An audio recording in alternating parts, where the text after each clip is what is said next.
Looks like we're live. I'm not sure what that means. Okay.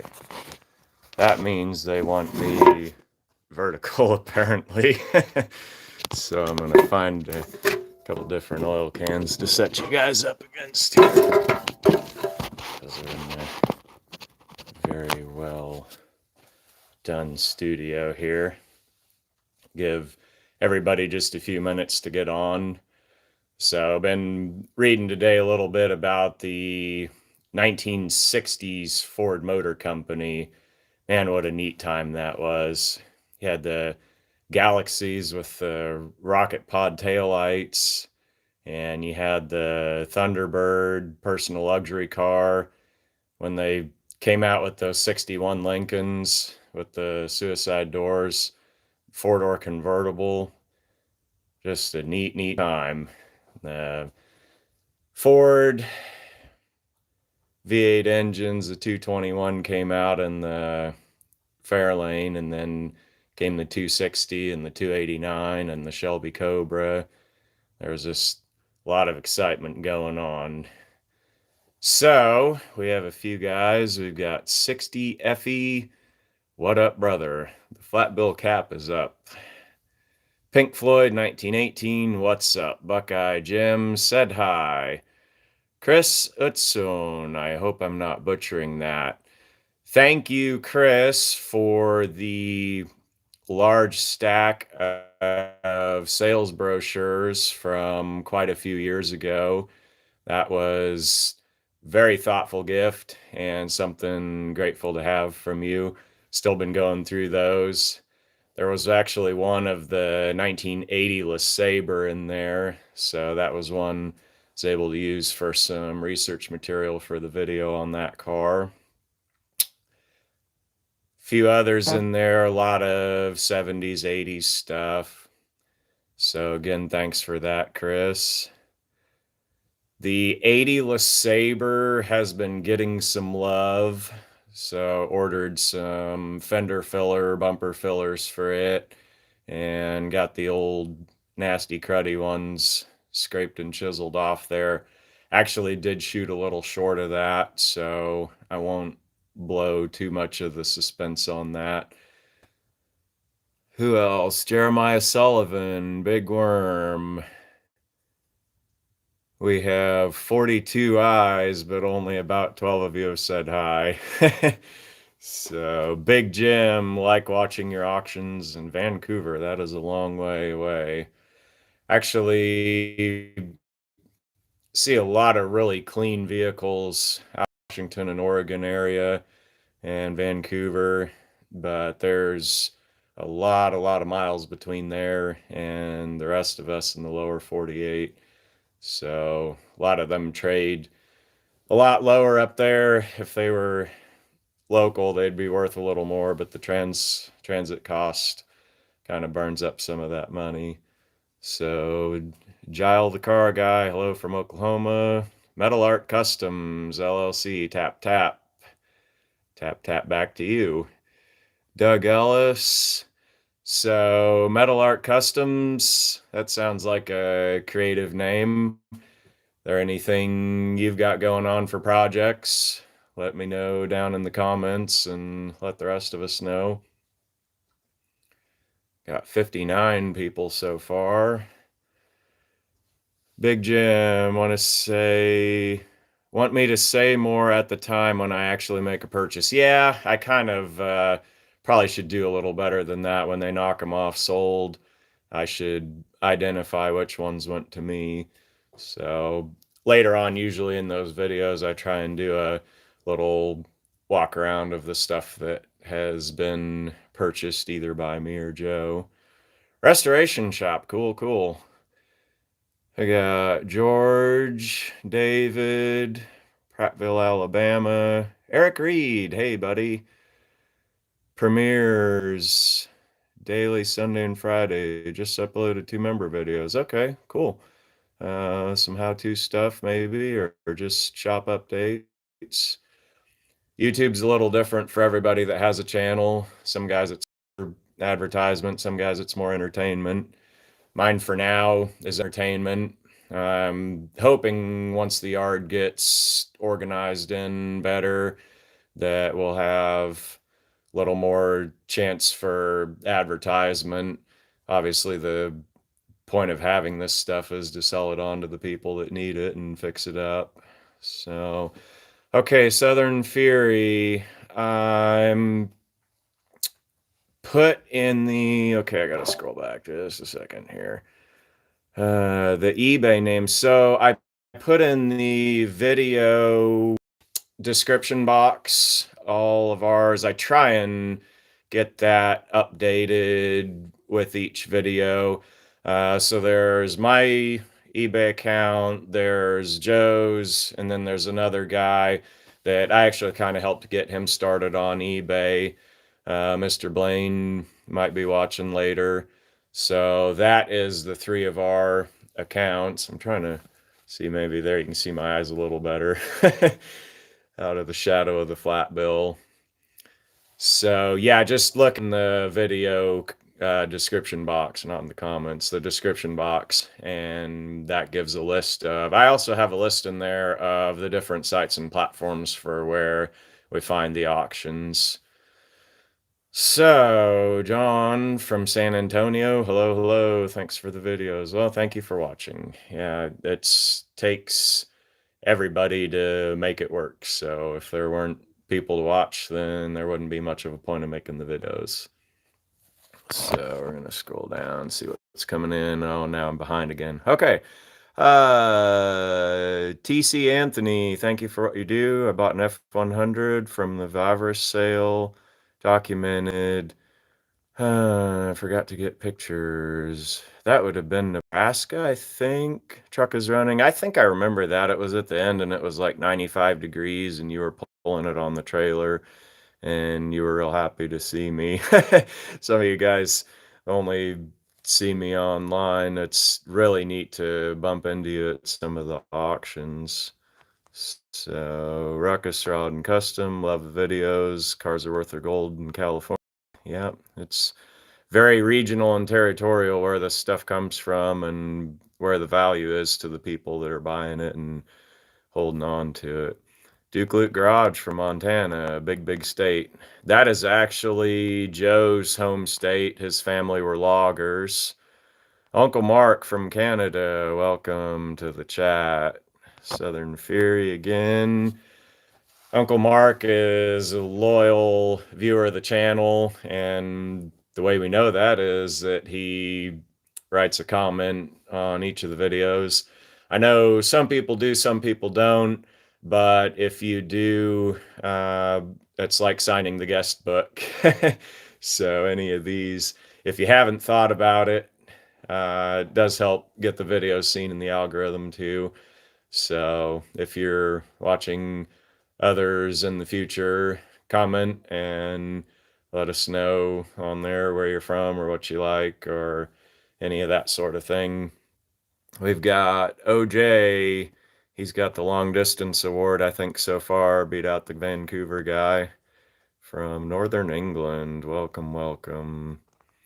Cars you say are gone or rotten. I laugh when you say it because restore far worse. Yeah, that is definitely in the eye of the beholder.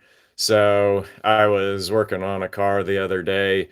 I'll protect the name of the party who said that it was rotted out and not worth fixing, but he was a California transplant, and the car in question had just light and surface rust on the bottom. So I know some of you guys from up north or out east, if you've got the bottom foot of the car gone, but there's something else solid left to weld to above it, then that's considered restorable. So yeah, that being said, if you guys, anyone looking for a project car, don't be afraid to hook on a trailer and drive 1,000 or 2 miles, because you could have a few days on the road that would save you a few months in the shop making patches and sweeping up rust crumbs and burning yourself with the welder and cutting yourself on the sharp metal patch and all the fun things that go along with fixing rust. which I say that, but it's probably my favorite thing to do on a car. Just very satisfying to bring something back and make it solid again. Okay, the cars, yep. Let's see. Wish it was warm now. Well, if you were in Kansas, I think our lowest temperature high maybe was like around 30. Other than that, we've been primarily like 50s and 60s. We even had a 70-degree day. But I see various places that up north folks are buried in snow. So it actually didn't feel like Christmas here because the whole month of December, it just never was cold. And then all of a sudden it was on the calendar, and it's like, well, it's White Christmas for someone else, but not us. So, not that I'm disappointed about that. Snow is a hassle and an aggravation, and a good way to bust your back shoveling. And had a few people in our circle that we know that have died of heart attacks out shoveling because it's just very strenuous work. So, one of those things that if it comes, it comes. There's no stopping Mother Nature, but you got to have a plan to do other stuff indoors or not traveling on the road. So we got George Weisbrod. This is your Goodpliers, longtime watcher, first time writer. Hey, I heard you speak about your refrigerator collection. Found an International Harvester refrigerator interior door, 17 degrees Celsius, where you're at. Yeah, vintage refrigeration special I mentioned in that one video from Plainville that was the hoarder houses. That was a fun one to do, but that was early enough in the channel. I was just kind of doing about anything, but it was enough established in the channel that the algorithm was like, hey, these people want to see old car auctions. So that being said, I do want to thank, there's a core group of probably about 5,000 of you that watch no matter what, that are really the anchor viewers of the channel. So thank you for that. I know some of the stuff I do, it's like I just want to tell the story of it. And I know as I'm making some of those videos that I'll get punished in the algorithm, but I know a lot of you guys like that stuff. Uh, the algorithm does reward the best content possible, so that's always just a incentive for the creators to make the best stuff that they can and find the best stuff and tell the best stories. So that's going to be changing a little bit for me. I'm going to be a lot more tethered to home, just with the yard and with the way those discs in my back are and with the way my parents' health is. So it's just one of those transitional seasons of life, you could say. The Squatch, hello from Nebraska. Big state there too. East to west, very different. Been watching quite a while. Yard's looking good. Yeah, we're up to the 400-ton mark. We've got a lot of stuff hauled away. I'm down basically to a few piles of campers. And that video where I did the year-end updates and was talking about not either natural screening, cedar the fence, evergreens, or an actual panel fence. I can't say there's been a lot of times in my life where I've had like real struggle with just not knowing what to do and what kind of plan. But the friend of mine who helped me take down the car wash structure from the Emporia auction a month or so ago, he's offered to help do some fencing. And so I think at least for now, that's the lead horse in the race. So we're looking at procuring some materials for that. We've got a really, really good rental place out 20 miles away. So I can get, concrete mixer and a pull auger for the skid loader and a lot of things to make that go easy. And then another friend of mine got unexpectedly terminated from a job, and he knows his way around equipment and is capable, likes working on that stuff. So I think between all of us, at least that's the lead horse in the race for right now for a fence. So Greg says some nice pieces they sent to Scott at Cold War Motors. It's awful thoughtful. Yeah, some of that stuff, it's like it means a little bit to me, but I know it would mean a lot more to them. So the 60 Impala front fender whiskers, that was a piece, and I bought a set just to have them. And I probably won't ever have a 60 to put them on. So it was kind of a no brainer to send them up to him. Dean, I think, is away. I don't know if he's even in Alberta. So whenever he's back, he'll probably get a hold of the Edsel cars that I sent up there. Metal art from Ohio. Very good. 60 FE. Yes. Yeah, a lot of stuff's fun until you're sore the day after. Duke Luke, last auction with the two Edsels. The house was 2,500. That was the house, the dirt, everything. Yep. And I explain a lot in that video how that specific area of Kansas, you're kind of skating on thin ice for having stuff not get broken into and stolen and that sort of thing. So that I felt like at that price, it sold for about what it was worth. Potential to go boom or go bust on that. Steve from Detroit, welcome. Illinois, no bueno, probably for snow and cold. Jester's here. Hi, Jester. Seen a guy watering his lawn Christmas Day. Yeah, that's not a surprise. 70 Mach 1. Okay, yeah.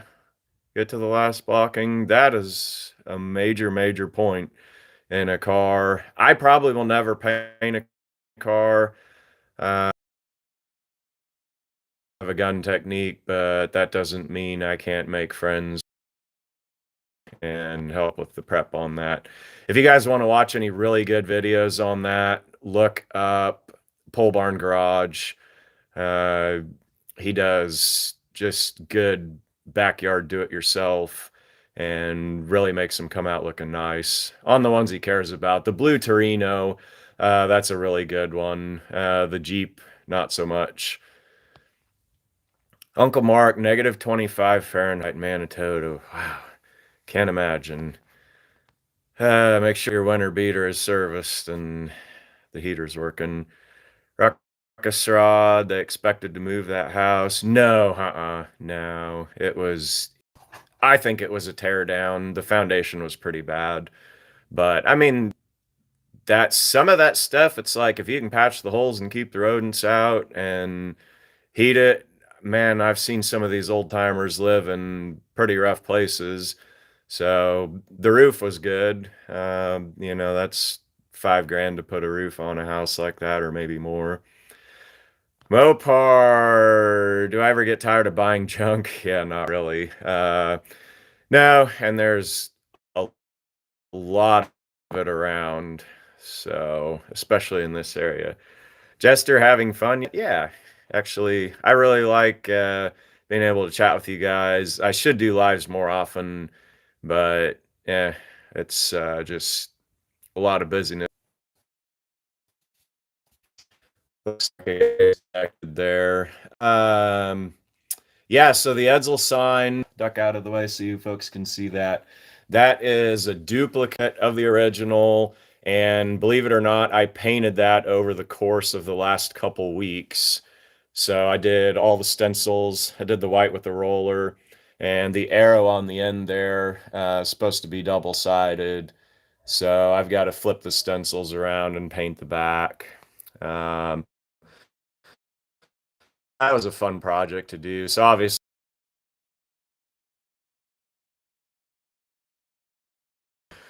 give that to him.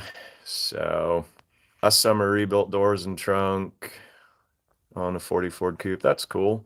60s street car. Yeah, That's better than 90s street car with wheel tubs and pastels and tweeds, so nothing wrong with that. Yard's looking good. Yeah, 2.5 years of hard work. Hello from Southwest Virginia, says Vester. Hello from Tennessee, Granny Raccoon. Wouldn't name myself after a varmint, but I'm not going to fault you for that. Duke Luke.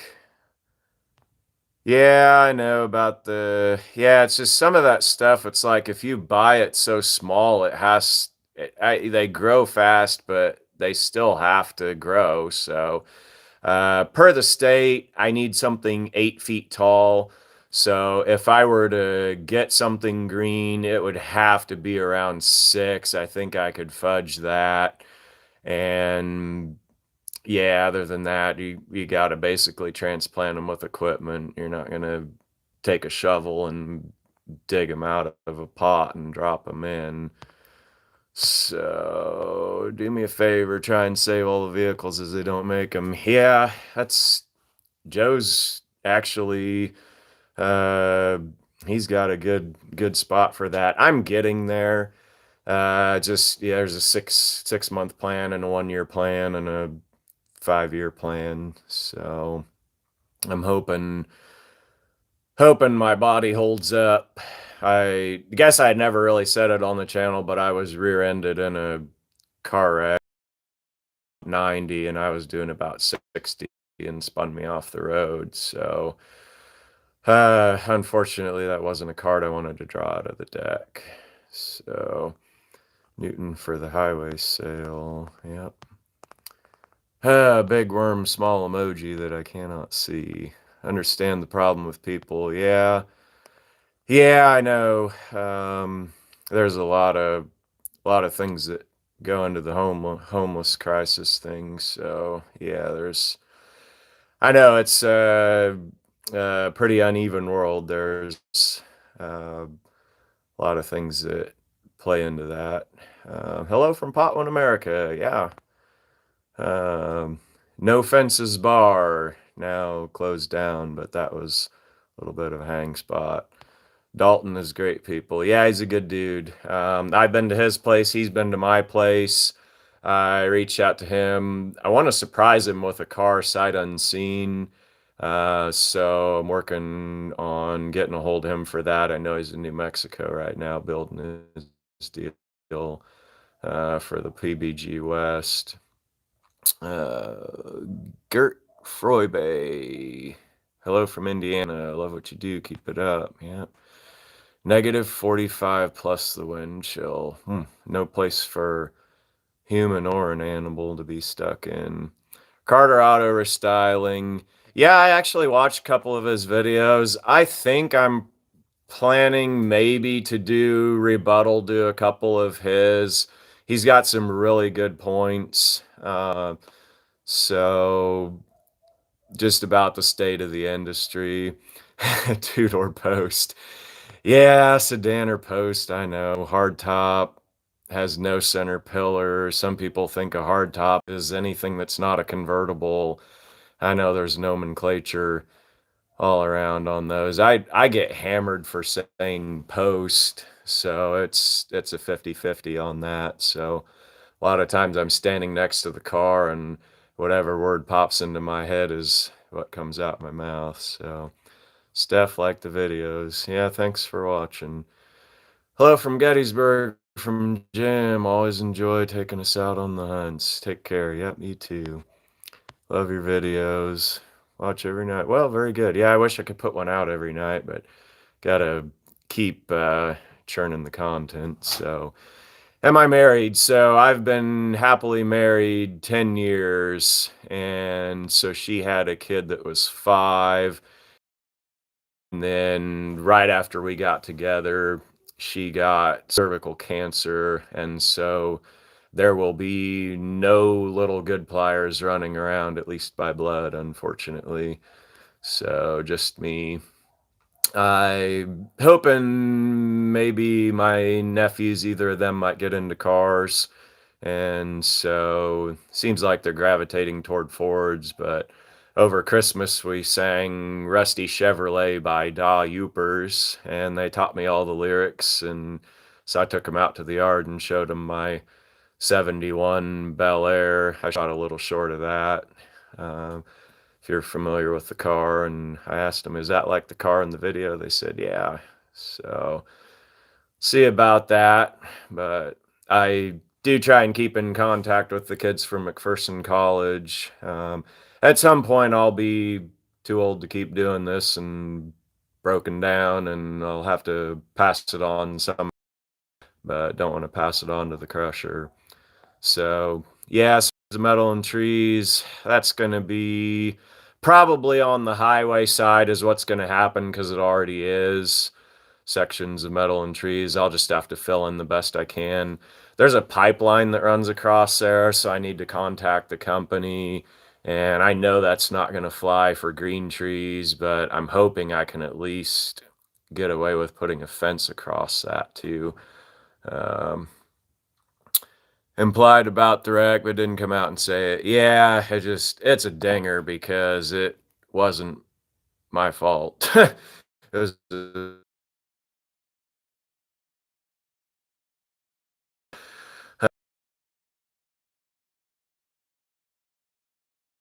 So that was a video that I went up and shot. A shame because I drove a relatively antique car there, an 80s Chrysler, and it was destroyed in the wreck. So yeah, not a good time.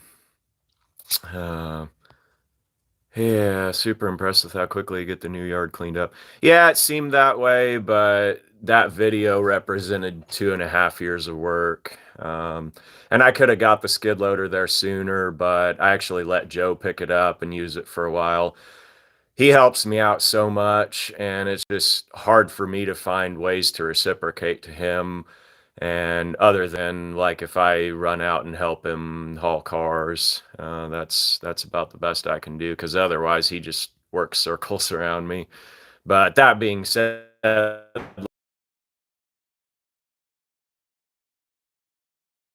have two guys, so I know there's times even though he's the leader on that type of stuff, he needs a second guy, which a lot of times is me. L5S1, yeah, that's mine. Yeah, it's a dinger because it's like right at the pivot point, and about everything I do is bending over. So, yeah, it's not very good. It stresses the ones above it. And I don't know, just yeah, what do you do? Have good days and have bad days. I had a day last week. I worked in Fargo, Illinois. Yeah, I did. There's a video. I had a 35 Pontiac. I can't remember what I titled it. I love Cold War motors. Scott is the Renaissance man of patching up old stuff. And so I really like to see what he does.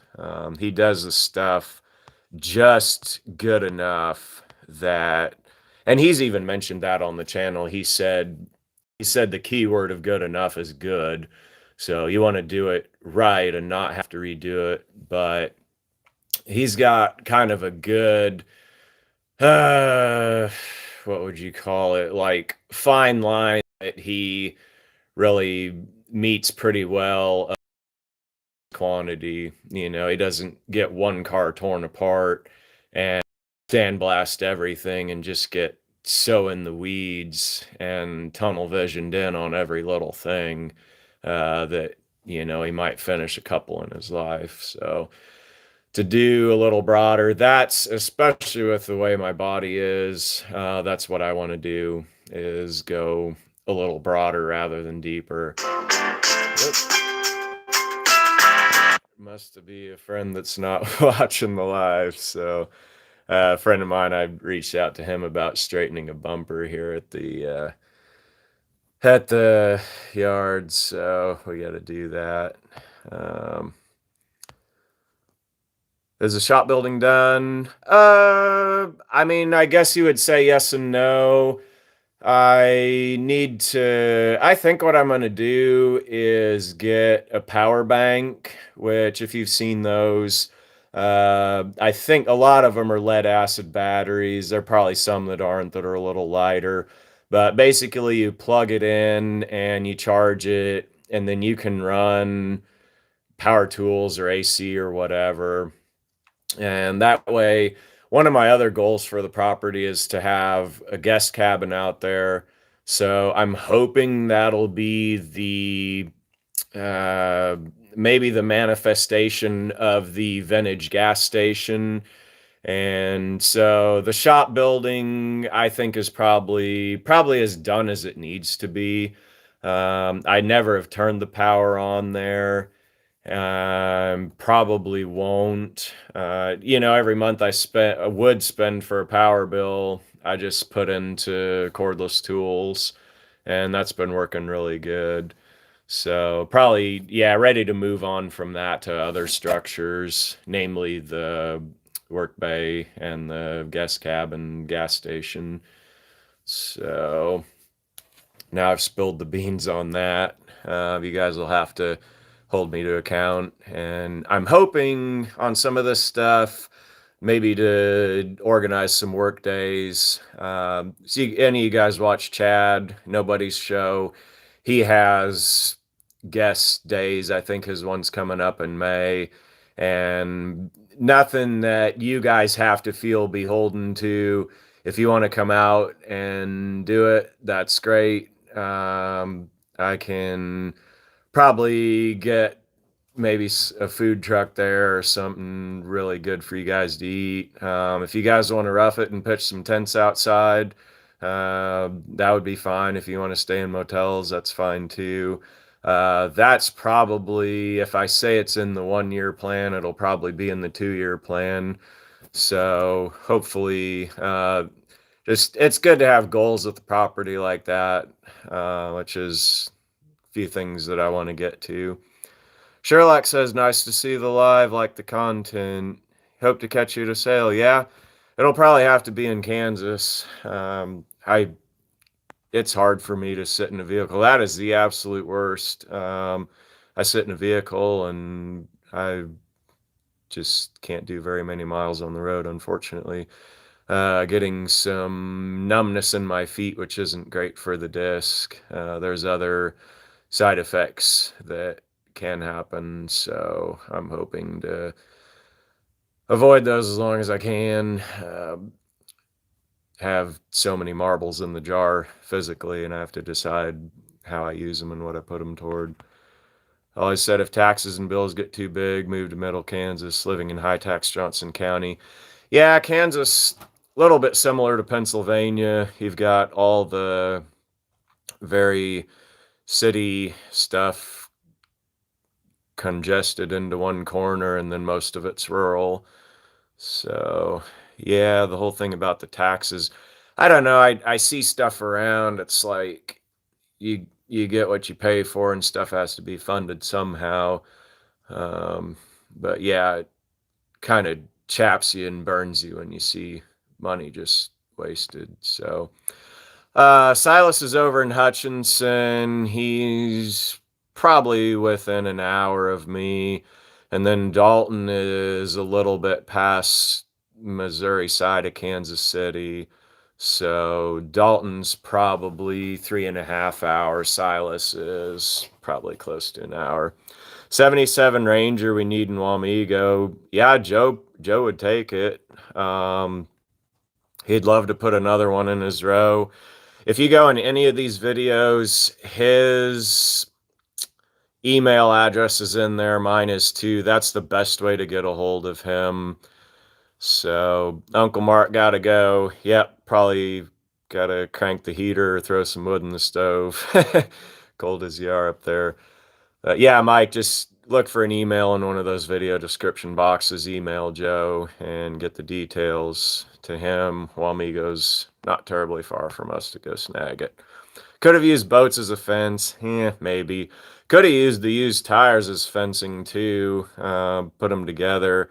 I saw a deal online where somebody tried to do that and got kind of nipped by the town or the county or whoever, and they had to take it down. So I spent $2,500 to get rid of them and fill them up with dirt. It would have taken a lot of work to really pack them and fill them and get them nice. The boats, I don't have near enough to get to 8 foot tall. So, and I would have had to probably, those boats are a pain to load because they're designed to slip through water, which makes it really easy for them to slip off the forks and try and jump out of the bed of the truck. So, I have just kind of a disdain for those that's grown since having to get rid of them. L5S1 fixed 3 times. Yeah, they don't grow back. Jester says signal is bad. I'm sitting in the same spot I did the last live, so I hope it's watchable. 155 people in the count think so. So hopefully you guys can see. Can I hook you up with 87 Fifth Avenue to replace the Mopar that got destroyed? Maybe. I just, I don't know. They get a lot of cars around. That's possible. Email me, send me the details.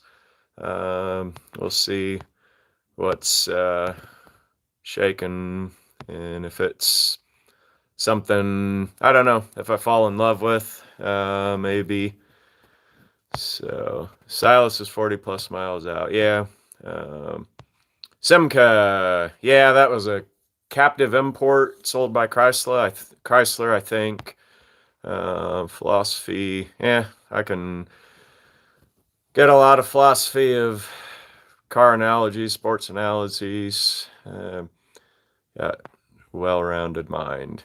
Scott and Kyle are the best at downplaying their tremendous skills. Yeah, I'd like to watch more of the metal straightening because it's just something I never really was trained on. Hello, Norman. Chad's great. Yeah, he's a cool dude. Rolled up to Meekum with him and Tractor Mike, and we don't see each other around at a lot of auctions. Talladega, love the podcast. That's alive but close enough. Sonny, enjoy the content. Cool monkeys, start collecting bikes. Yeah, they'd take up a lot less room than cars. Old school says, what's wrong with my body? 40 years old and closer to a casket than a cradle. So, numbness in the feet doesn't end, by the way. Toes have been half numb since the first time it went out 15 years ago. Yeah, I need to be careful too. They're getting some research kind of in now about like guys that work on vibrating oil platforms or in diesel equipment. I'm hoping that's not because of it, but 4BT Cummins is what's in my skid loader, and those things are notoriously rattly. So yeah, sorry about Car Anthony. It's, yeah, not easy for any of us. 5 Acres by Alamosa. That's cool. Not familiar with that area. Planning another trip to Kansas sometime. Not sure when for Eric. Yeah, that'd be cool if I bump into you when you're here. Vester, understand neuropathy in the feet and hands from spine. Yeah, I know. There's just a lot of this stuff. It's like it's really tempting to do, but to use the best analogy, I have so many marbles in the jar physically, and I have to decide not to use them up too quick. So that's why all the 59 Chevys have been listed to be punted to another buyer. So just not something I'm going to take on. What's up, dude? Ricky, should make more videos, huh? Yeah, I live a life of a lot of hats. So being self-employed, many income streams. I got to keep eBay running. I got to keep the project cars moving out. Can't just go to auctions and shoot videos and let the stuff sit. So got the yard ready to go. We're working there. Fences next. Tires are mosquito condos. Yeah, that is true. They are incubators, but haul away half a semi load of them for $2,500. And the best part of it was they don't grow back. Thought maybe Silas would be here. Man, that guy's busier than I am. He's got young kids and does all the stuff. So Yeah, he burns the candle too. He'll stay up way late editing. Dalton is Pole Barn Garage. Fart Sack Jack. I wouldn't want to smell that. Lucky I can't through the screen. Says works perfect here. That's good. Wayne Taylor. Hey y'all, Ocean City, Maryland. That's cool. Yeah, they've been getting hurricanes up there, but not this year. So hope you don't blow away in the future. Steve Anderson, find at the live stream. Good sound. Good deal. Good deal. Like the hoarder. Should have bought a house. I know it was tempting. If it had been closer and it had been a couple years ago before my body wasn't self-destructing spinally, I probably would have done it. It would have been super neat.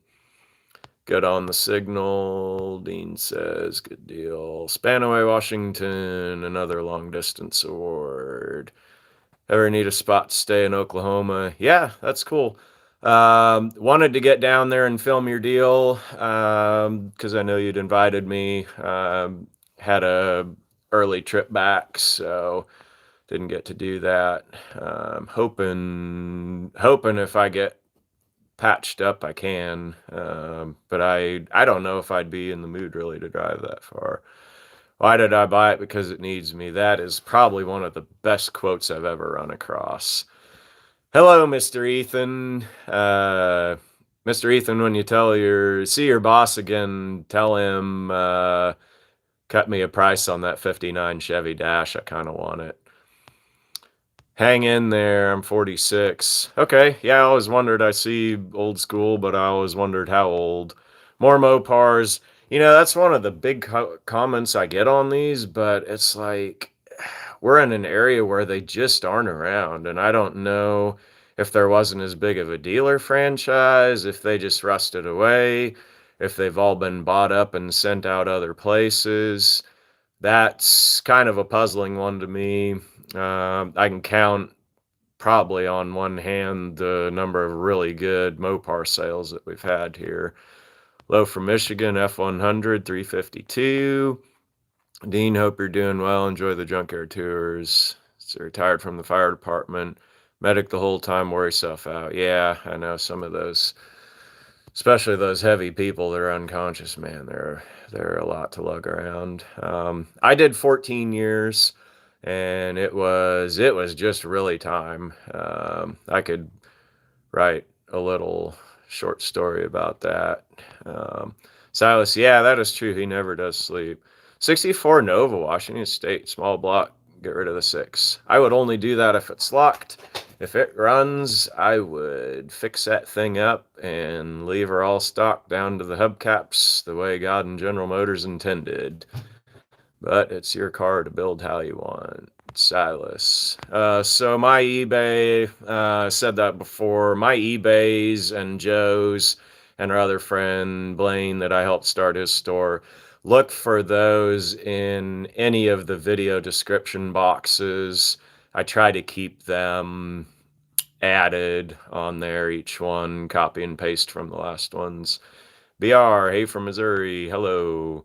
Penos from Parts. Yeah, that's the thing for stylists, is if it's buried, then you kind of gotta wait. Shady Knob, Junkyard, Shady Nook. Nope, haven't. Haven't heard of it. I've heard a lot of places, but not that one. Love your content. We almost never get any quality live auctions here anymore. All are online.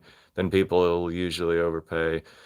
Yeah, there's been a couple really big revelations that I've had from you guys over the 5.5 years of doing this, and that's been one of them, just how spoiled we are in central Kansas to have these farm auctions that we have. So the other one is just every one of these sales that I go to is one closer to my own, and that kind of hits too a little bit. So try and use the marbles in the jar the best that I can. So 47, picking and choosing is smart, takes longer to get stuff done. Yeah, but it gets done without 3 weeks of recovery. Yeah, I think that's that's the future for all of us. It's not easier on your body. Rick, hello from York, PA. Hello, hello. Love watching from Ontario, James. 64 engine is locked up, brother. Have that 327. Drop her in there. She got to buy the badges to put on the fenders so everybody knows. Congrats, Billy says, on the land and shop gathering you had with the Fords. Looked like a blast. Yeah, that was one. I know people didn't click a lot on, probably more of the truest fans. I wondered if I'd get killed in the algorithm for that, and I kind of did. But I tried to redo the title because it was the fourth in the Junkyard series, and even then, so yeah. The sign behind me is actually backwards, and that is because I'm using the front-facing camera to do the live so that I can see your comments as well as myself. But I did paint it properly. It's just flipped. So Shady Nook has a YouTube channel. Okay, yeah, that's cool. Hey, Al's in the house. Welcome, Al. Very loyal viewer. See comments on a lot of the videos from him. So welcome and thanks for being here. Be well, get well, gotta go. Yep. Bye, Dean. Thanks for dropping in. Talladega says, love your oil can collection. Yeah, I have kind of a love-hate relationship with 5-gallon cans. These are a few of the better ones that are up here, and a couple kind of rare ones, especially that mobile antifreeze. So, yeah, I have probably 1,000 of those. Well, 500, I don't really know. I'd have to count. Somewhere in between those numbers, and kind of have them grouped together. So, yep. Thank you, says Lloyd. Yeah, thanks for dropping in.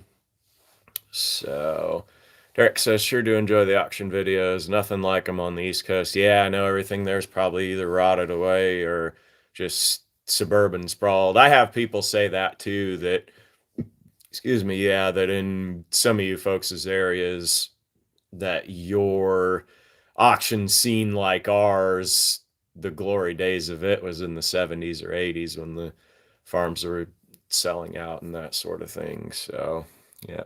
Steve says, keep your head up, get yourself well. Been watching for years. Yeah, trying to maintain the old chassis. Not time yet for any replacement parts, but anyway, ever come by a 77 Vega 4-speed?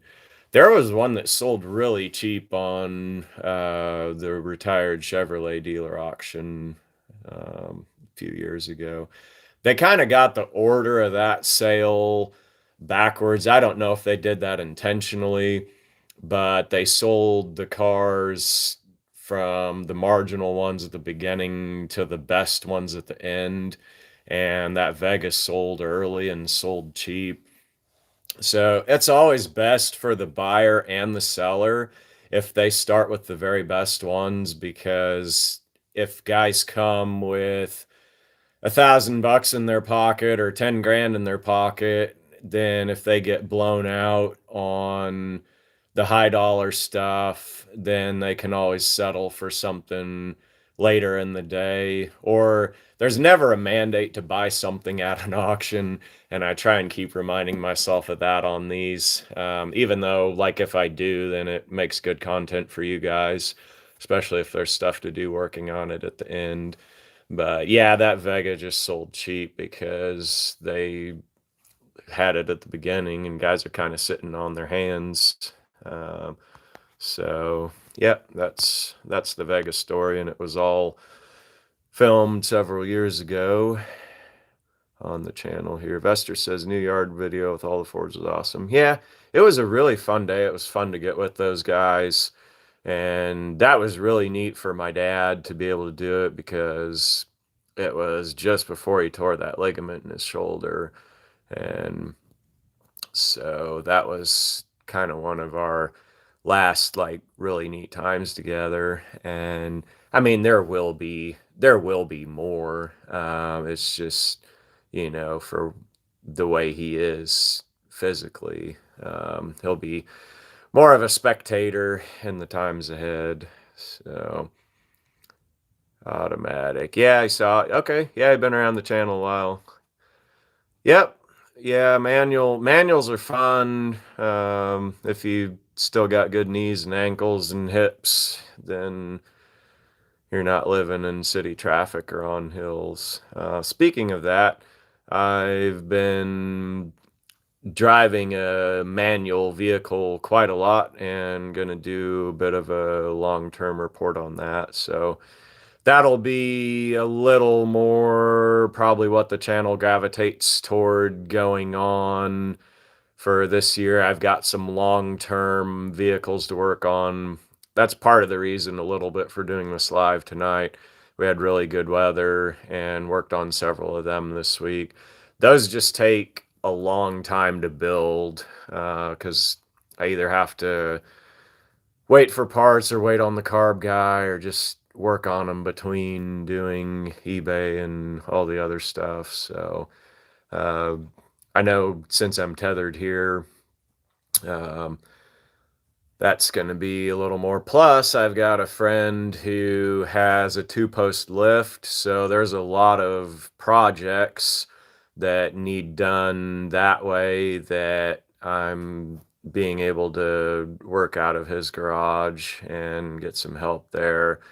I have one, but it spit a seal, and it's just not in the cards to take time away from cleaning up the yard and helping my parents with stuff to change it out. So, yeah, I hope I don't get killed in the algorithm for working on, uh, I believe, maybe it's Carter Auto Restyling. His channel, he talks about the algorithm, and then how these AI things are kind of gaming that, and that's disrupted and disturbed some of the balance of how content gets seen. And so I can see that on my end because some of my videos just don't go as far. And there's a few good things about AI, but then there's a lot of them that's kind of like, yeah, we could do without. So, New Yard video with all the forwards. Yep, covered that comment. Saw it automatic on the Vega. Everyone should hit the thumbs up. Yep, if you like it. 67 Nova. I've had one 4-door, and other than that, haven't seen another. Those got bought up and fixed a long time, or just run into the ground as economy cars, so they're kind of rare. Gerald, hello. Billy, hello. Harvey, great content, really enjoy, thanks. Go to an auction and not buy something, that's not being very American. Yeah, especially, man, any of these. Even if the lot's full, there's always room for one more, and even if the garage is full, there's always room for something else to put in it. Hey, Balin Wire. Great to hear from you again. Saw you at a swap meet a while back. Charlie, hey from Knoxville. Old school. See ya. Bye-bye. Thanks for dropping by. Metal Art. Am I more of a factory stock guy? Absolutely. Like to see some of the old period correct customs, but yeah, the big wheels and all the stuff. I grew up with a 1977 Hot Rod magazine that we found in a copy. Well, it was in an old toolbox, and then our school library actually got Hot Rod, and that was in the 90s when the whole pastel and billet and tweed thing was on.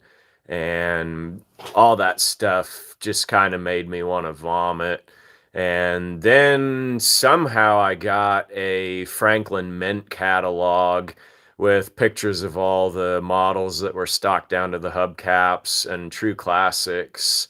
And I was like, we've landed, fellas. This is the way a car should be, all stock down to the hubcaps, just the way the factory intended. But yeah, I mean, I appreciate a good, if you ever heard the term of a day two car, like stuff in the 70s where you have them shackled up and have the wide 14s and some of the stuff that you could buy out of a catalog when they were new. That's kind of cool to see. But yeah, the other stuff, especially what they do with them now, it's like, yeah, come on. Driving manual a lot. How's that on the back? The back, it's not bad. So, teaser, I'll spill the beans on that if you guys all promise to watch, but it's my big dump truck. And so I'm only doing like 10 miles at a time in it. So it's actually been harder on this one hip than in my back. So yeah, at this point, the carb guy, the jester says, yep, stick shift stays. Yeah, it's like taking another language. Yeah, yep, that is true. So eBay handle, covered that before. Go in some of these regular videos, and I put that in all the comment sections. So just look in those. Put the logo in every frame. Yeah. Oh, yeah, Carter, I think maybe you're talking about. Yeah, as a way of like watermarking. Yeah, not sure how I do that technically. But yeah, in that one video, he talks about stuff getting ripped off, then redone just enough so the algorithm doesn't catch it, which, eh, kind of disgusts a guy to hear about. The algorithm is what rips it off, and then the algorithm is what polices it to say whether it's been ripped off. Not algorithm, but the AI.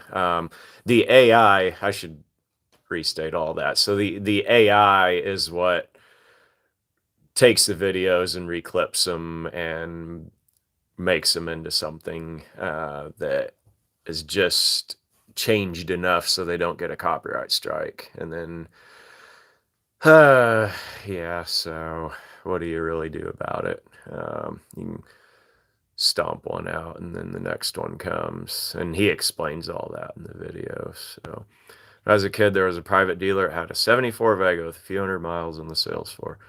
Oh yeah, that's probably a Spirit of America. That's really cool. Speaking of Vegas, so there was a time capsule that they buried one up in Nebraska. That was this summer that they took out of the ground. Pretty neat to see. I think 4th of July is when they did it. And I think it was yellow or orange. They hoisted it out. I thought about going up and filming it, but the way my back was, I just really wasn't in the mood to be in a vehicle that long. Um, Andrew says, greetings from Florida. Jester says, yes, hit the like button. Yes, yes, yes. 168 watchers. Yep, it's good to have you all with us. Andrew 210 said hi. Chevy 210s built from 1953 to 57. Then in 58, they came out with Del Rey, Biscayne, Bel Air, Impala. Those are a little more spicy, splashy names than just numbers. So, enjoyed it, Gulf Shores. Yep. Thanks for stopping by. Don't like stock. My Model A is chop channeled wide and 8-inch, 800 horsepower. Whoa. Yeah. Got to keep some big tires on that thing to keep it glued to the ground. So, yeah, I get that. I appreciate the craftsmanship on a lot of those, if not necessarily the styling. So, um, Wayne Taylor, 77 manual Vega when I was 12, had it rebuilt and painted, turned 17. That is awesome. Learned young that nothing happens fast in the rest of the world. Yeah, I'm sure. Man, to build one at 12, you'd have to like fund it probably with lawn mowing and snow shoveling money. So that would take a while just not only to learn it and also to finance it too. So kind of off the cars topic, but see old Maytag engines. How much do they go for? Collect them, $100, 150. Sometimes completeness makes a deal on that. One of the rarer pieces to find for those is a muffler. It's kind of a corrugated, I guess you'd call it, flex pipe, and it's got just a little cast iron head on the end that you'd stick out the outside of your house to vent the exhaust fumes. So that's kind of cool. Jester says smoke break. Yes, yes. Gotta keep the classic darts lit and puffing, I suppose. Metal Art Customs, 28 vehicles, and even my new truck is in stock. Yep, yep. That's gotta make them to your own personality if that's your thing. Rich says, "Do you still have the place from when the American Pickers were there?" Yep, sure do. And it looks just about the same as you saw it in those videos. I actually wasn't going to paint any more of these hand stenciled signs, but I had a lady that really wanted a Pontiac, and she kind of twisted my arm, and I told her a stupid go away price, and she said she was fine with it. So it actually really ended up being a good thing that she did, because I would not have gone and got the stencils. And this easel was one that I'd stenciled, but I'd never painted any of. And I know that car means a lot to my dad. So that was something. It's kind of funny how one thing leads to another in the business and the hobby. And so that's good that all of that. So yeah, that kind of winds up the American Pickers thing. That was fun. That was a really good day, and a little bit of that is why I started the YouTube channel, because I observed them telling stories, and that was something that I thought, man, they have their own little take on it for how they film it, and wanting to show the history of some of these places. And we were locked down in the pandemic in 2020, and I had a cell phone and a lot of time on my hands. And cool part was a lot of you guys did too, and so the channel built really fast. So I appreciate everyone having been a part of that. Would he fix it? Is my daily driver an old car? I actually daily drove the old truck for 2 months. My daily driver is the Chevy Express van, something I bought so I could go around to these places and sleep in. I just seem to have bad luck with motels. Either it's a war zone outside, or the fire alarms go off, or the cops get called, or just stupid stuff that I'd rather sleep with the crickets. But yeah, I've got a bunch of them plated on Haggerty policy with classic plates. I'm just really trying to prioritize some work before play. But my dad's Edsel, once we get these garage doors done, that's a goal of mine. He's really wanting to drive that car, and I really need to do that with him, because the Falcon's in pieces, and it's something my dad can participate in. So never heard of a bolt action hurting one's back on many. I'm not sure what you're referring to there. I've never, if you're referring to a fire stick, I've never owned, held, or shot one. Just wasn't something I was interested in. Um, Sherlock, interesting you mentioned shackles on a car set for sale, not one person knew. Yeah. Yep, the right guy will be a buyer. Chris says, hello, sir. Hello. Living the town over from the time capsule car that's now in Gothenburg. Yeah, that's really cool. Yeah, hope they drained the gas tank on it before they put it away, but I don't know. It's really neat to hear update on that. That's awesome. Somehow we've gotten on a Vega topic here. So I've never owned a Vega. I've got a Monza and a Sunbird, which are derivatives of the Vega. So kind of like the way the Mustang 2 was a Pinto derivative. So a lot of people bash the Mustang 2, but that was something they just kind of took a page out of the Chevy book. So Mike says, forgot to mention watching from Thailand where cars suffer 100% tax rate when arriving here. Wow. My roommate from college spent some time in Thailand, really liked it. Another friend of ours, Jason, kind of a distant cousin of mine, he travels there a lot. So he and I met because he has a Caprice. So got the Brotherhood of the Caprice here. Duke Luke got shackles on the Ranchero, not too high, just the right. Yeah, I know. I actually like to see a car a little raised more than I do a little lowered. So pain management, I mean, physical therapy a couple times. They said the main thing is strengthen your core stomach muscles because when you tense those, it helps support your trunk, I guess, your center of your body, which I was already doing subconsciously.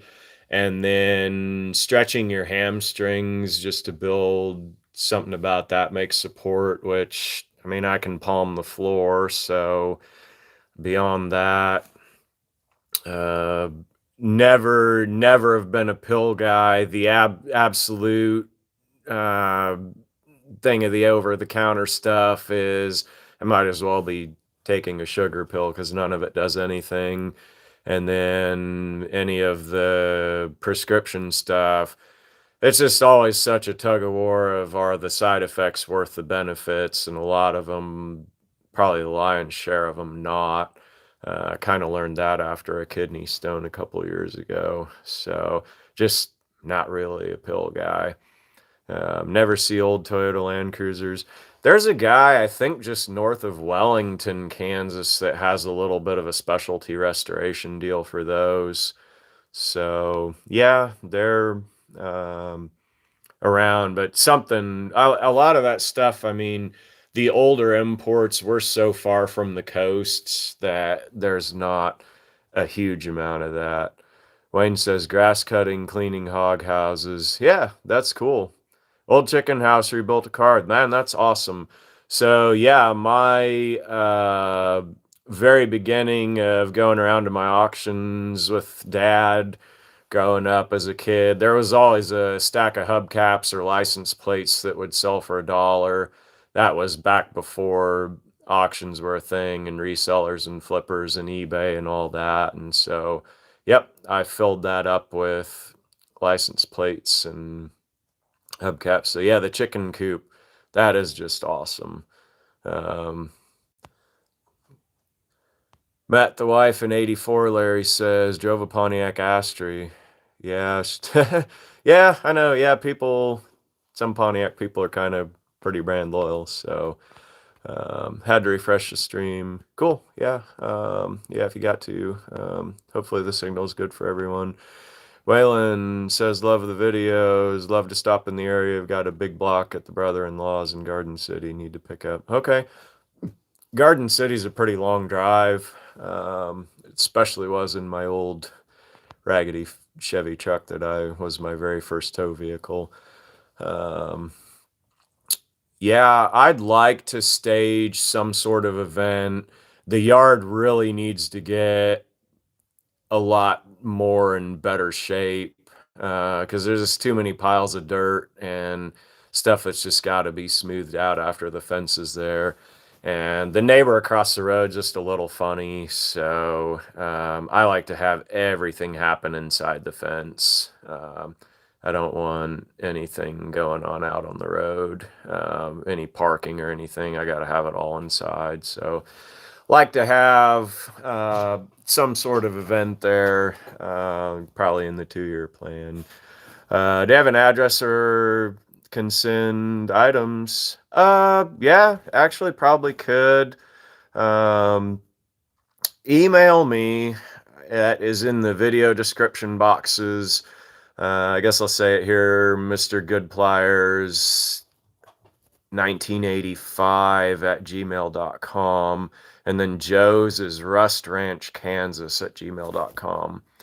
65 F100 got to run. Yep. See you around. Gregory Poole, greetings from BC. Great to catch you live. Yep.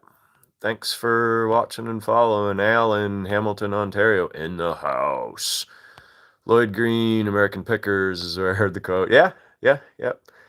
Adam at play. Hey, Dad. Hi, Adam.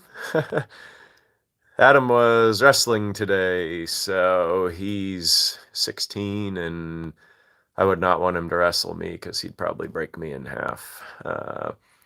Waylon Budensky, hotels are terrible, sleeping with the crickets. Absolutely.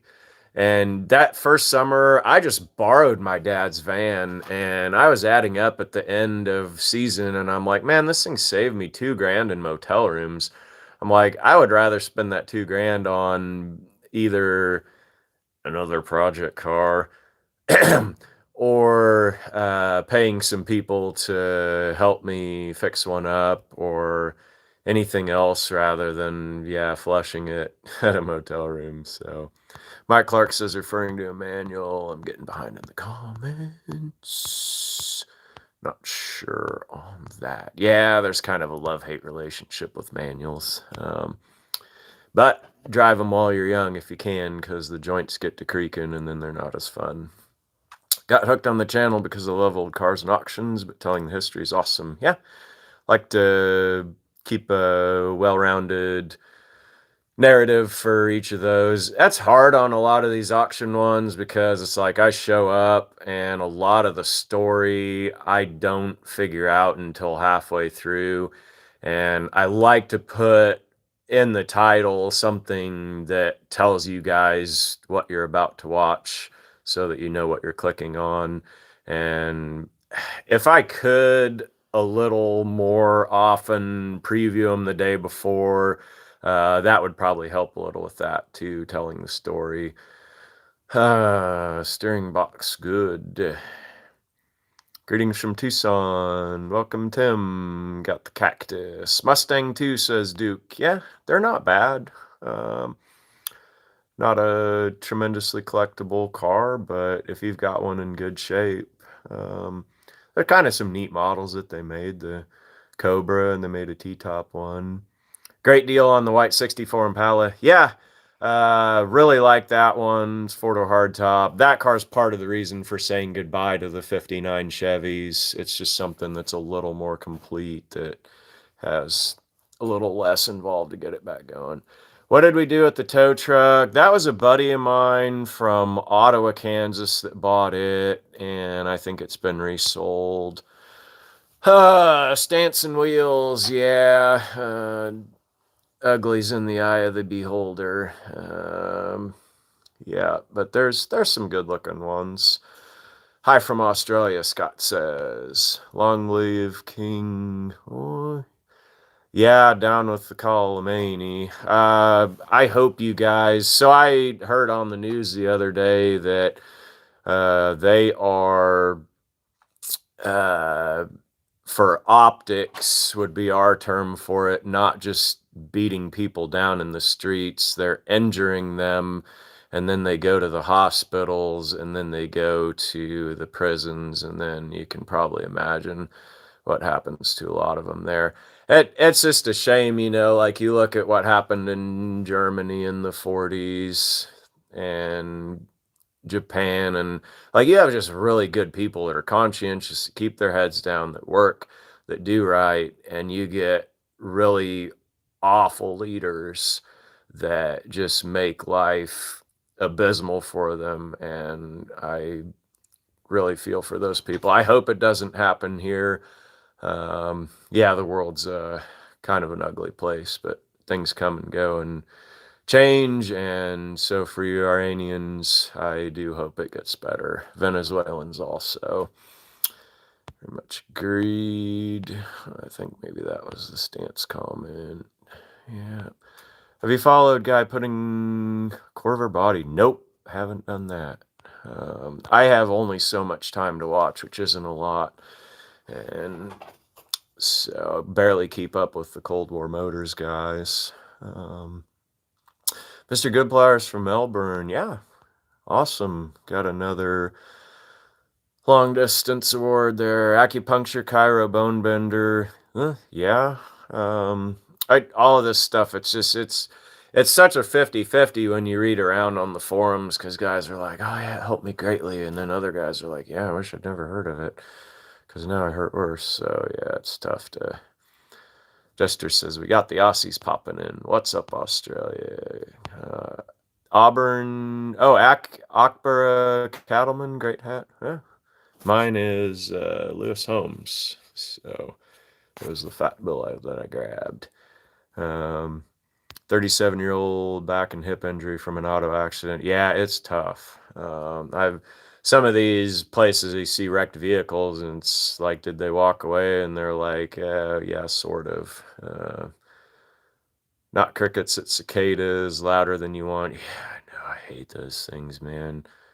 I trained the farm cats one year to climb trees and catch cicadas and eat them, and that was 17 years later. That paid off, if you guys know anything about the gestation cycle of those. Rick says, love the videos, never miss a show. Yep, thanks. Hello from boring Oregon. Yeah, Oregon's got some challenges, but some beautiful country.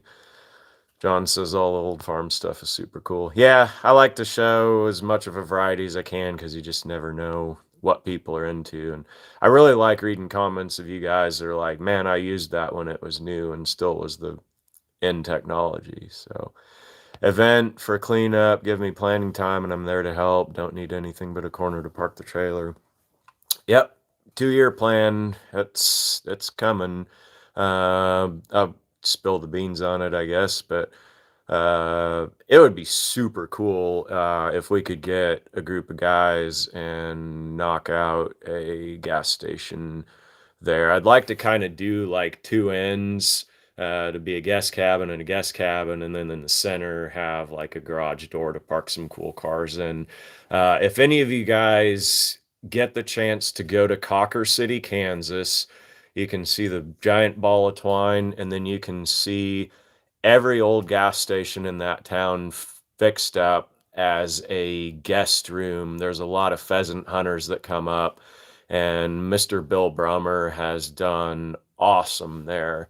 So if you like that sort of thing, even if you can, some of you guys from a long way away, look it up on Google Street View. That's a little bit of kind of the playbook for what I'd like to have happen here. Knowledge of wheels is and hubcaps is legendary. Yeah, thank you. Yeah. Once people ask me, how do you know all that stuff? It's like a lot of it, like once you see it and it gets logged in there, you can't unsee it. Everyone you run across afterward, Tim's a smart cookie when he's not hiding it. Thank you, Chester. The only thing necessary for the triumph of evil is for good men to do nothing. Yeah, that is absolutely true.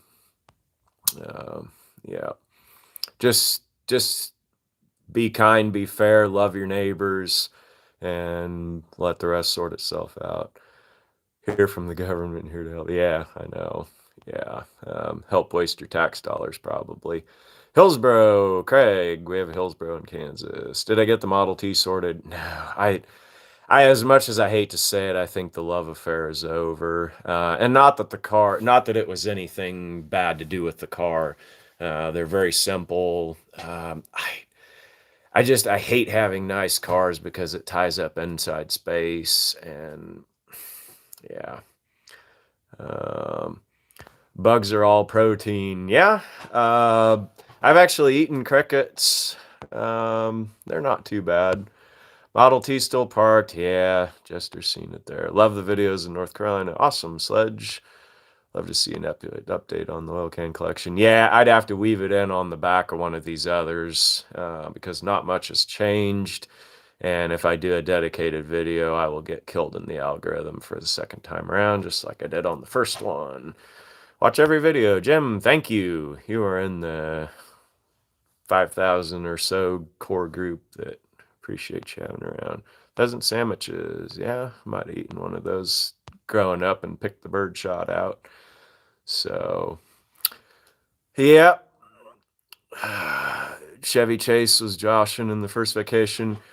Yeah, It's a super cool thing. Like obviously starting out, like they kept rolling it, and you can, if you bring a roll up there with you, you can run around and you can add your own to it. So it used to be like a real nice ball shape, and now because think about it, not everybody is able to go all the way around it. You probably have a lot of kids that add. It's probably taken more of a gumdrop shape now. But yeah, they've got a little cover built over it. There's also a hard to describe, but it's like a oddities shop. Kind of some, I don't even know what you call it. Just like weird stuff used. There's probably some animal skeletons and a lot of black and red colored stuff. It was closed because I went through there at night, but kind of a neat place. So yeah, if you're looking for a destination to see some cool stuff, um, if at least if you're not able, go look on Google Street View, and yeah, you can see some cool stuff there. Um, the giant ball of twine exists. Yep, sure does. South Florida, enjoy the videos, keep them coming. You might have your open house in the summer. Yeah, that's fall is really good too if you get some warm days. 73 Maverick coupe with a title. I just don't see a lot of Mavericks around. I had some 20 years ago and never really had the chance at another one. 55 CAD bumpers. I may. There's a 4 or 5 laying out at my dad's. So Mr. Goodpliers 1985 at gmail.com. Somebody already had the other Mr. Goodpliers at gmail.com address. So I hope he doesn't get too many things that are supposed to come to me. But current collection is a 43 half track. That's awesome. Yeah, we showed a really cool half track in that one. I think the title was Best Variety of Classic Vehicles on an Auction. That guy's super dedicated. He had that thing well on its way to being fixed up back all the way to the way it appeared when it left the factory new. So that's pretty cool. Huge respect to anybody that restores military vehicles because that stuff was beat up and chopped up, and to find all the stuff, and they're heavy. They're not easy, but the best thing about them is you don't have to spend any huge money on upholstery or chrome plating, so you at least get that going for you on the back end. Unapologetic American, 1776. I like the name. Not too many first-gen Mustangs out there. I've got a 64 and a half. Poppy red, built on the last week of production. I think July 26th or something. I mean, they made millions of them. There's a lot of them around. Man, I can remember early 2000s when I was in high school, every one of the like old car trader papers or the newspaper classifieds, there was always a restored Mustang from the 60s in like the $5,000-6,000 range. Um, if it was something really special, like GTs or fastbacks or whatever, they'd trade more in the 10 range. But yeah, they're Mustangs everywhere. Enjoy the auction coverage, especially with the old tractors. Yeah, yeah. Going loop by, see ya. Yep, at least hopefully you could see it on Google Street View, even if you're not able to get there. Yeah, old tractors. The market's kind of funny on those. If it's something really common, man, even running ones, they struggle to bring $1,000. But the real rare ones hold their value. Tractor Mike, he's getting into his rare ones. Duke says, yep, we found you. Miss Midnight Maverick. Yeah, maybe. Drag car, possibly. Northwest Ohio, rust-free cars. Yeah, it just depends. If they didn't get run around in the winter and just totally used up, there's some really nice ones on the East Coast, too, that people just cared about. They stuck them away in basements. Adam Bates, North Carolina. Welcome. Glad to see you. Chuck from New Jersey. Hello. Buckeye Jam. Taking wellness magnets. No, sure haven't. Um, hmm. Yeah, food for thought. Ronnie Perry. Old metal tire inserts. Oh, okay. That'd be cool. Yeah, if you're very far, I think my traveling days are going to be in a lot tighter radius than what they used to be. Australian perspective, the prices of cars we pass up. Yeah, man, if a guy could get some containers going back and forth, yeah, that stuff's some of it's a lot rarer other places. And then, yeah, if you don't have access to a lot of it, then what's there? You just gotta pay for it. It's not a cheap hobby. Current lineup vehicles: half track, rollback, Mustangs. I like the old Mustangs. Love the videos, Chris. Yep, thanks for stopping by. Secret to keep going. I don't know. And I mean, I know that's something that you guys mention, and all I can say is his family, they were loggers in Montana. So I he yeah, I don't know. I think he just gets in the moment and in the mood, and just the stuff starts flying. I'm not sure if there is a secret. Um, oh yeah, that guy passed on.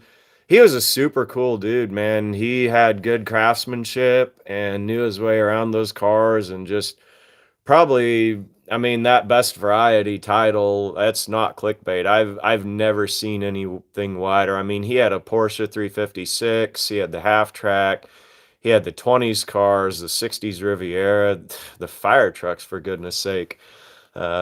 Really, really cool guy with cool taste. Jim says a few buildings apart, A&T guy. Yeah, they made millions of them, and there's a lot of stuff left. I was reading in a book about how a lot of teas that are around are quote unquote mutts, because in the Depression, people would just go to junkyards and they'd piece them together. Model T's really fascinating about the parts, because they kept building new plants and expanding, and the assembly line and all that came on. So the guys that are fanatical about like numbers and details on muscle cars and get in the weeds on that, you can get just as deep on them, the Model Ts, as you can any of the others. So yeah, kind of neat. It's just, and there's only so much space and time that I can do stuff. So the Model Ts were kind of late comers for me, and so they'll probably be early leavers. Buddy of mine has an M37. That's cool. Yeah. Some of those old Dodge Command cars. Pretty neat. Got it full. Let's not talk about that. I try and not. Yeah, so the deal about Jester being crabby, that was a little bit him and a little bit me that night.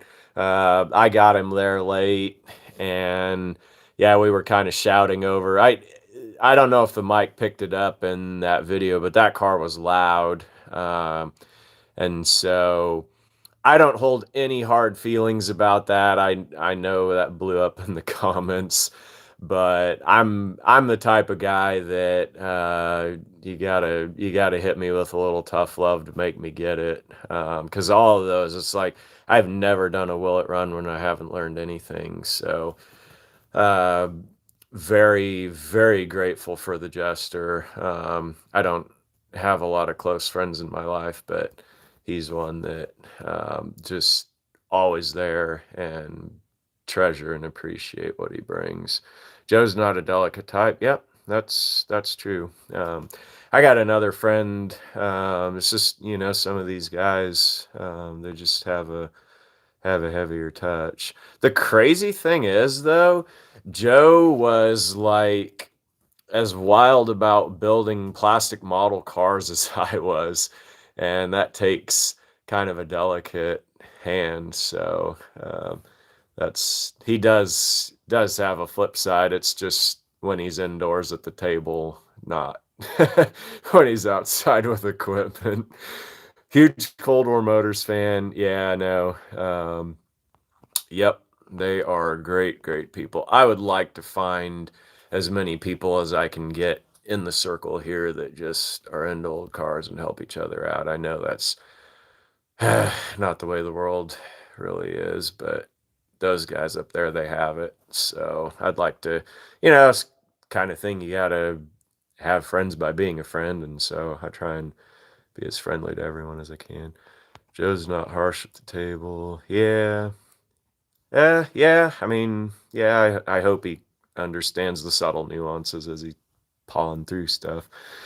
Looking at least the big magnet for the low back. Yeah, okay. Yeah, I can do that. Classic tires in the local dialect. Notice the newer generation are in the 80s and 90s. That is true. Yeah, I mean, I was watching Meekum today, and it surprised me, like the 55, 6, 7 Chevys, they brought strong prices, I thought. Of course, any of that stuff, it always is going to sell for less than it would cost to restore one. And so that's a huge deal. A lot of those 80s and 90s cars, that's a bit of the appeal too, is that they don't have to be restored if you find a good preserved survivor. So, Nick's Music and Hot Rods, miss you, buddy. Yeah, I'm trying to look at your thumbnail. I think that's you. Yeah, it was a good summer, but yeah, things just didn't line up for people the way we'd all hoped. So yeah, I'm got to be a little more tied in with mom and dad, and the nephews are getting into cars. So just it's like every radius in my life is pulling in geographically, family, just time you can't get back, and there's only so many hours. So spent many hours in the junkyard scrounging for eBay thing. That's awesome. Yep. Yep. That is, you're speaking my language there. Enjoy the models. Yeah. Yeah, I know. I know. I am really hoping that my retirement time that I can still work on models. That's a big wish. So I know the jester says his eyes aren't the greatest either. So yeah. Hope to avoid old age as long as I can. That's as much as I can say. 67 Mustang was on TV with Vice Grip. That's cool. Yeah. Love the old Mustangs. You can go to the catalog and get a lot of stuff. Have the black Ford pickup. Yeah. I actually had a guy from Louisiana call me about that one. I have been so busy. I haven't been to the tag office for probably 3 months. And so I've got the title for that here. I've got the 64 title here, and just got to go get them in. That 64, everything I said about it in the video was not clickbait. That one is kind of at a crossroads mechanically. It's got some stuff going for it, but it's got some big hurdles. Kind of explained that to the Louisiana guy. He buy the best one you can starting out, and you'll save the most money on the back end. Love the line you put on Joe. Go ahead and bid. You got room for one more car. And yeah, I know. Yeah, we try and make even loads. I mean, it's never a mandate to buy a car, but yeah, if you got a second spot, then held for review. Dun dun dun. Guys gotta keep it clean. Best line was there's more junk for Tim. Best line for Joe. Yep. Hello, Chris. And old bicycles. There's not a lot that we run into, but yeah, any of this old mechanical stuff that has wheels, I try and show that because I know that's what you guys are into. Yeah, good luck avoiding the old age thing. Yeah, I know. It's a creeping. I am closer to the casket than the cradle statistically. Um, just it's the way the dots are. More auctions, more junkyards. Yep, we're gonna try and show them much as we can. Yeah, and I hope there's stuff within a radius. A lot of that stuff is just really beholden to the auction schedule and what I find and what they sell. And there's a lot of stuff stacking up around here that are cool projects that I maybe you guys, a lot of you guys probably understand. There's just certain ones that it's like it's a super cool car, but it just doesn't trip my trigger. And then there's others where, it could be really just kind of an old turbo. I'm like, man, I like that thing and I want to fix it up. So some of them stacked around here, they're getting some attention. So Jester's been helping a lot. I won't spill the beans too much on those, but just gotta build over time. It takes that one video. I'm gonna probably have 2 years in it, but I'm gonna fit that thing out. It's gonna be cool when we get her done. So halfway point on it. Model cars are harder to build. I really hope not, man. I hope I can hang in there to, again, like I say, have some marbles left in the jar. Don't let the old man in. Yeah, he'll bang down the door regardless. 52 and still buy models and never take time to fit. Yeah, I know. Yeah, work on, hey, any project. Yep. Keep rolling, know the limitations. Yep. Full of quotes. Rims and wheel. Yeah. Um, I got good progress on one of our vehicles this week, and it had all four matching color rims on it. And I was just as excited about that as I was as the rest of the vehicle. And I had the guys bust the tires down, and the beads on them are just trashed. And I was so disappointed. But I have some stock wheels that I can repaint, which gotta do. So there is a company called autotouchuppaint.com, and for $28 I can get a spray bomb can that is in that paint code. So I'll probably cry a little over those for another day and then paint up the ones that I have around here. So we don't have any old pick and pull junkyards, so when I need a part they tell. Oh, well, yeah. I try and be honest with people about what they're getting. I'm like, look, if you can't find something better, this is what you got. And there's some like, I'll have people desperate to buy something because they can't find it. And I'm like, man, you really ought to get your feet on the street and look for something better. But I know it's hard to believe that 1975 was half a century ago. So, and even people think that's too new to restore, but closer to move entirely, no, that will never happen. This will always be geographically split a couple locations. I'm just too grown into my primary one that you saw in Pickers. So yeah, I'll die with my name on the title to it.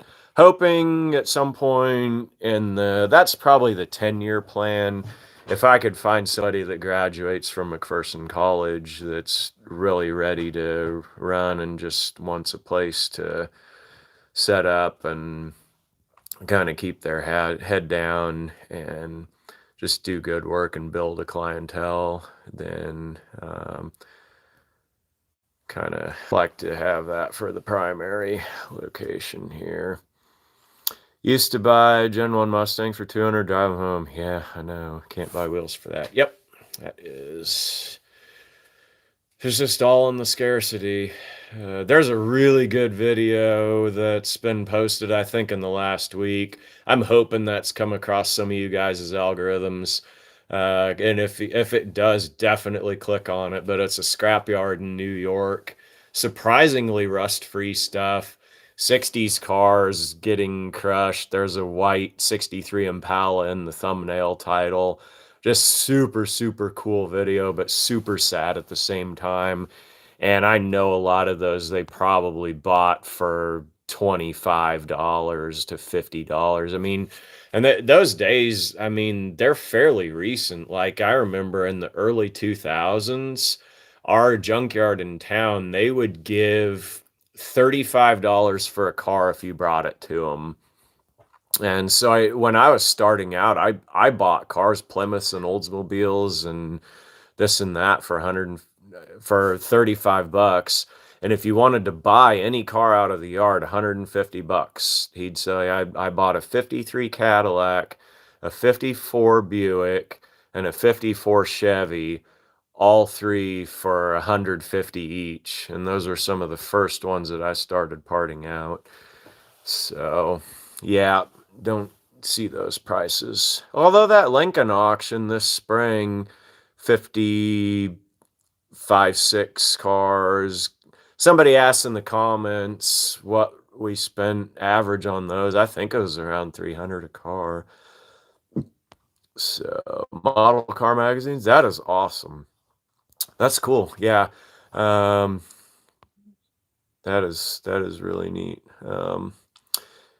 If I reach a point where I know it's going away, the one model deal that I will build no matter what, maybe some of you guys remember, but there's a Volvo ad from the 70s where there's a 2-lane highway and passing in opposite directions is a car transport with brand new cars on it, and then one with stacked flat smashed cars from a scrapyard, and I want to build that. Uh, I'm trying to find, I think it's going to be either 69 or 70 Fords or Chevys, because there's a big spread in the model years for the kits that are available, even pickups to make just a good variety on that transport. So that's one thing regardless, that I do definitely want to complete. Shame the older. Yeah, I know. Yeah, that knowledge is irreplaceable. That's why I am trying the best I can to soak up everything I can for the jester, from the jester. His ear is impeccable. He can listen to a sound and he knows if it's a rod knock. He can listen exactly where the sweet spot is on the timing. And man, I'm hoping I can acquire as much as that.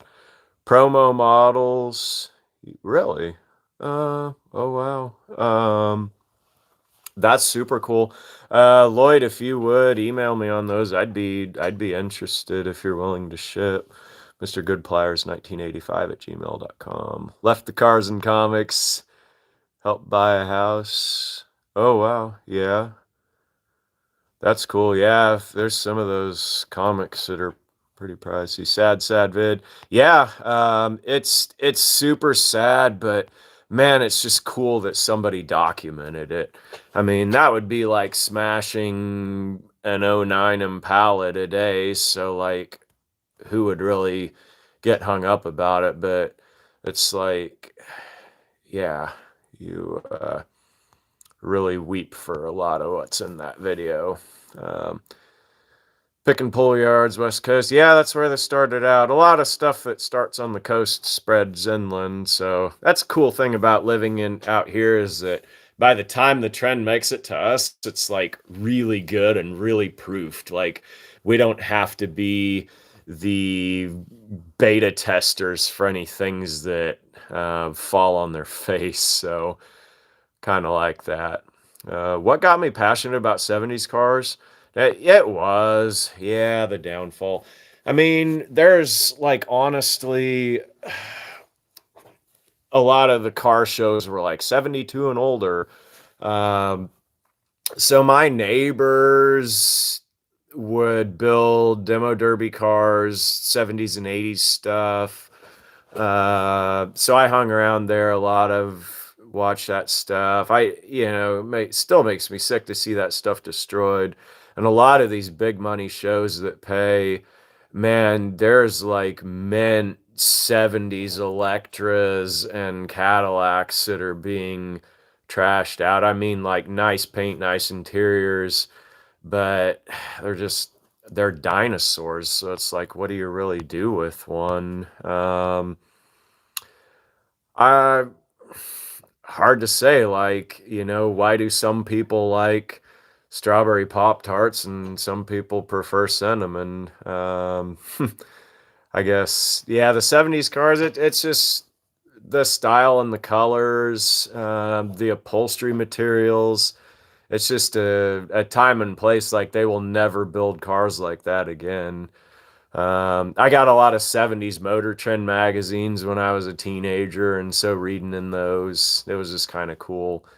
Um, the Picking Life #1 fan, hey, that's our other eBay guy. We are actually going to go picking on Monday, so hoping to get some stuff. No rust buckets or Flintstone. Yeah, okay, yeah.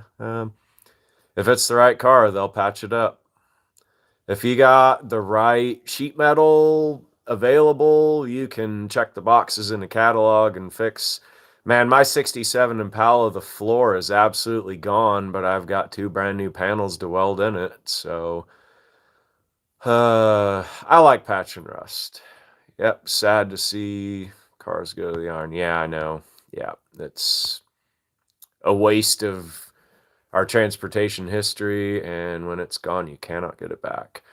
Moved from Western Nebraska to Gossel. Yeah, that's cool. You're a neighbor. So, 60s Lincolns, I do not. No. Old mechanics don't pass.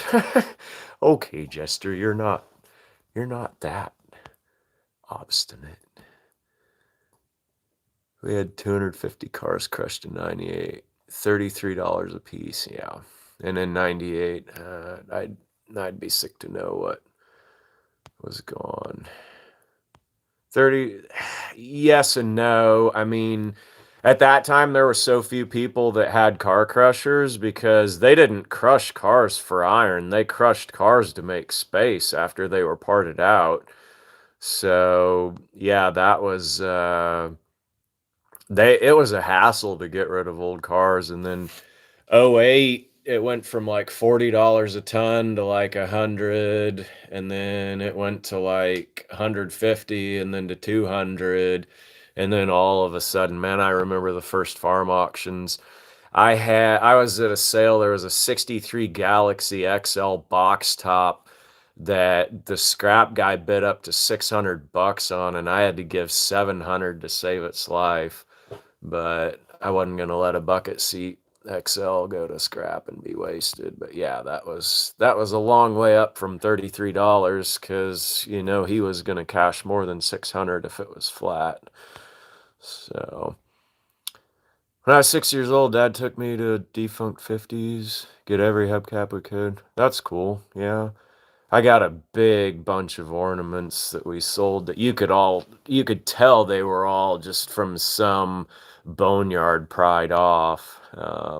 But yeah, it's cool that at least something got saved from a few of them because a lot didn't. Duke Luke, if the generation stopped believing they were sitting on a gold mine. Yeah, yeah.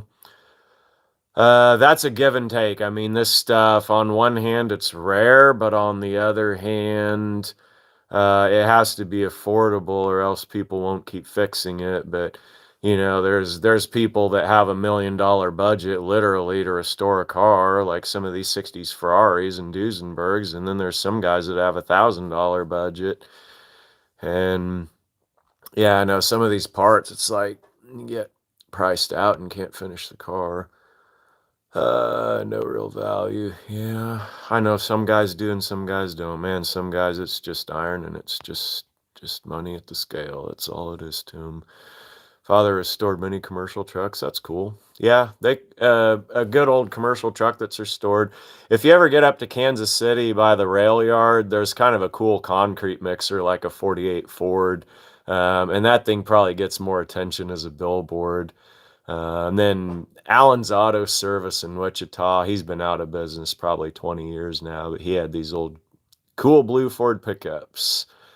Tasty Cake 1915 and a 1918 Wawa. Okay, yeah, those old chain drive trucks with the solid tires are just super cool. Lloyd Green, Gassers and Dragsters Orange Crate. Okay. Yeah, there's some model cars. Yeah, they were pretty cool kits. Monday, yep, we're in Choco Fudge Pop Tart Setzer flavor. Yeah, chocolate's good. We'll turn that down. The Willys, the convertible, the interior. Yeah, that's cool. Yeah, and upholstery is clean. So Joe on the thumbs up. Yep, nice cars, Biscayne. Yep. Joe in the house. Nope, I have not seen Mr. Joseph's 44 yet. Love the vids. Yep. Very cool. Knowledge. Most restored vehicle. Where do you see the market going for base model cars? Tough to say. I mean, yeah, prognosticator of prognosticators. Most restored. I mean, Chevy pickups are perennially popular and probably always will be. It's just every generation keeps coming up. Now you got 90s ones that are collectibles. Not to spill the beans, but that's one of our refurbs is an old Chevy pickup. So I'm actually kind of excited about it. Yep, the Edsel. Show that again to the guys. Edsel service. It's a 2 foot by 4 foot, and it's a duplicate of the original service bay signs that I myself painted. Do I make it to Nebraska? I've actually been up there a bunch. The geographic circle radius is not as big for me as it used to be, so that's actually where the wreck happened, unfortunately. Not that it scared me to go back, but yeah, there's some super cool stuff up there.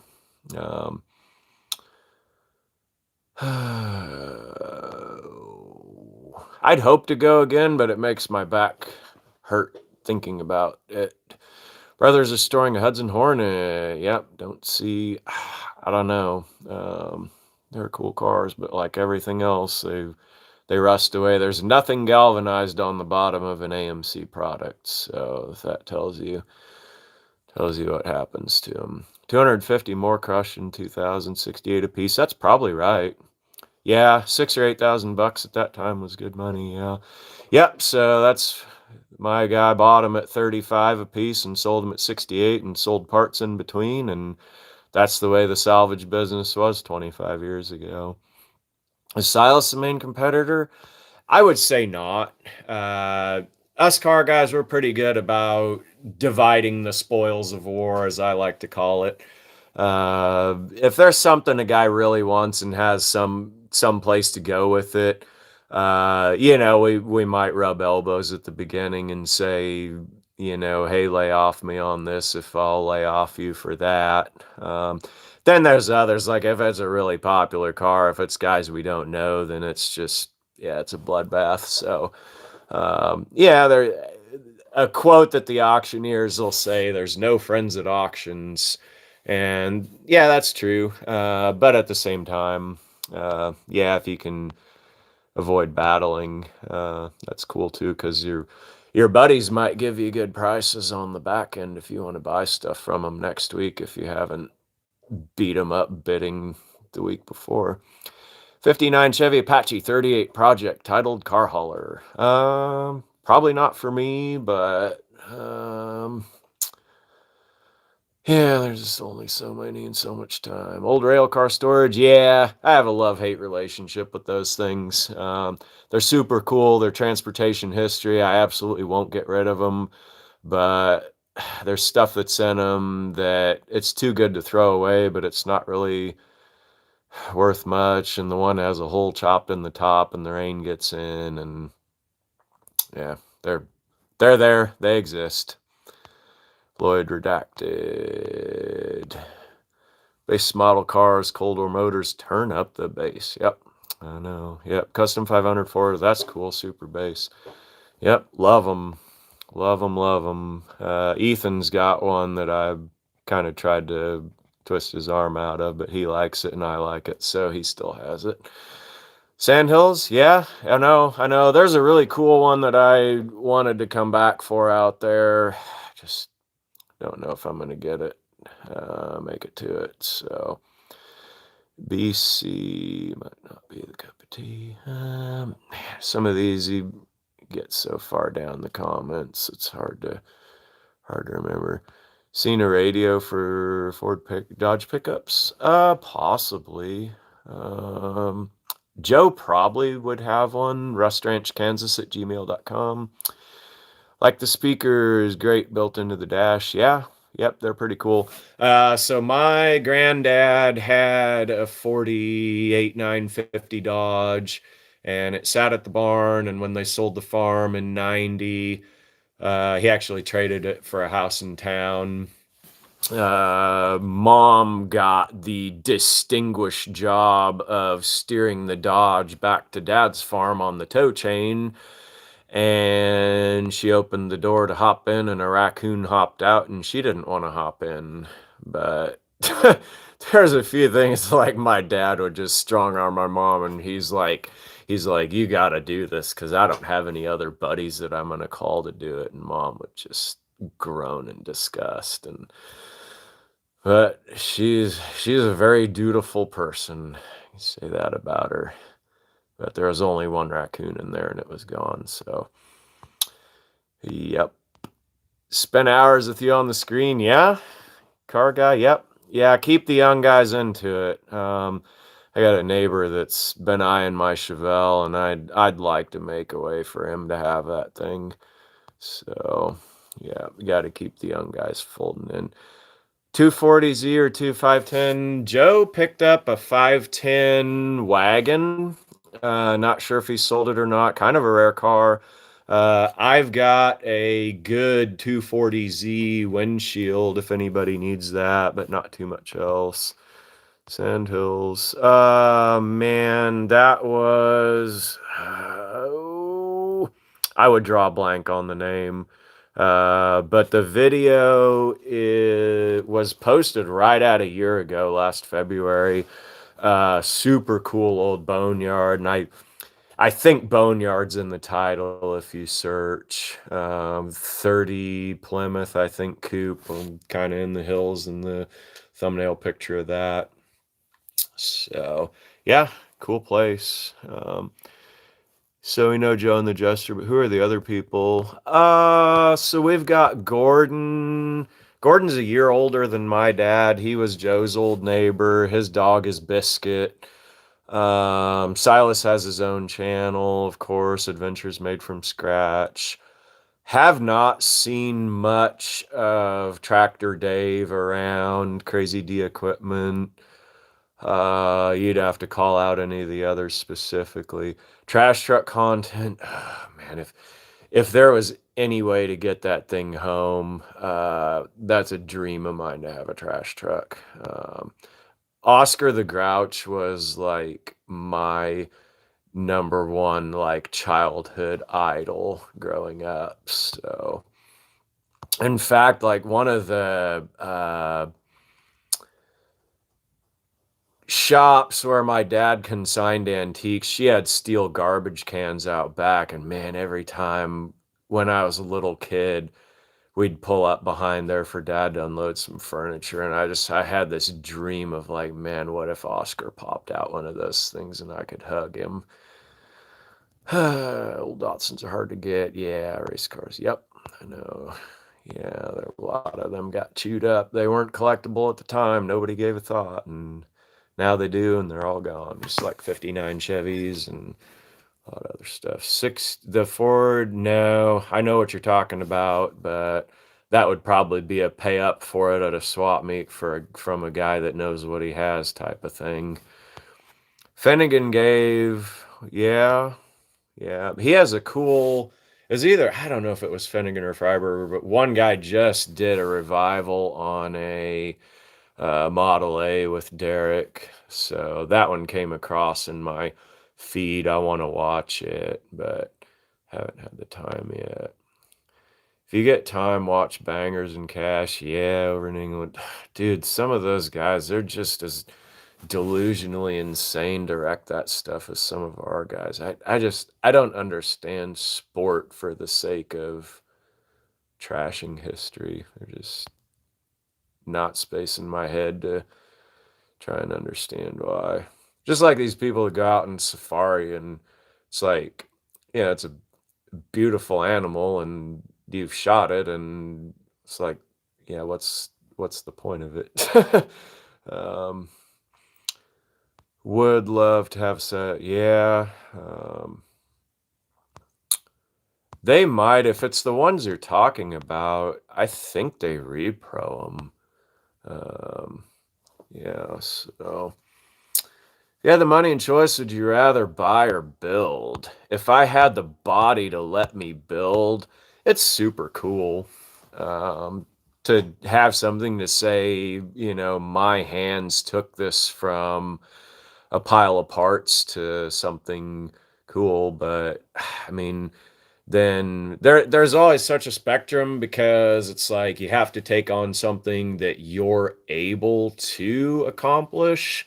You don't want to be the guy who dies with it torn down as a pile of parts in his garage. So, but you also don't want to get so financially buried in it. Um, I don't know. A lot of guys just like finding something and saving it, and that's pretty cool too. But don't save it to rot in your yard either. Trash can. I know. Yep. Build. Yeah, I know, dude. It's super cool. Like especially like patching rust. Like a couple of these, the Jester's been helping me on. Like it's like you drag, excuse me, that old thing in, and you're like, don't know anything about it. Well, does the engine rock? Well, yeah. Well, let's try it. And then, man, to see some of them out and going again. The last one we worked on, it was absolutely like thrown away and left for dead. Like when I picked it up, they packed it full of iron, and I bought it from the scrapyard, and now we've got that thing running and driving, and that's pretty flippin' sweet. 59, yep, a lot of cool cars in 59. Toolman Theater Balcony, yeah, not sure the reference. Grumpy Old Man, one with an IHC and one with a Dodge Monaco, maybe. Younger neighbor has the car bug. That's really cool. Yeah. Oh yeah. Yeah. Man, awesome lineup. Yep. He's got the right era and the right vehicles. Yeah, I know. I'm hoping honestly to snag my nephews because I want some old cars. Yep, 59 Impala. You cannot go wrong. And that of the like common quote unquote, like they built millions of them collector cars, like the 59 Impala, a lot of the other collector car markets, like they're pretty flat, but 59 Chevys, man, just dominating in the prices and the interest. And it's like one comes up for sale that's even remotely fixable and they're just like snapped up. So that's a lot of the reason why I wanted to sell mine. I'm like, the fence is going to cost this much, the cars are worth that much, and I'm not going to do anything with them at this point. So easy decision just because the market value has a lot of people ready buyers. So the reservation, I've heard that. Yeah, the right person to talk to. Yeah, that's always been a thing. So Encino Badgers, yeah. Don't have them in our area. Yeah, Freiburger two-part. Okay, cool. Yeah. Bangers. I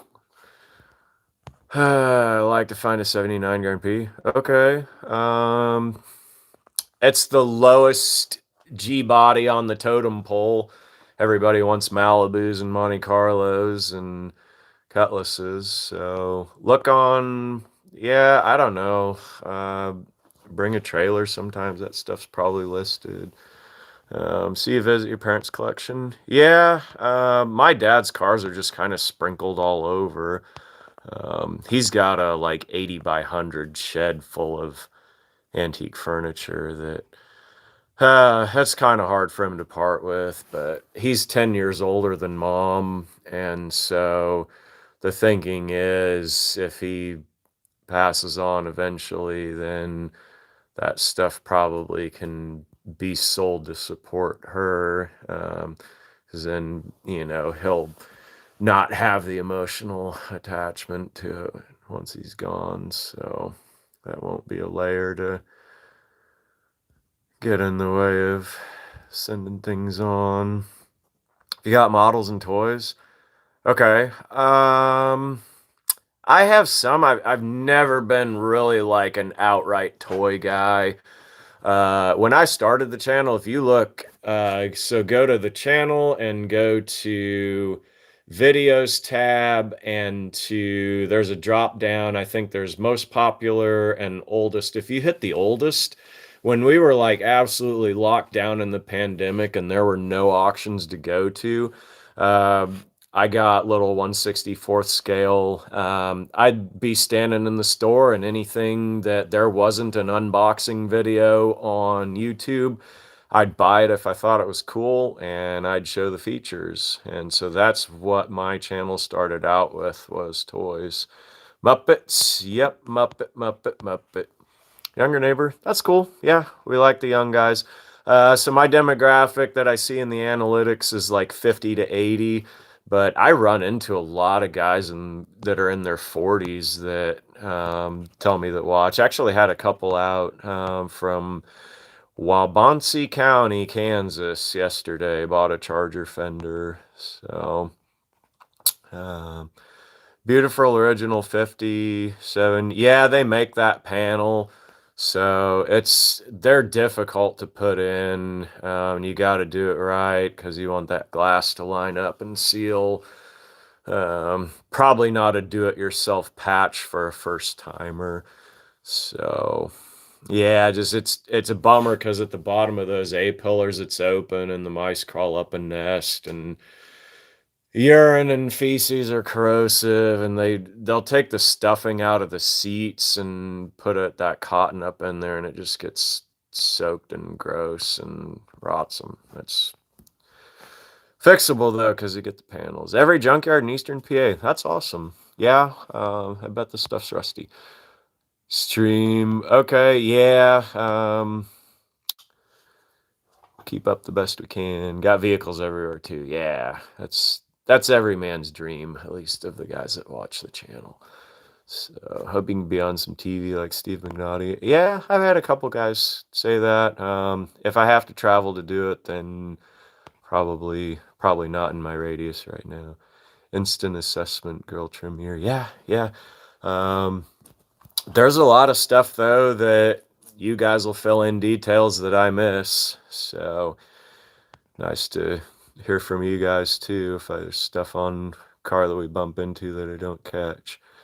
Fred Ashmore, I've seen him come across some of the pages, but I reached out to him on Messenger once and I was like, hey, if you want to want a guy to film any of these.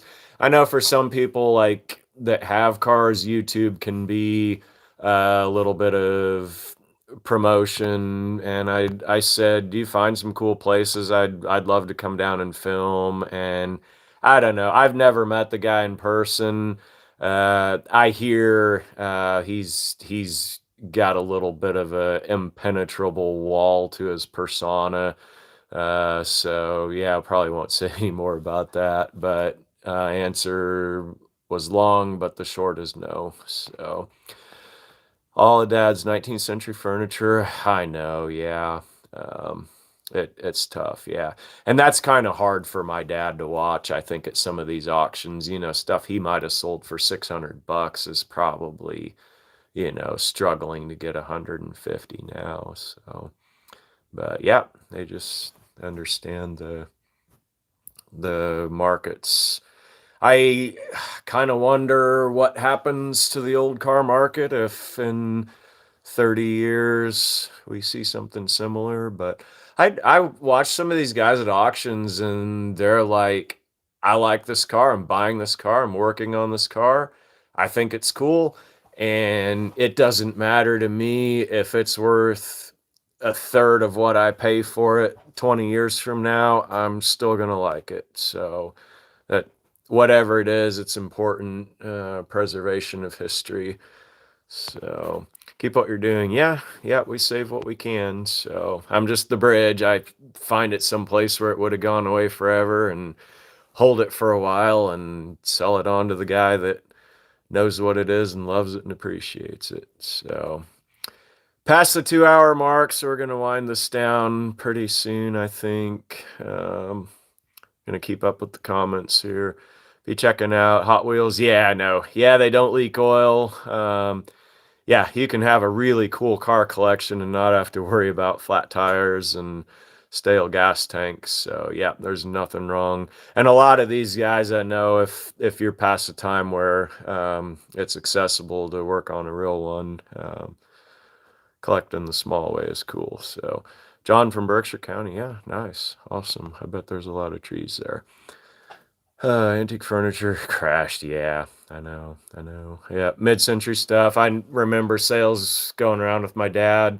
Could not give that stuff away. Blonde 60s Formica stuff, worthless. And now that's the only stuff you can sell. Glass and pottery. Yeah, a lady in my town, she has a whole building full of it. And it's like, I think a lot of that has to do with kids in antique stores. You know, they were told 30 years ago, don't touch that, don't break that. And they just have no tangible connection with it. So they were told it's off limits to them and they don't want it. You know, people my age, grandmother's china doesn't really mean anything to them.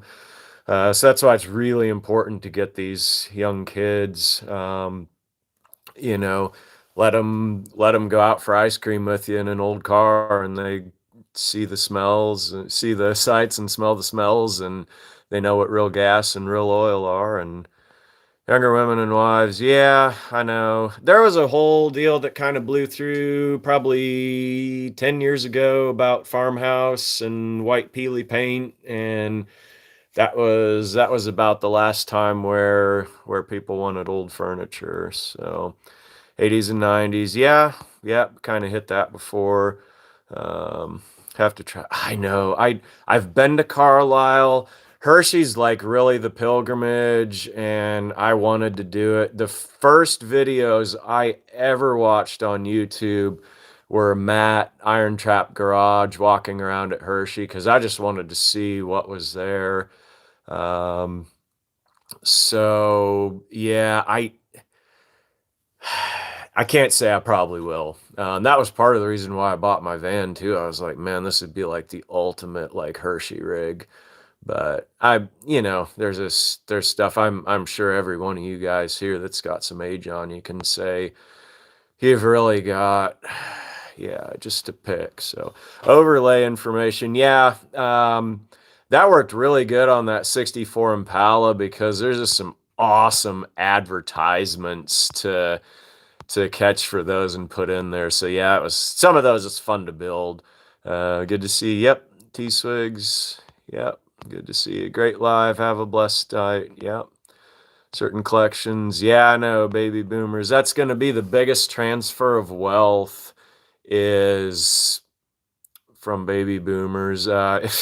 If the nursing home racket doesn't eat it all up, man, that is one of the most. Ugh, you can not make enough money in your whole life to have it whizzed away for a couple of years of nursing home care. So yeah, that's nasty. Hate to hear it, hate to see it. Yeah, not Monday. We're going picking. Not Tuesday. We're gonna work on garage doors. So rest of the week not really planned. Yeah, fast 2 hours it is. Gen X are still here. Yep. Don't touch. Yep, you'll break that, kid. And then you won't have any tangible tie to it either. So, yeah. Port Huron, like watching. Good, Everett. Yep, glad to see you. Joe Bradley says good night. Yep, we've got a few more cycling off. GMC Sprint 71, horn button and saddle. Tough one. There's a guy in Oklahoma, Phillips Muscle Car Parts. You might look him up. He just bought a second big inventory that he's wanting to sell out. Uh, man, I just have to beat the streets. Look around. Hershey was 70, man. I'll bet it was muddy.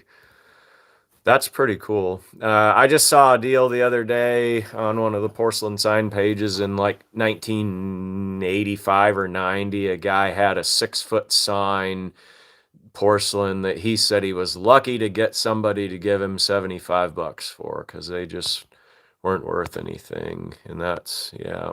I wish my dad had collected porcelain signs instead of antique furniture, but here we are.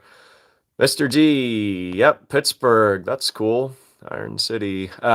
Pete has Iron City Garage, so he's a neighbor of yours. He's come and shopped in Kansas and out west here a few times, but market for the old trucks that he was buying is kind of out, so really dipped, so he probably won't be. Yeah, not wrong. I know. It's an ugly, filthy racket. Yeah, don't want don't like to see it, but yeah, I mean, what do you do around it? There's some stories of some people that are caregivers for their family that, man, it'll eat you, and so it's a really tough position. I don't know. I hope we have the necessary grace and options with my parents. Mom's a nurse and she's 10 years younger than dad, so she'll probably retire to take care of him at some point. Hadn't needed to yet, but yeah, she's getting some age and miles on the old chassis too. Hadn't had any replacement parts yet, but yeah, it all comes for us eventually. Jim says, "Look out, take care." Yep, thanks. Yep, come back and watch again. Lloyd says, "Have a good year. Rest up. Send an email." Okay. AT&T, yeah, I know. Technology. My phone is smashed and broken pieces, and the battery doesn't have a great life. So I'm lucky we've survived 2 hours and 17 into the live. But yeah, if we hit the low battery, I'm gonna cycle out. So Springfield swap meet, yeah. There's some good Pontiac meets in Ohio too. Jim Barry says yes, muddy. Yeah, it's been a rainy year. Chris, yep, have a good night. Nebraska, yeah, dude, I'd love to get back. I really, really would. Um, the models. Oh yeah, yeah. Yep.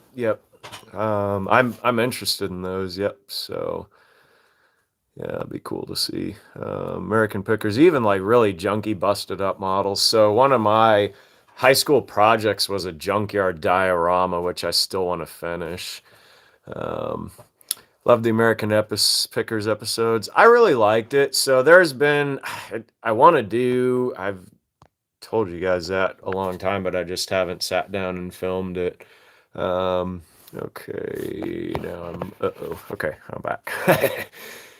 Got the menu pulled up. Yeah, so there's been various times with the pickers that I think early on they were beating people up on price, and then other times there were maybe some things sprinkled in, maybe that weren't necessarily organically found. That's just what I've heard. I don't know.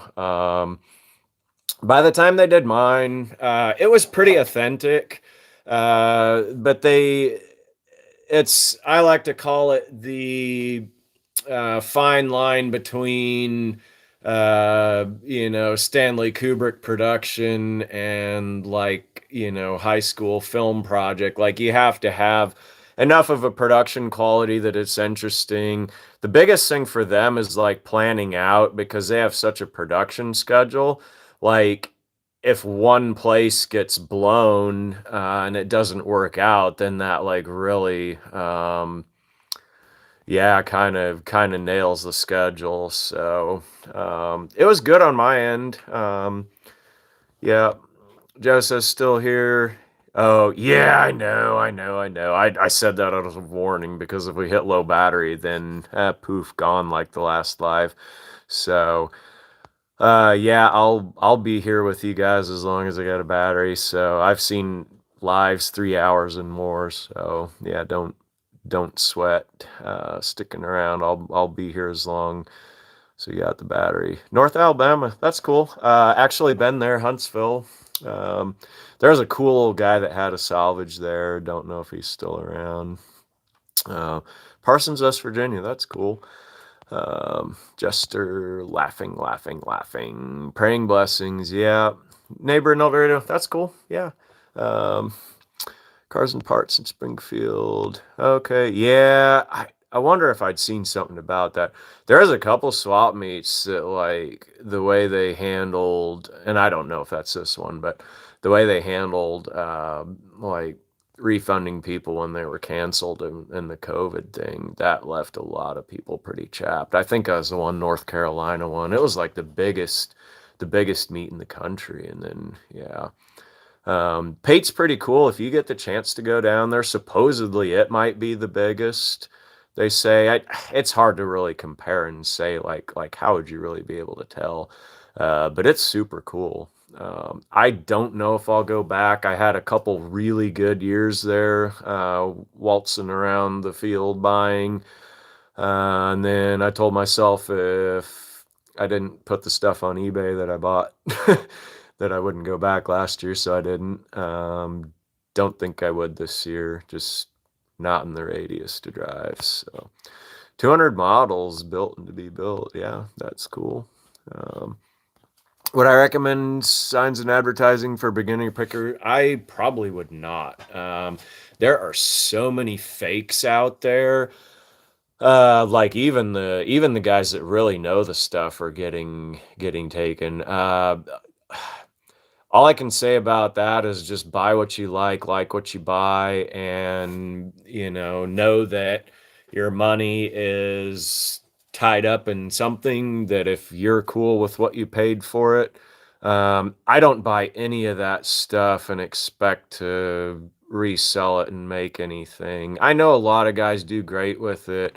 It's hard to buy because like everybody's heard, oh, this stuff's worth $1 million, and then yeah, it kind of nukes. And then the other, I have a hard time selling stuff because it's like I remember where I got it, and it's just part of a time of having been there. Amazing recall. Yeah, thanks. Yep, just once you see it, it's hard to forget. Pin Hills. Oh yeah, yeah.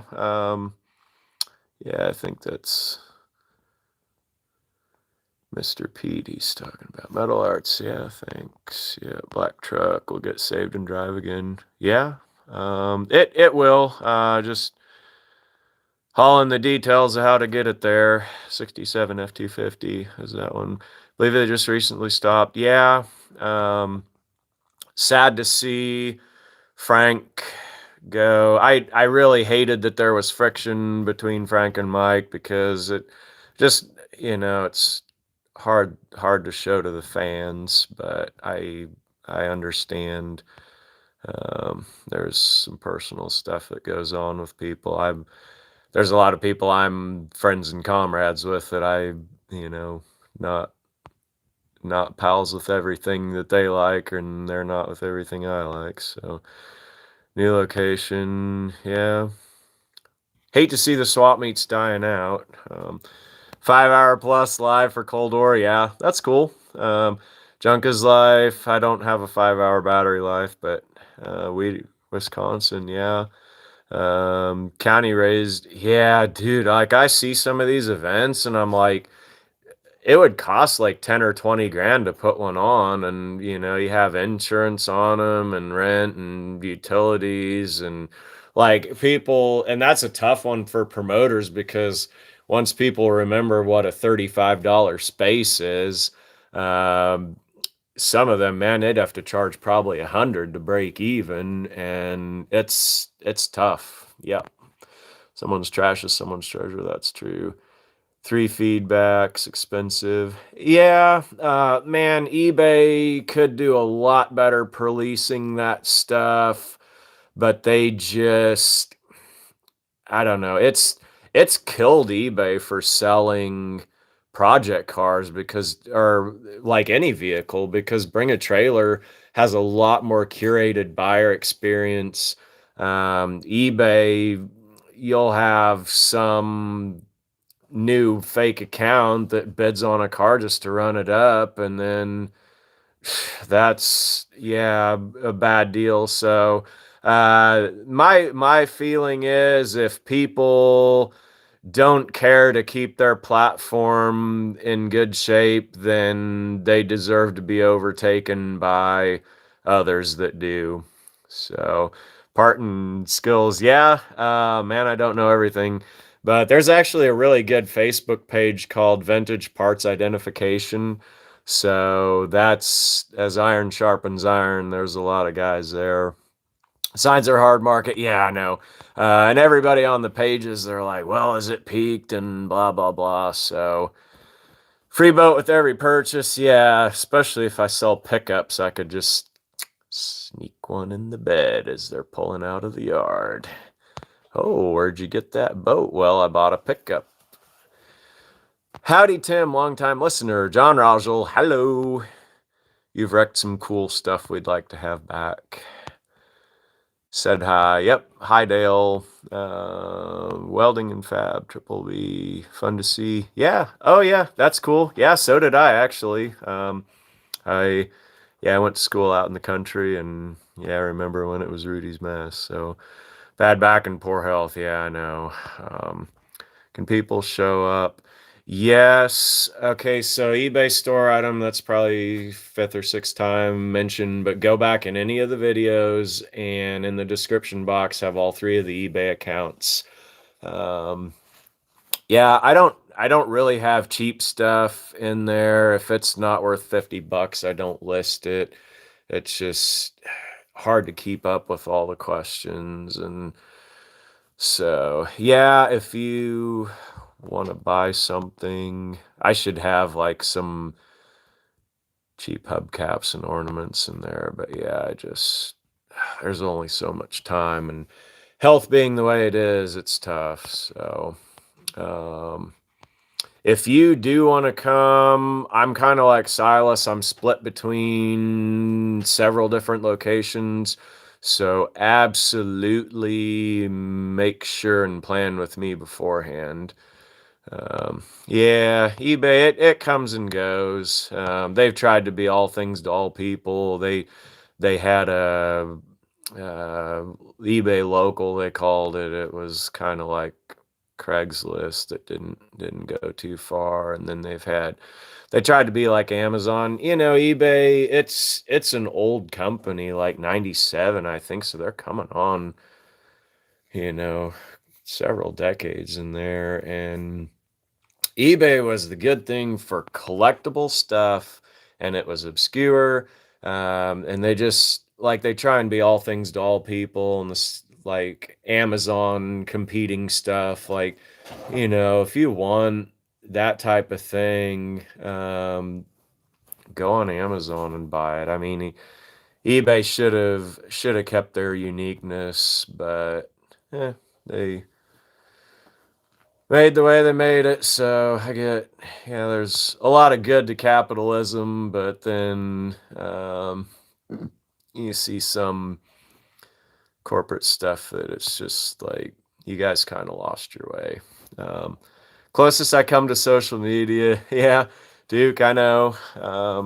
Yeah, there's a lot of good to social media, but then there's a lot that's not.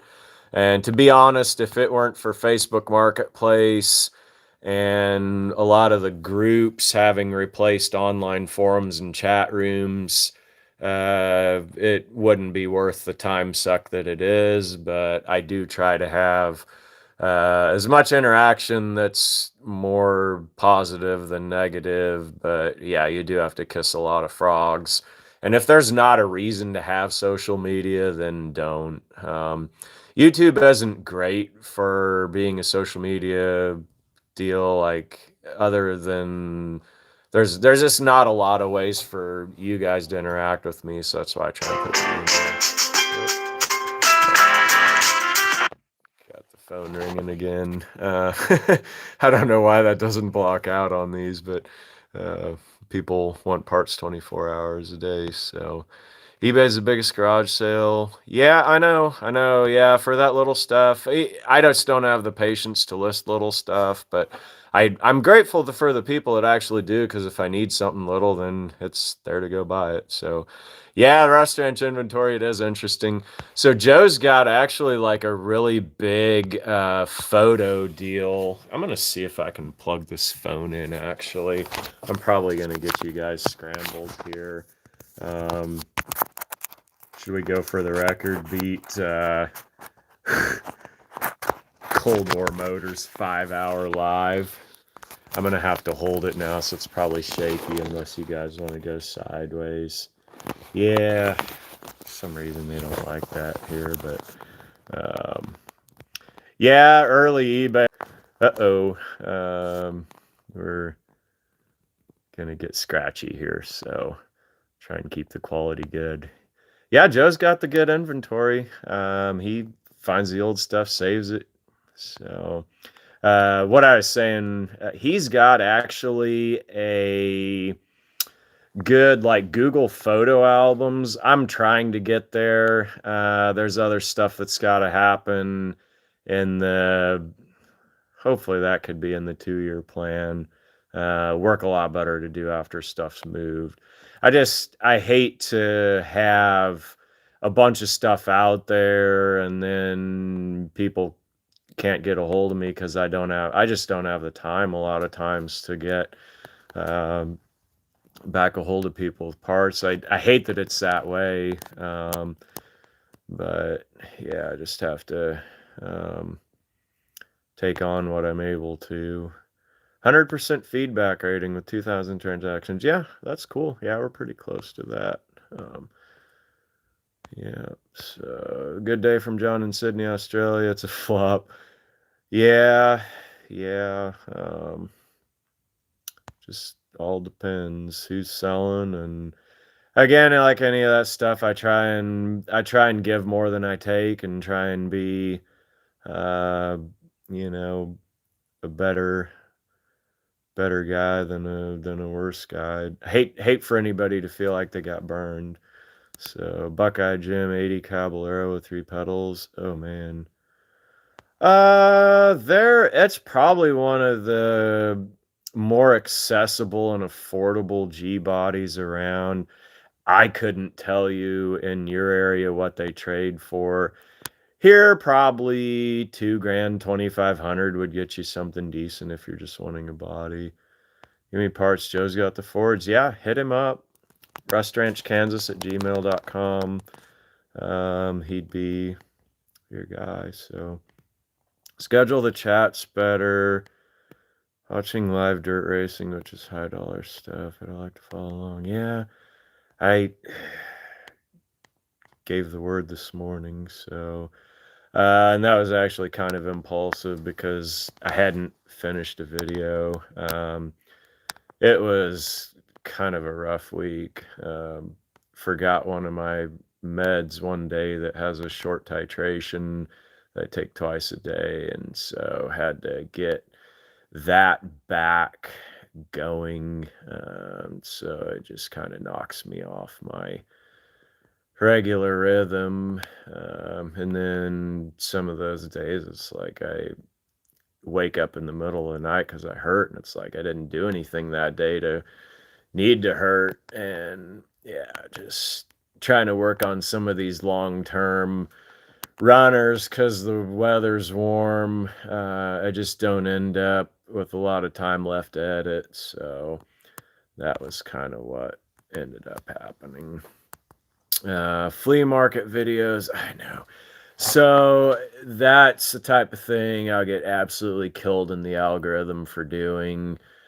But I know like every one of those videos that I do that's like really kind of outside the usual, there's always somebody in the comments that like really loves it. And I feel bad to leave those guys hanging, but for the most people to really get something out of it and watch, auctions, junkyards, barn find stuff. That's really the core of the channel.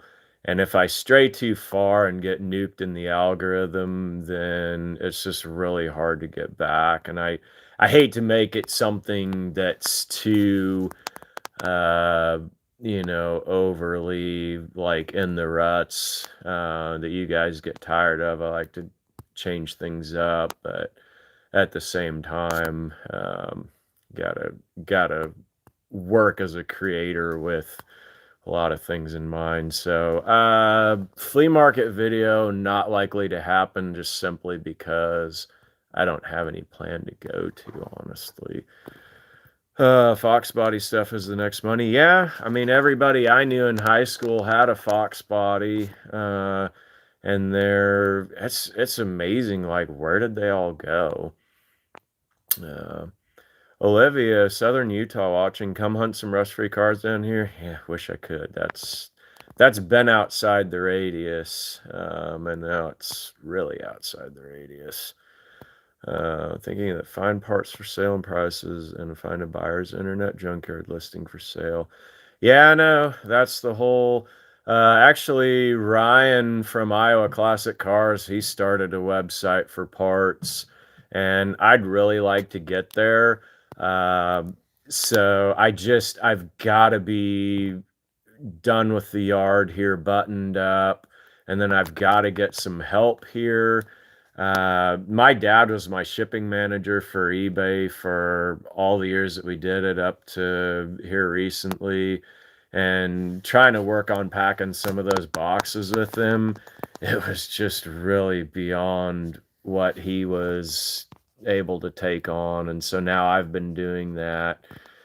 So yeah, that's I've got to get some help, which that's gotta come. So yeah, the car events at the college. Yeah, I hate doing shows and I hate doing museums because I get so nuked on them. It's hard to stay, with people watching and YouTube suggesting future videos in the algorithm if they only get 10,000 views. But I'm grateful for the diehards here that are willing to watch everything, which is great. You 5 or 10,000 people anchor the channel, and very, very grateful for every one of you. So Fox bodies 3 for sale. Yeah, I had an '80 Fairmont, a real turd of a car. Uh, Nice car, but terrible mechanically. Like probably the nicest car I've ever crushed, but I'm like, what do you do with it? And if I still had it around, it would be worth money as a collectible car, but 20 years ago it wasn't. So 87 notchback, that's cool. Gas mileage, yeah, I don't know, must not be a 4-cylinder. 2 4i Foxes, that's cool. Um, New Mexico, happy to show you around. I went there once and I have no desire at all to ever go back. Um, Dalton has his pole barn garage west out there. He loves it for some reason, more power to him, but not for me. Huge fox body. That's cool. Oh, at the gatherings? Yeah. Yeah, man, that's the coolest thing about old car hobby. It's like if you get the guys that are into it, you got your tribe. That's what the old car thing is all about. Put seller to buyer and seller to sales ship. Yeah, I know. Just got to get set up. I'm wanting to get to a point, so I don't know if any of you guys follow on Facebook Steve Snyder. Snyder's Junkyard, 6 months free storage is the title of his page. I would like to get to some open houses like he does. Um, I know getting the stuff sold and out to you guys, that's the main point of buying it in the first place. So, unless a few things I get kind of attached to. But yeah, at the selling end, we're wanting to get rolling there. So Again, 6-month plan, year plan, 2-year plan, 5-year, 10-year plan. So before I get too old and broken down to experience it and make it happen. Rusty, 6 blades, watch you all the time. Limited supply of old rigs in Newfoundland. Yeah, I could see that. Yeah, they rust away. 2 convertibles. Man, you guys are like the fat fox body crowd. So, got a word on one that we might go get. Mercury Capri, I think. So that would be something we might. 62 Mercury S55. Yeah, that one's down at Joe's. That one came out of Missouri. As far as I know, still down there. Not a fixer. It's parts. Florida Allen. Yeah, awesome. Yep. I look forward to seeing you guys watch them. That's why we do it. It's for the fans. 3 Granadas. Dude, I love Granadas. Just big old ugly car. Well, mid-size ugly car. 4i Fox. It's 9s. Yeah, not cheap. Yeah. No car hobby is cheap at racing, especially. MGs. Yeah, not bad. Had a few of those. Car guys are the best, Jim says. Message held for a review. Dun dun dun. Guys, keep it clean. Bummer on New Mexico. Yeah. Yep. Wasn't. And it was just a few things like there was some cool stuff I wanted to go do. Like there was a U-pull yard out there, and there's like 50-mile-an-hour wind sandstorm, and I just hid out in the van. I don't know. The area, Albuquerque, just didn't have a great vibe to it. Yeah, it is what it is. They need some Windex. Not sure about that. Message is held for review. View message. I'm scared too. It's like you put on the hazmat suit and you poke it. Not sure if you want to. Oh man, oh man, oh man. Yeah, so I really enjoy having you guys around. It's cool to do this for me. Like a little sliver of it is documenting like all the cool places we've been and the stuff we've seen, just because there'll be a time eventually when I'm too old to do this. I mean, at least to the level of like traveling everywhere and making big loads and all that. So, uh, I know for a lot of you guys too, like again, the demographic here, a lot of 50 to 80 age. And I know like a lot of you guys, it's cool to see this still happen and guys take it on. So I like when you guys can feel like you live vicariously through us. So that means a lot to hear the cheers from you guys from the fan section. So that's why we do it. Best way to ship. I just got, and I dragged my feet on it for a long time, and people said, you got to do it, you got to do it, you got to do it. But on eBay, from your eBay funds, you can tap, it's like the top piece on the drop down menu. It says get shipping label, and you actually save money doing it. I could have saved probably hundreds of dollars or more by doing it sooner, but at least I'm in now, I'm doing it.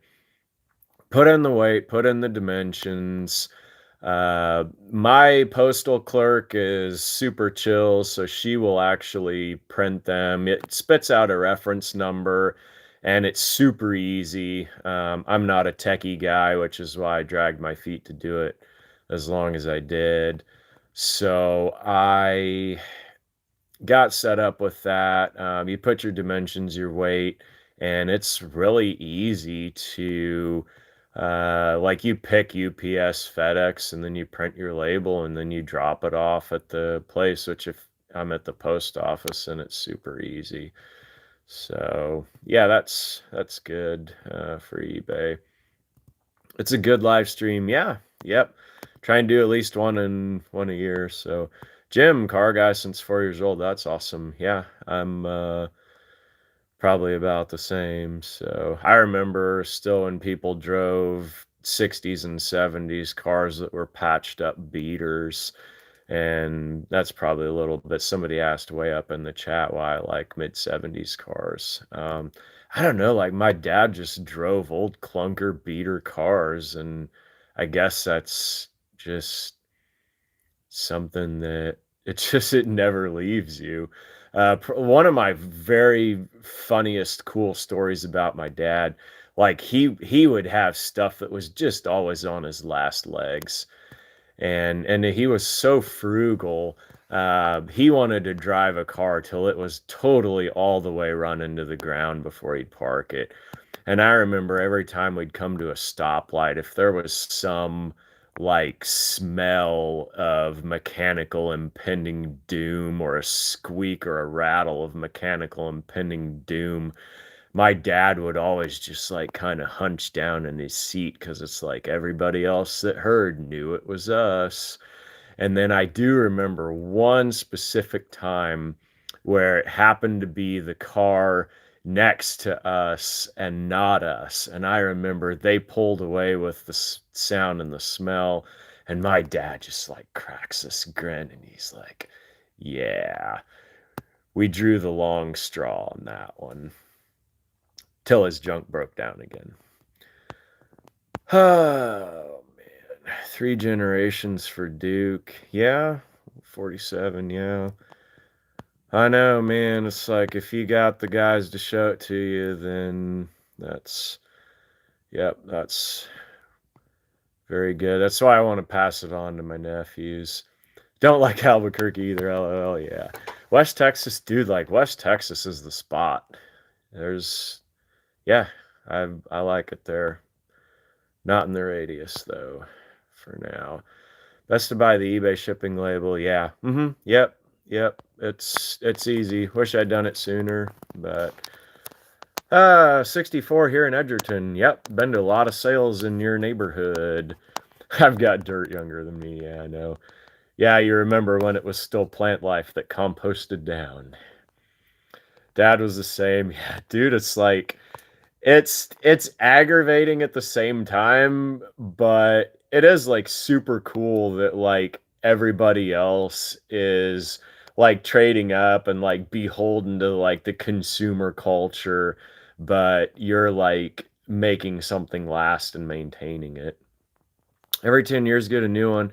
Yeah, so I was talking about that with the jester about every time we work on a car. He's like, yeah, they always parked it for some reason. I'm like, not always. There's some of these cars, like if you pick any 10 years apart, like 1930 to 40, like everything that was added, like you've got all of a sudden hydraulic brakes and synchro mesh transmissions, 40 to 50, you've got everything with overdrive, you've got envelope body styling, you've got like 50 to 60 is a big leap, 60 to 70, you've got your disc brakes, and you've got just every year there was such a leap. The 80s, they introduced fuel injection and overdrive automatics. And a lot of people, like, it was a perfectly good running car, and they just bought it for something else to get the technology that was up to date with the times. And I think like there's two different types of people. Like my dad would just, he'd buy all those cars at the 10-year mark when they were ready to get rid of them, which is actually like maybe more like the 20-year mark. But yeah, he'd run them the rest of the way into the ground. So it's kind of cool. Sort of reminds me of a kid's book, Bill Pete's Jennifer and Josephine. If you ever get the chance to pass that on to a grandkid or a nephew or anyone, a niece, be sure and do it, because that's kind of a cool story about the progression of old cars from the newer owners to the older owners. Just explain the Ford Taurus. Yeah, that is one car that it will live on longer than it should in spite of itself. Head gasket, transmission, race to the finish, which will go out first, but yeah, those old Tauruses, you can beat on them a while before they give up. Older than dinosaur poop, but not older than dirt. Wow. Okay. Don't crumble to dust before the chat's over.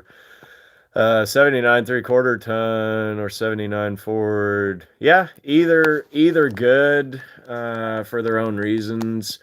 Either actually a lot of dedicated collectors for each of those. Just yeah, I got to keep it within a close radius to a gas station. I wish you could come film around some of the places I clean up. Yeah, it's just a shame that the United States is 3,000 miles from coast to coast. Because there's a lot of cool stuff that it'd be neat to see closer. Lloyd, haha, yeah. Little comedic relief. G-Body for 40 years. Awesome. You're part of my tribe, man, even though we've never met. 70s Capri, 120 mile an hour, 5 fenders vibrating. Wow. Yeah, ain't seen nothing. Yeah, and if you're going that speed in that car, you haven't. uh, some of those, so the smog era, malaise era, fuel crunch era, whatever you call it, they would try and cheat any way they could to get better gas mileage. And so you get some really numerically high rear axle ratios that take you a bit to get up to speed, but once you're flying, that one Cutlass I had, I want to say it was like a 208, but I don't remember. There was a speeding ticket for over 90 miles an hour in the glove box. It's kind of cool automotive history. Some of these glove box finds, they tell a lot about the stories of some of these cars. Synchro mesh, sorcery. Yeah, I know. Yep. 35, I think, was about when synchro mesh became fairly common. First hydraulic brakes, I think, were 1920 Duesenberg. Um, and then Henry Ford didn't get rid of them until like 39. Henry Ford almost killed the company for not innovating. He was on thin ice and some of that stuff as far as engineering goes. The Model A he had to do. It got pretty tight schedule wise for it to alienate a lot of buyers. G-bodies, yeah, I know. There's a lot of used car lots where, man, you could go find a G-body. Yeah, they were the bread and butter cars. 7 years from new to find a good car, not too much rust yet. Yeah, I know some of you guys' places. That's a deal. New Taurus, not so much a Fusion. Yeah, there was I want to say like 07, 08, 09. The four cylinders in those Fusions were just unkillable. Amazing to see someone's life through your lens. Yeah, thank you. I hope you guys get some interest out of this. I hope there's a little bit of human connection. So when I did start this channel, things were like really ugly with some bad people here in town. I got on the bad side of some stuff in city council that wasn't my fault and had nothing to do with me. And so I know a lot of people gripe about social media and the internet is killing the social fabric of our country.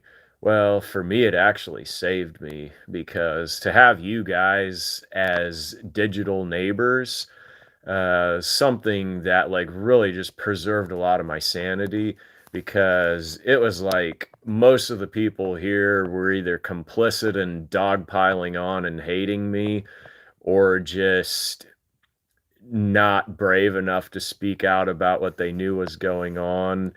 And like this YouTube deal, it's been really cool. And, and even like the social fabric that I had was within 20 miles further than here everywhere. And I mean, I'd go to North Dakota and Nebraska and see guys that were viewers of the channel. And that was just pretty stinking cool to run into a lot of you guys and just know that there were people that liked what I liked, even though for a lot of the time here, my community was within the four walls of my own house and with you guys. So amazingly grateful. And I hope through the comments, even though YouTube's not great for social media, that I get to see some of you guys' lives too, through your lenses. So I know, like, especially the 50 to 80 demographic, I want to learn as much as I can. So if there's stuff that I miss, definitely comment, let me know, because I want to learn. Buckeyes trying to get some smiley. Yeah. Yeah, we like to have fun here. Don't forget to hit the like. Yep, a lot of people have. Got the heart from Dog and Ball Productions. Hi, Pancake. Pancake and I have discovered buttermilk pancakes in the freezer section of Walmart, and we have to pace ourselves because we can eat a whole bag rather quickly. 73 Mach 1. That's cool. Yeah, 275. Yep, that's getting up there on 50 Plymouth Special Deluxe barn. Yeah. Oh, awesome, awesome, awesome. Is that a 3-window coupe or a 5-window coupe? Played it and drive it as an everyday. So there was one, I want to say it was on Bring a Trailer, maybe in the last year. If you look up, it was a 49 or 50 Plymouth that was a guy's daily driver. The brakes are terrible on those cars. To keep an adjustment, you got a cylinder for each shoe. Ugh, dismal. But other than that, I mean, they're pretty unkillable cars. Um, yeah, let us know on that. That'd be super cool. I'm probably gonna draw the line at like early 60s stuff for drivers. Like to get there. Hoping at the 5-year plan that can come on. 27T, it's fun showing it off to people who have no clue how far. Yeah, yeah, those little planetaries. I Yeah, that's been kind of cool to watch Scott on Cold War Motors show how to drive his and stuff. So like to see, even though a lot of the old timers, I mean, there's like second and third generation ownership now on those T's. So it's cool to see people getting them out and exercising them, preserving them. Kissel says, love watching the videos, inspirational. That's awesome. Yeah, I do it for you guys. I do it for the fans. Um, can't please them all. Yeah, kids will be kids. Yeah, I know. I I joke about that we do this for the validation of strangers on the internet, but it's sort of not a joke.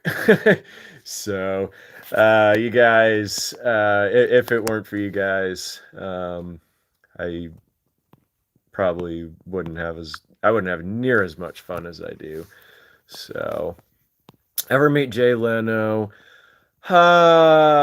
Missed connection when he came to the McPherson College before my time.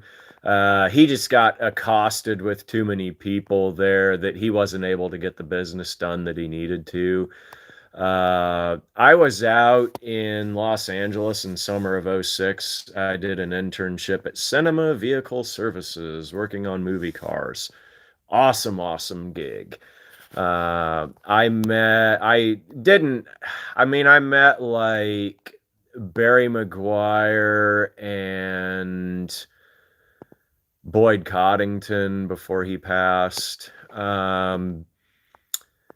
But yeah, haven't ever for Jay Leno. I think that's probably the closest I've ever come. Uh, I mean, obviously the Pickers at the Mecum Anamosa, Iowa motorcycle sale. Robbie Wolf was there. Got a couple autographed cards from him. Um, Trying to think. Yeah, haven't rubbed shoulders with too many. It was kind of cool though. Like my parents, we'd go on vacation to California, and there was a couple people like you'd see like out that were like fairly disguised with big sunglasses. Like now, like big sunglasses are a thing for fashion, but at that time, like some of the Hollywood people that just wanted to be anonymous and go out and go shopping or whatever, you'd see them and you'd be like, yeah, that's probably a famous person underneath that garb. So, Breakfast of Champions, dude, I love pancakes, man. And it's actual good nutrition because like you've got eggs in there, and so it's not just a bunch of like dead carbs. 5-1, okay, yeah. I only ask because I've got a 50. It's a 3-window coupe, so yeah. Haven't shown mine on the channel. Okay, yeah. I'm gonna have to. I gotta remember Duke Luke Garage. It's 1978. I may or may not remember that, but yeah, it'd be. Excuse me. The pancakes. Cool to see some of what you got going on over there. I always learn from you guys if you got channels where you're working on cars. Not everybody does, but the ones that do, I kind of like to see. 77 Regal with two tops, 342 limited slip, 354 barrel. Awesome. That's good specs. G-body for the win. Yep, they're awesome.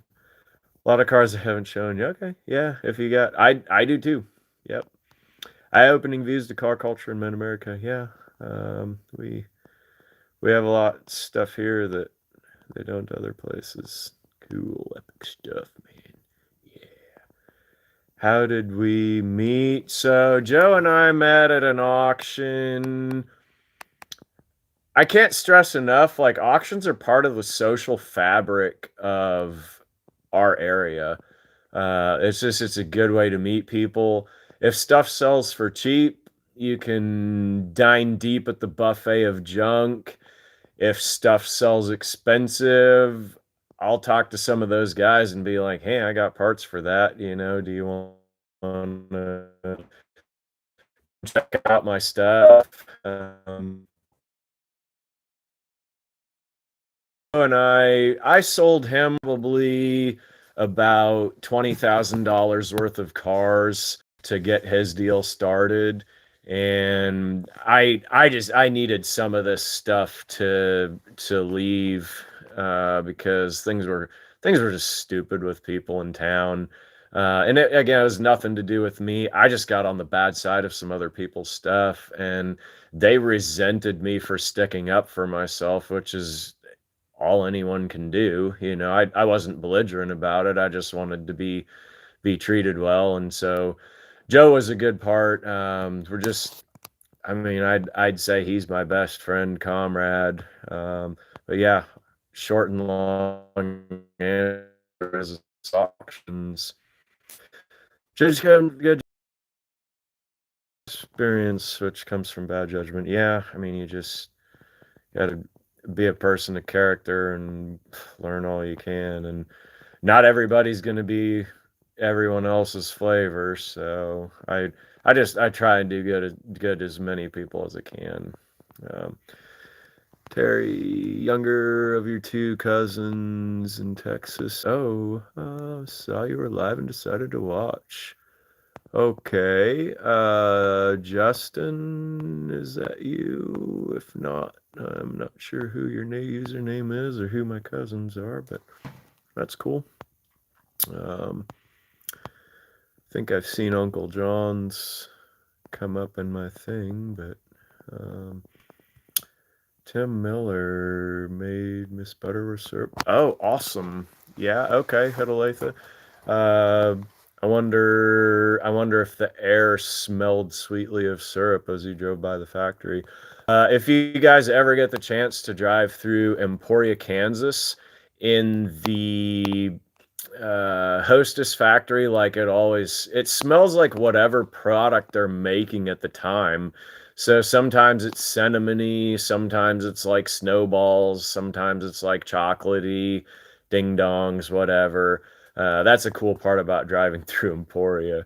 Um, Hello from Idaho, says Hubcap Dylan. Whoop. Enjoy the videos. Watch Chad. Yeah, Sunday nights. Yep, saw him on one of my videos. Yeah, that was, I think, out at the Lincoln place. Pretty cool guy. Not everybody that's in this business is going to be everybody's flavor. But yeah, he's good people. Pancakes on your mind. Do it. Eat them. Peer pressure. Subliminal messaging.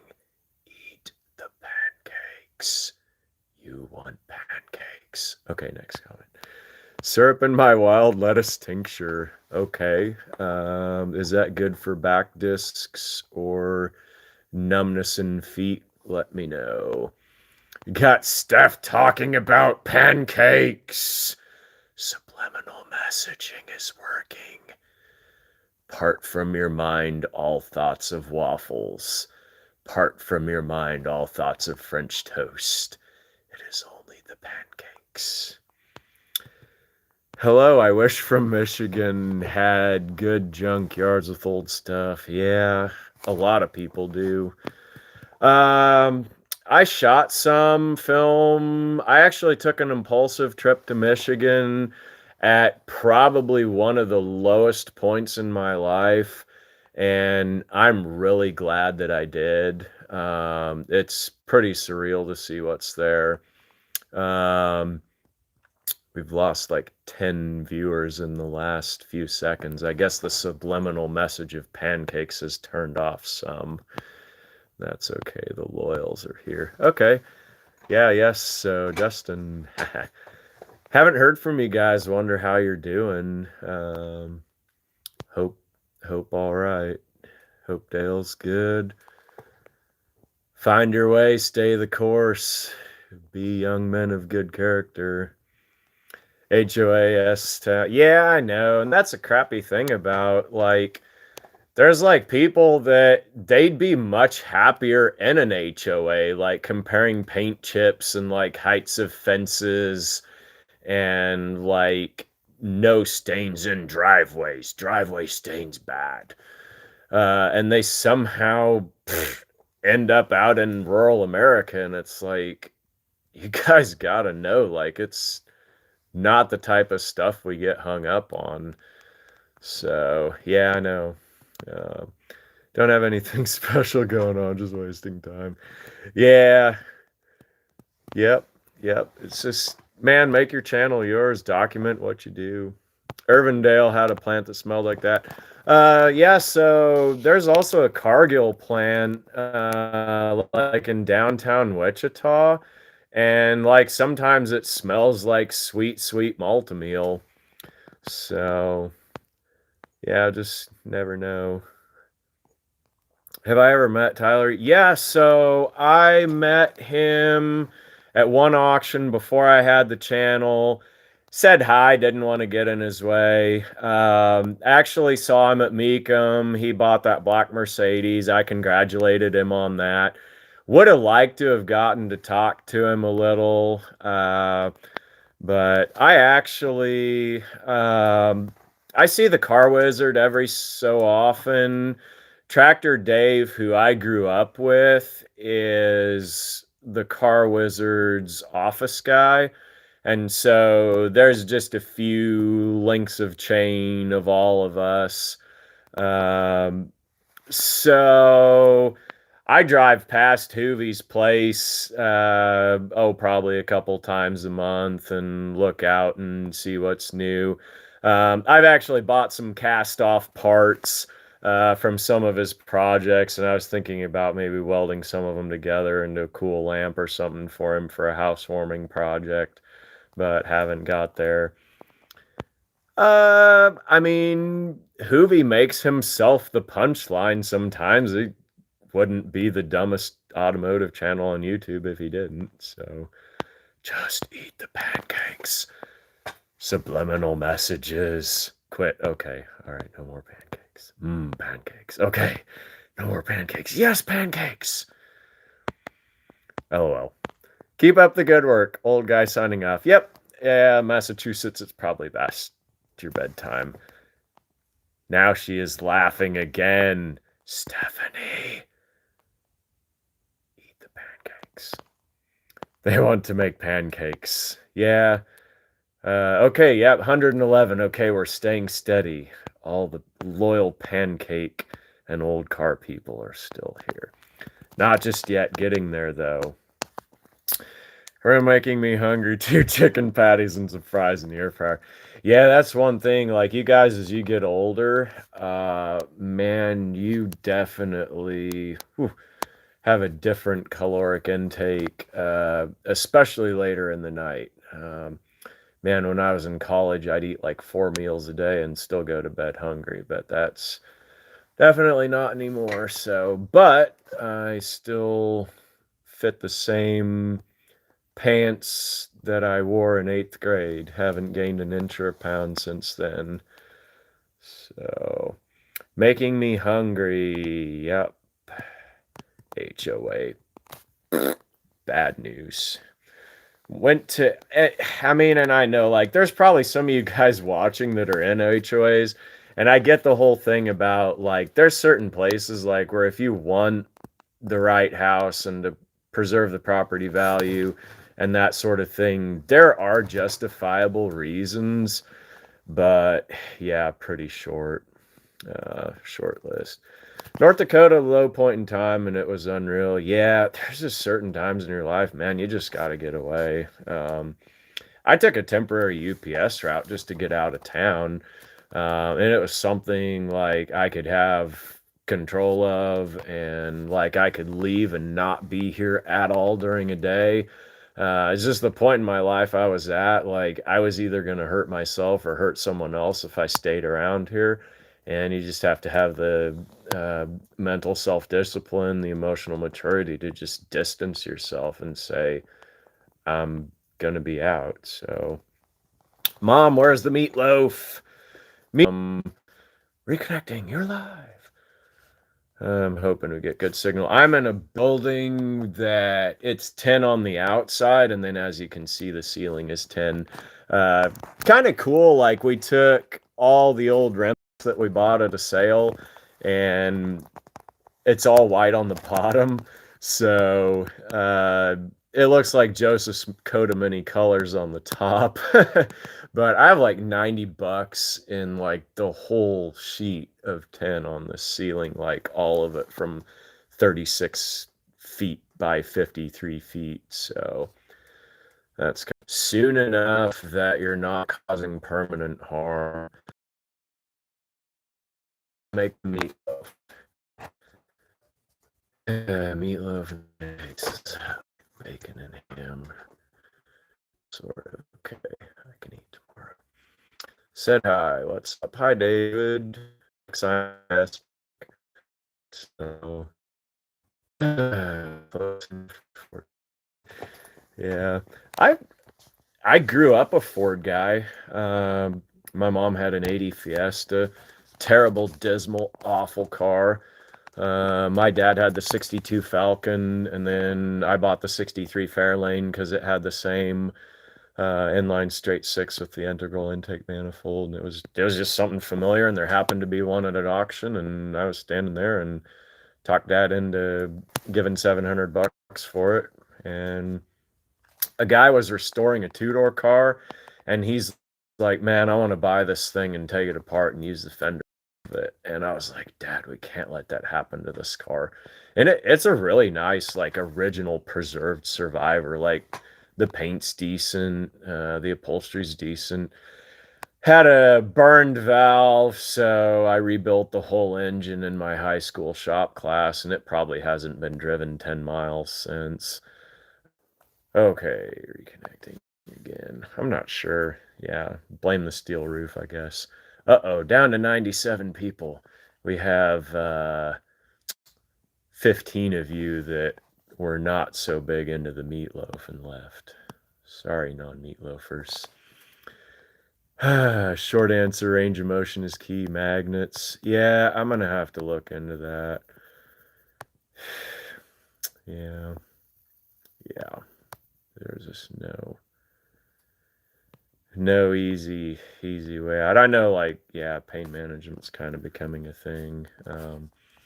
I heard Blue Stop advertised on the radio, so I got a thing of that. Man, my hip was like hurting that one day, and I put some on, and it worked pretty good. So, pancake thing, well, as long as you keep talking about it, it won't. Hey, Tim, not sure if this is still going on. Yeah. Oh, yeah. So, Rich probably got the notification and is new on the chat. So yeah, French toast, great after reefer. Yeah, I wouldn't know. Never partake in message help for review. Dun dun dun. Can't spell HOA in New Mexico. Yeah, probably not. If I wish I didn't know what that acronym was either. Mailbox too short. Anything good? Yeah, it gives you the munchies. What's the hour count? We are at 3:15. 3 hours, 10 minutes when that was posted. Go the distance. You can do it. Snack time. GM muscle now Fords. Yeah, I don't know, man. I've moved sort of like from Fords to GM because like 30 years ago it was all like, oh, if it's not a Nova or Camaro, it's not cool, and everything has to have a blower sticking through the hood. And something about Chevy guys just turned me off. Everything's got to be tubbed, blah blah blah. And now, uh, I don't know. There's a lot of them that find me. I like the 70s and 80s stuff. That stuff's become collectible since. And there's just, I don't know, there's a lot of reasons to like them. Be right back. I'm getting some pancakes. Okay. Don't give up. Yeah, man, never give up. Absolutely. Got the Mopar too. Yeah, I like C-body Mopars. The other stuff, man, there's just, I don't know, it becomes something the guys worship at the throne of, the B-bodies and the E-bodies. And not that I don't like them, don't get me wrong, but I don't know, you can only be into so much stuff. We had Valiants growing up, and they were the junky old clunkers that my dad drove and barely keep them running. And it's hard for me to like think of a Valiant as collectible. It was like riding around in the penalty box in one of those. Like you didn't want to ride in a Valiant because you wanted to. You rode around in one because you had to. Hot Rods Love Ford, yeah, 9-inch rear, yep. Jerry Lewis Tall, yeah, go the distance, go the distance. Yeah, we're gonna beat out Cold War Motors for the 5-hour record. We got to make it 6, guys. 3 a.m. We can do it. Yeah, not so much. I feel bad for all the guys like an hour ago that I was like, yeah, I gotta wind it down, and they're like, okay, bye.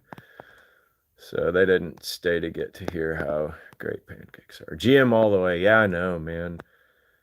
Yeah. Pickup box trailer. Yeah, I get that. Dude, GM, man, it's just like it was the perfect lineup. Like that, if you ever get the chance to uh, read, it's called Sloanism, named after Alfred Sloan. He built like the great lineup, and like that was your aspiration, that there was just enough of the styling in a Chevrolet that you could see in a Cadillac, and people just they wanted to trade up, and it was just something to aspire to. So yeah, I mean, you could say the same for, I mean, like for Mopar Imperial being its own separate make, that's got some cachet to it. Uh, Lincoln was like Henry Leland starting out with Ford Motor Company. That was a great acquisition for them to really build out the line. So, I mean, all of them in their own way. 9-inch in their buddy's Camaro. Yeah, there's a few diehard guys that they're like, I won't tolerate a Ford part in my car. But then there's all these other guys that are like, yeah, put it in the jig. We want something we can actually put our Chevy horsepower to and not totally tear up a integral housing carrier rear end. So, get it. Lansing 45, yeah. Oldsmobile little town, yep. Yeah, they do a homecoming up there that's pretty cool. Magnets are good for managing bruise and burn. Really? It's got to be something. I mean, there's got to be something to that because the blood has iron in it. I wonder how the nerves react to it because of electromagnetism and stuff. I know like the copper thing was a big deal for a while. That seems pretty scammy to me just to sell. It's like, yeah, if you think the bracelet looks cool, wear it, but I don't know that I see it doing much for you. But magnets, got to look at. Kevin loved 60s and 70s Mopar, but did not like the front suspension. Yeah, I don't know. People say, oh, yeah, it's got the torsion bar ride, but I mean, my 60 Chevy truck, I don't really notice. I mean, it's still a spring. The only difference is that it's in one straight metal piece and not wound around. So it really, I don't know that it makes a difference. It is probably just a selling point. Just something they can say, yeah, try our brand because we engineered this and we think it's cool. Maybe if you guys know any more about that than I do, I having driven them all, I don't really notice too much. Learn to drive in Dad's Model A, dude. That's awesome. Yeah. What did I learn to drive in? Driver's ed car. I think was like a late '90s Lumina front wheel drive, and then my first car was a Dodge Aries K car station wagon. Really liked that car. Uh, kind of wish I hadn't sold it, but I mean, I'm not too hurt over it. It needed a main seal, and it just wasn't worth dropping a carriage or pulling a motor out the top to seal one. It was like $300 they'd quoted for us, which wasn't bad. I sold it to a lady, and I was like, look, she's down on her luck. I was like, look, go to a quick lube or whatever. I was like, just tell them to save you jugs of oil change oil. And I was like, just keep dumping it in there and, you know, park on gravel if you don't want a huge oil slick on parking on pavement. And she drove it till the transmission went out. So I mean that car lived a full life. My dad, and he was just always replacing something on that car. It was kind of a cheaply built car to a price point.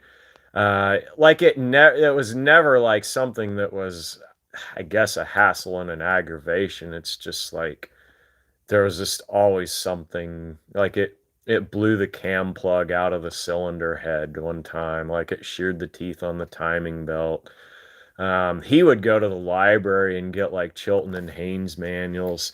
He went all the way down into the steering column to tighten those bolts at the bottom that come loose and the whole thing flops. Um, he he did CV axles. I mean, he was on that car, but that was tough at the time because like we're spoiled now. Like you can go on YouTube and like the other day, like I needed to take a starter out of a Tahoe with an LS motor. And I was like, I don't know how to do this. And so there's a guy, he's like on his clickbait YouTube video, which clickbait's good as long as you give the people what you're promising them. And he did. He's like, one little trick and the starter comes right out. And I'm like, oh man, what is it?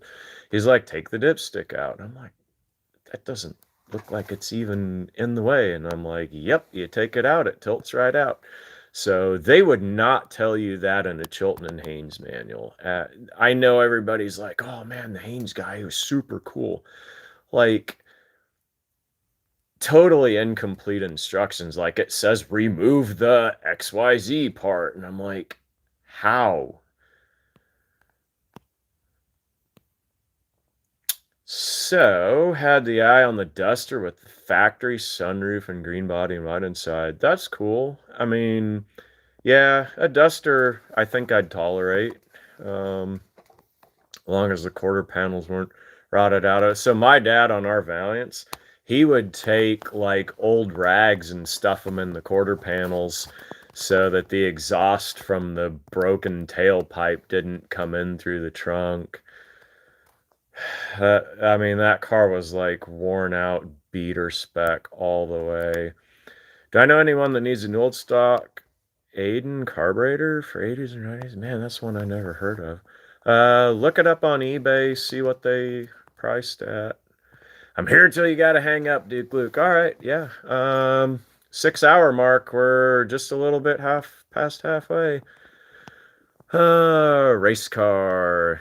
Yeah, I guess anything can be if you beat a slower car with it.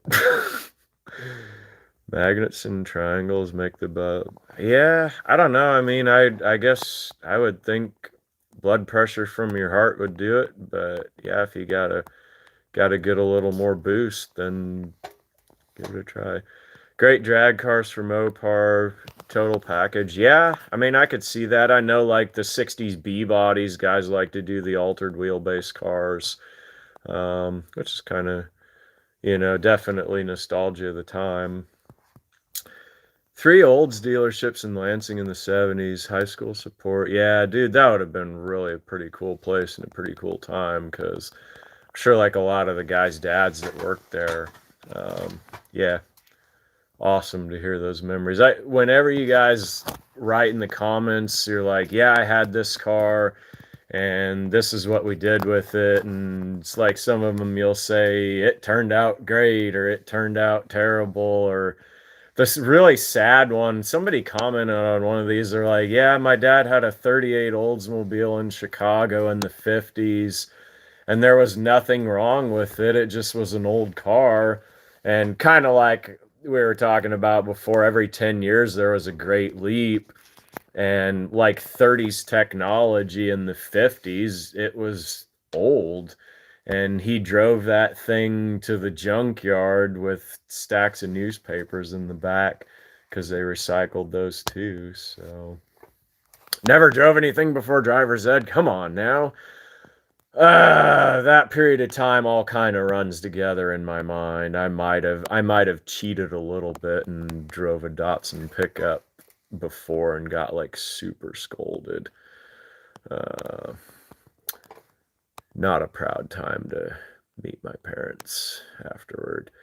Learned to drive in a '74 Chevy. Yeah, competitor to the Datsun. That's cool. Yeah, I had one of those, frame rusted in half. Scrapped it. Still ran. Alice. Yeah, still haven't heard of it. LeBaron K cars, worst pile of junk. Yeah, they were built to a price point. Saved the company though. I mean, Lee Iacocca, he had a good deal going. Fuel injection was a big deal that made those cars a lot better. Same for the old Cavaliers and Celebrities and stuff. The earlier ones with the electronic carburetors, not great. '77 four-door Impala, that's awesome. Yeah, I love those cars. I've got that '77 Caprice, and I don't really get sappy a lot, but man, I was driving out of town one night and Leonard Skinner comes on the radio on the original Delco, and I was like, man, like I feel like I strapped into a time machine. Not. Oop, we've got a stack of valve covers fell over. So yeah, a '77 Impala.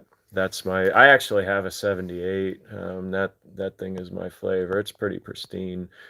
Um, Started at 10. Must have been a farm guy.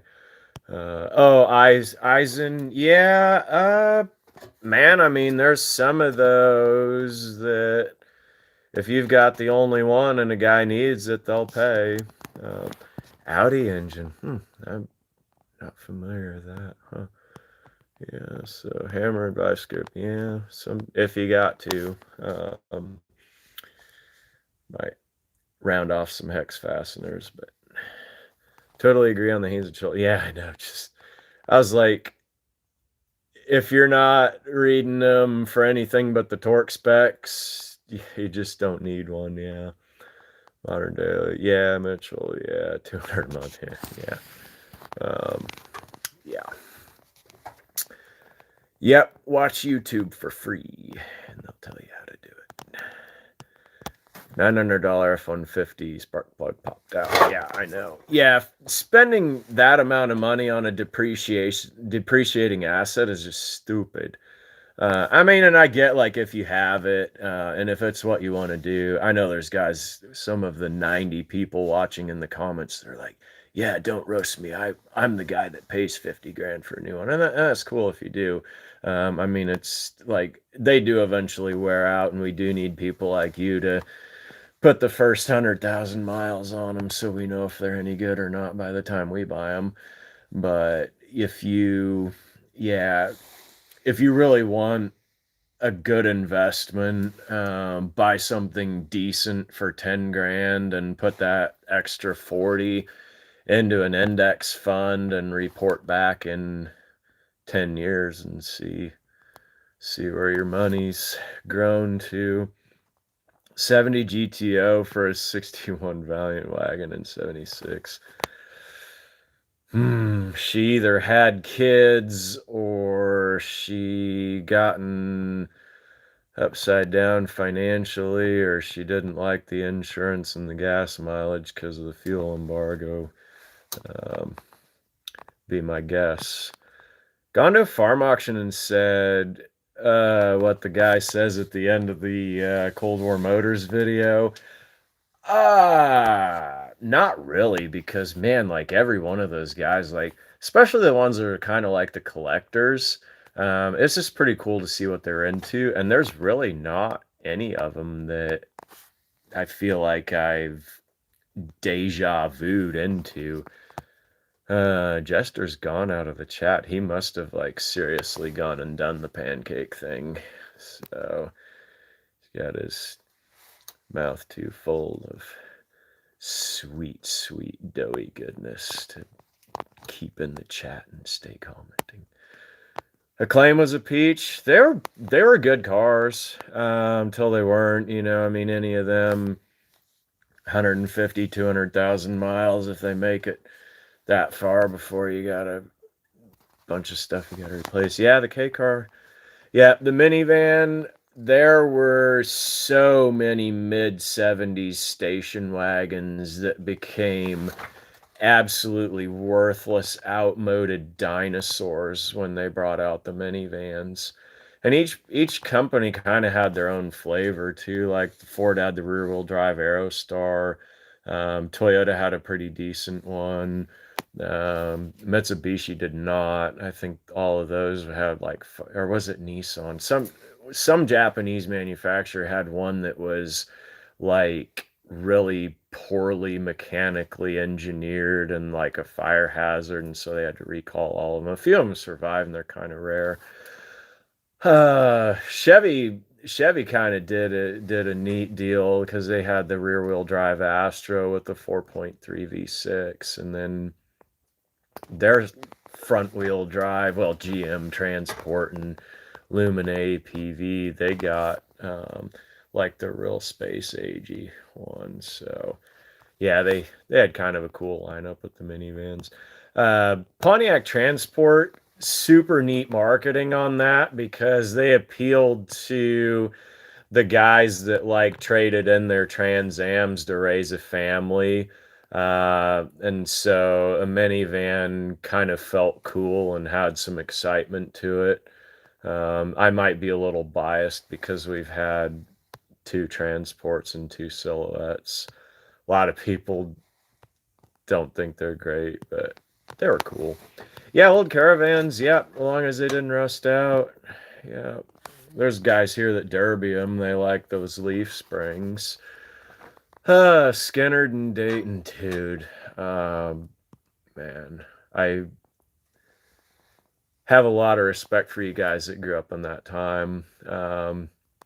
The plane crash, just super sad. And same deal with the Greg Biffle. It's just there's never any reason that stuff should happen. Uh, the day the music died. I'm drawing a blank. It was in Iowa in February, like 58.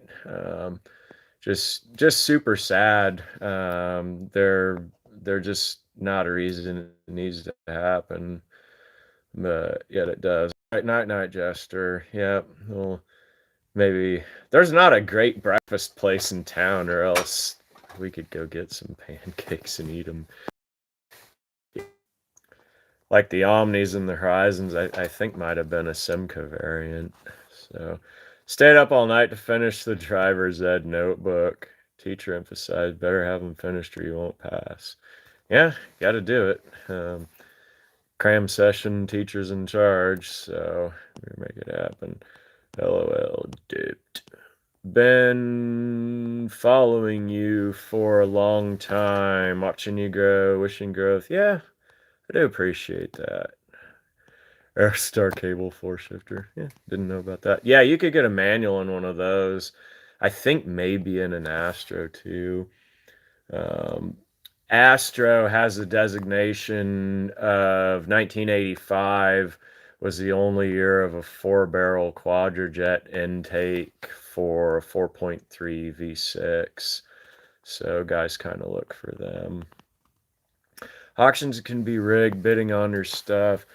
I'll protect the name of the guilty party, but there is an auctioneer out of Wichita that has a notorious reputation for that.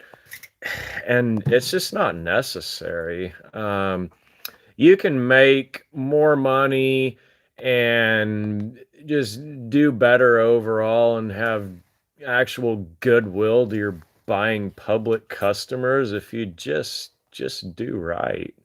Just be honest with people, be straight with them, let them know what they're getting. I don't know if you guys ever heard the term chandelier bidding, but an auctioneer just pulls bids out of the chandelier.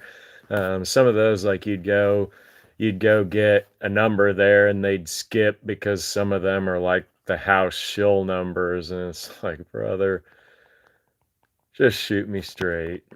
Next morning, told everybody to pass their notebooks. Went across the front row of class, collected them. 3 of them in the trash can. My heart sunk. Teacher saw they weren't done to snuff, and that'd be brutal. Like to see your work, like whoosh, gone. You do not pass muster. You do not drive car. Transport revolution. Yeah, Eurosport. It was a pretty cool time. Yeah, Z28 Camaro, Z24. Z26. They had the line kind of right out. Dude, man, the Greg Biffle thing's so sad. Yeah.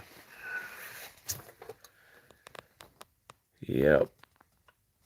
Tough to hear, tough to watch. Didn't want you to pass. Oh, okay. Yeah. Yeah. We had a class kind of like that in college. There was a uh, in-term test that very unorthodox but very good. And the business professor, he said there's some real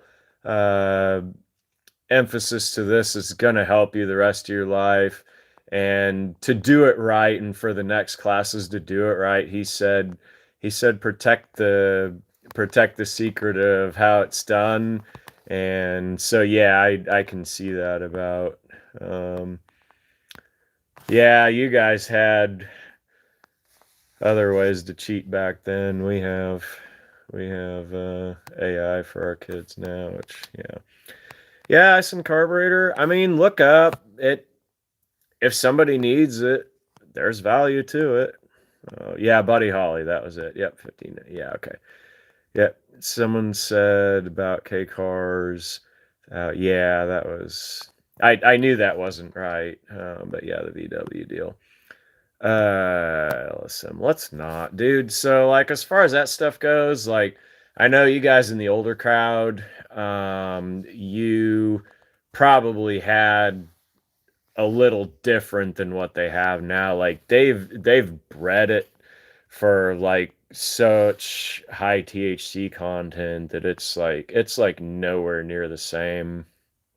Um, yeah, just put your money into an old car. Don't let it go up in smoke. Crooked Biz, yeah, I know. Yeah, started. Yep, there's another guy up by Kansas City did the exact same thing. Yeah. Bears 31, Packers 27, final. Good night. Yep. They can hit the pancake house to celebrate their victory. Go Bears. Yep. The Bears had oh man, there was a game last year where their like offensive play coordinator just like put that game in the toilet for him. I felt bad about that. I'd be surprised if he's still there, but I haven't seen a Bears game this year to follow up. So planes and helicopters are taken out. Yeah, I know. A lot of telling people. Yeah, the odds go the wrong way because they spend so much. Yeah, I know. It's super sad, man. Yeah, it's hard to watch. Uh, the Leonard Skinner deal, it was a lot different because that plane was kind of a busted old hoopty that really shouldn't have been in the air. I like my old beaters, but it's different if you have a mechanical malfunction because you're not just going to coast to the side of the road and call a tow truck in a beater airplane. So there's got to be a standard for them. 93 dedicated people sticking it out till the end. But when will the end be? Yeah, it's not for everyone. That's, yeah, it shouldn't be either. Be packing. Still here. No sky beaters. Yeah. Yep. What channel were they on Peacock? I don't know. I did not watch the Bears and Packers game. I spent the whole entire session that they played stuck on a YouTube live and not watching football. But I think we peaked over 200 watchers. That was kind of cool. For the 92 of you who don't have anything better to do with the rest of your evening, do appreciate it. Alfred Barron says, howdy. Don't know if I've ever seen your name pop up in the comments on any of the videos, but it's great to see it pop up on a live.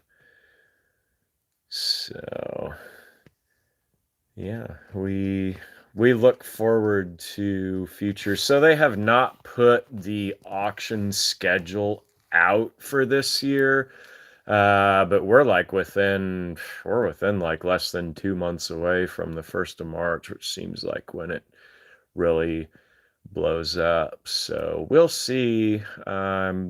Just really beholden to whatever's around. I hope there's like still the cool old places where, excuse me, a lot of old stuff lays that has cool stories that we can take a look at and document on film before it's all dispersed. But you just never know. Yeah, Rich says agreed on the standards for planes. The way I understand it, the Skinnerd plane was going to be retired after the trip they were on. Man, could be, yeah, it could be musical lore, but it could be, yeah. Yeah. At least some of them survived it. But yeah, man, tough time for everybody. There's a really good documentary that they shot on YouTube. Not, we're on YouTube. There's a really good documentary that they shot, and it's on Netflix. Sometimes stuff circles on and out, back out from Netflix. But before one of the guys that had recently died, got the chance to interview him. So that was really cool to see. They just rehash a lot of that. So those model prices just went higher. Yeah. Okay. Since we're discussing models, he's got the 58 Oldsmobile here. This is from the warpage era, so this one's a little more Actually, like fairly well preserved comparatively. You see that big mug on the front. Just great continuity of GM styling. I mean, you can tell, like, yeah, that's the company that also built the 58 Impala and also built the 58 Pontiac. So it's got crack on the back of the roof there, but still holding its own. Of course, that's what they said on the Edmund Fitzgerald before it was at the bottom of the Great Lake. Real rail car. How about model railroad stuff? My dad and I actually, that was something we kind of started out doing early on. But just, yeah, never finished all the way. We had that in the old house, and it was in the upstairs that was not heated, and so it didn't make for a great winter hobby. And then once spring, summer, fall were around, we were doing outdoor stuff. So yeah, we started but didn't finish. But that the model railroad is cool because it was a way to learn from my dad like the different eras in history. So like the oldest box cars were the all wood ones, and then the next were the wood ones with the steel ends, and then the all steel. And I was just at the age where I was starting to really understand that. And so I asked my dad, I was like, well, we need to have like the era correct of this stuff and not just a mixed jumble of modern and old. And I was like, what do you want that to be? He was like, oh, maybe 20s or 30s. So Plain Skinner, yeah, I was chartered by Aerosmith and they said no. Oh, wow, yeah. Hmm. Yeah, there's certain things like you got to have a gut reaction. Like if it doesn't feel right, like anything in your life, relationships, business, whatever, don't be afraid to say no. But also heard on the radio the other day, very poignant, someone saying that not making a decision is a decision. So you can't just be so paralyzed that you don't make some choice of what you're doing. Just sit there doing nothing. 10 horsepower engine and a parachute above and behind them. Yeah, I don't know. Probably about 12 or so years ago, a guy from around town here, he died in an ultralight crash, but they're not, I don't know if there's enough stuff on one of those to be so complicated.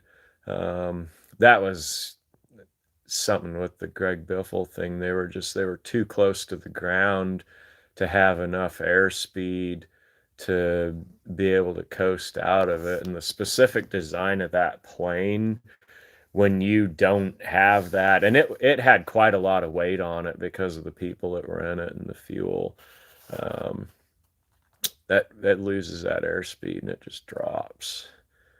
So yeah, ultralights relatively safe.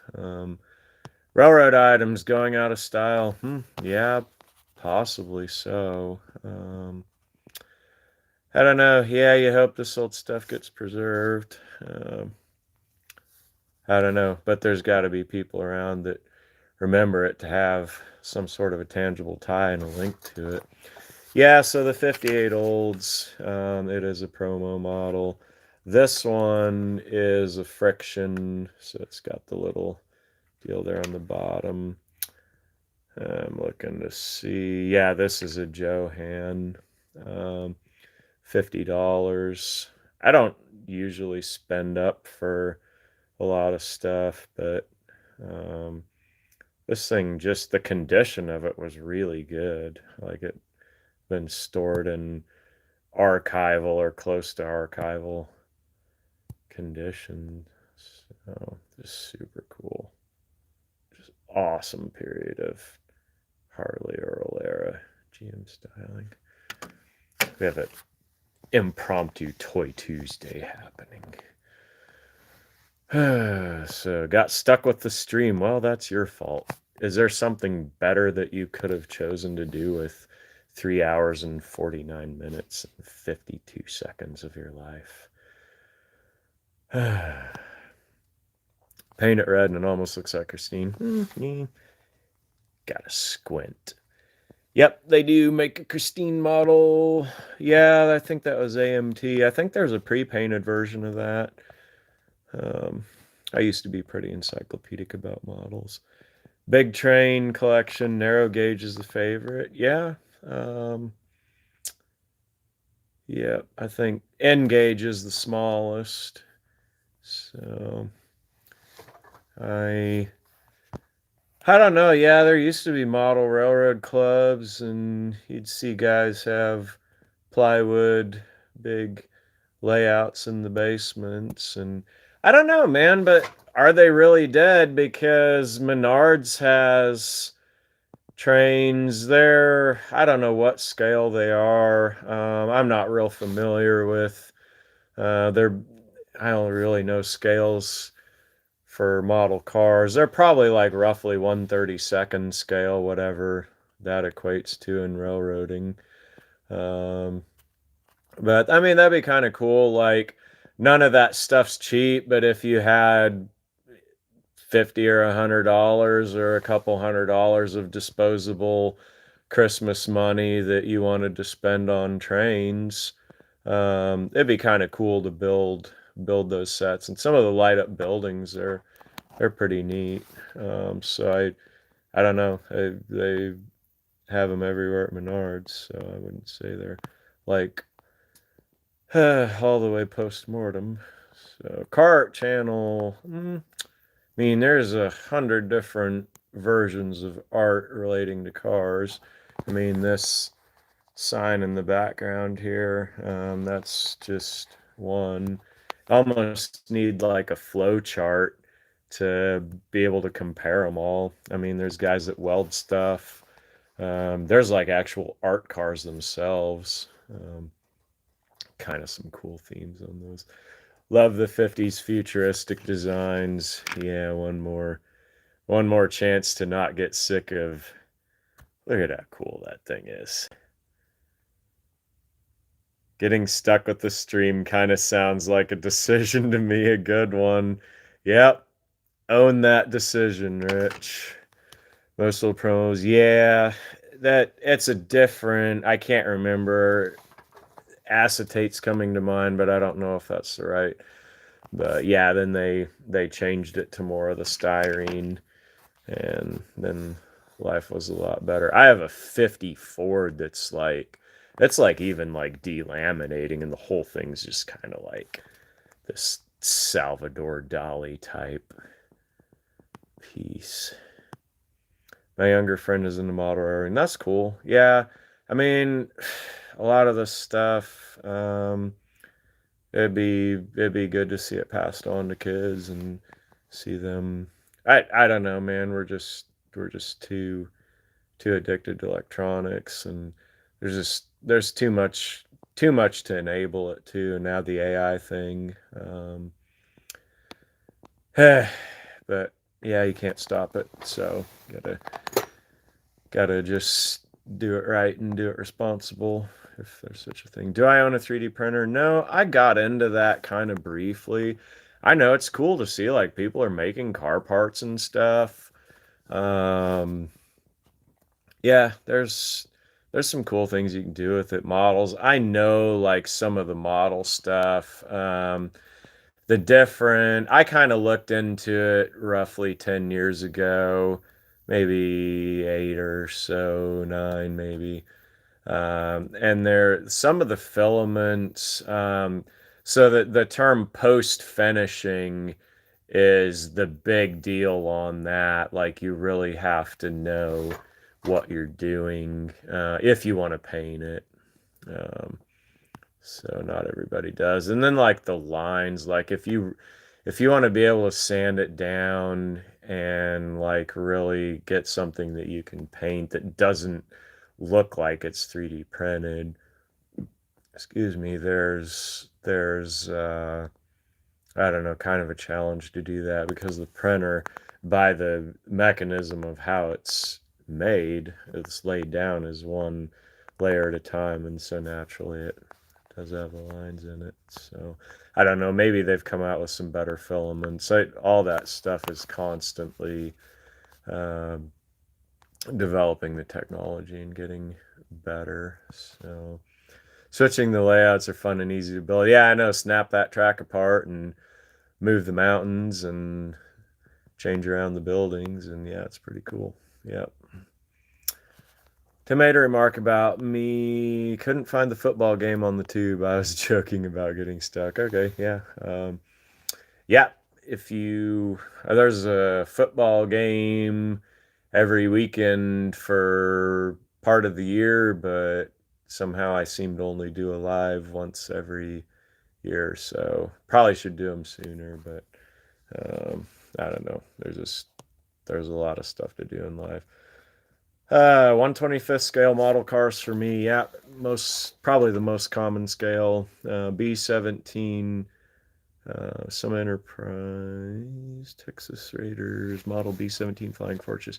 Yeah, for some reason, plane and boat kits just aren't that popular. Um, the military scale is 135th.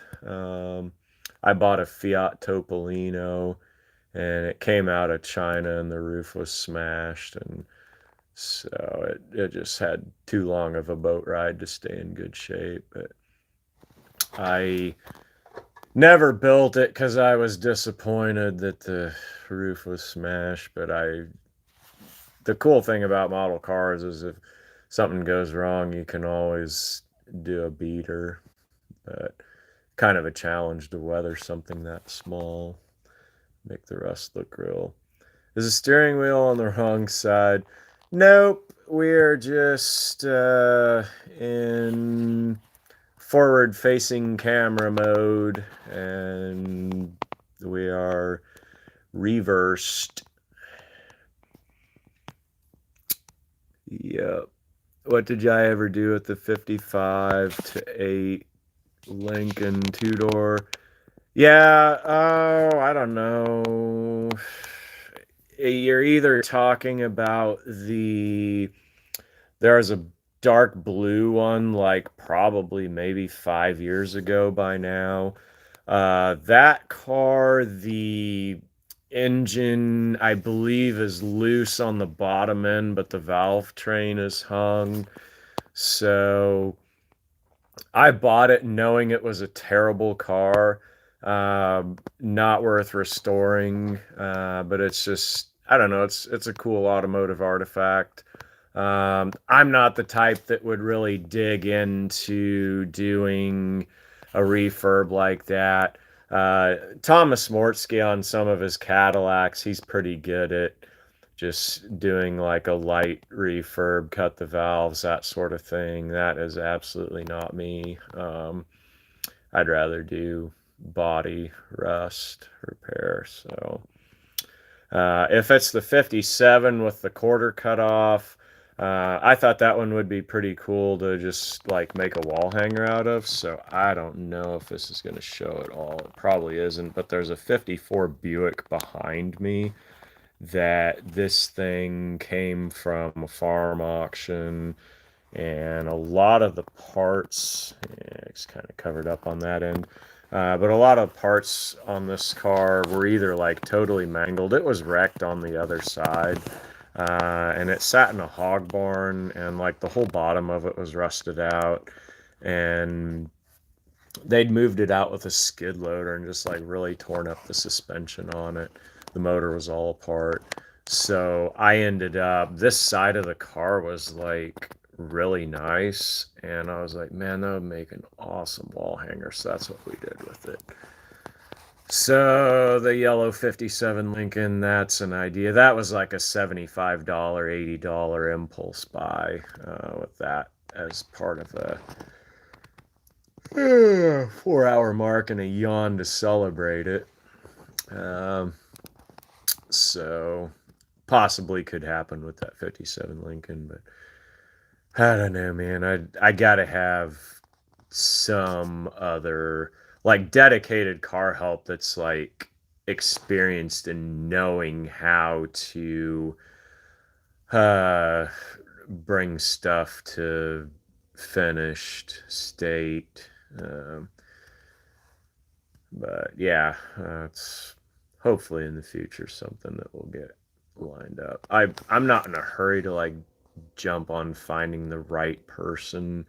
Well, jump on the wrong person. I'd rather wait and find the right person. So that's a good thing about like having gone to McPherson College, still have the connections there with students and stuff. So man, back up to 100 on the viewers. If you guys like it and it's resonating and there's still stuff to talk about, I'm fine to be with all of you. As a kid, my father worked for a model car company as a truck driver. He would bring us home kits often. That's super cool. I think I have maybe it's like a Lindbergh shipping box. That's the cardboard that they had all the kits in. And it's got printed on the outside of it, like the different types of kits. So that's kind of cool. Um, I like old cardboard boxes because they just got trashed. Like they never were designed to stay around and be something people would collect. But yeah, so if you ever find one, it's kind of exceptional. Sometimes they get things stored in them, and that's probably one of the more common ways that they survive. So yeah, man, I bet being in the business and yeah, they'd have extras that. So that's cool that your dad had opportunity to do that for you. Ours for race, yep. Lots of other things too, but a lot of different types of racing. You got pavement, you got dirt, you got straight line, and all of them have one thing in common. They're loud and they eat money. Yeah, I know. Be super. It would have been. There's stuff like that, man. So it is as far for me to go to Edmonton area as it would be to go to Boston or San Jose. So just like I've said several times here on the live, just not in the radius. I would absolutely love to. And it would be super cool, like, to bring them a car and, like, trade for one and bring it back. Like, I'm in love with their 58 Studebaker. If I could ever find one like that here, it'd be super cool to run across. But yeah, not in the cards. It'd be cool even just to fly up there. I mean, I could probably, if I wasn't sitting in a vehicle and having to drive the thing and be like stuck in a seat for a whole trip and to be like going pavement speeds, yeah, I would. I don't know. Yeah, I should look and see. I guarantee there's not a direct flight to Edmonton from Central Kansas. But yeah, I'd love to meet those guys. But I don't think it'd be in the cards. Jim Caswell, hello.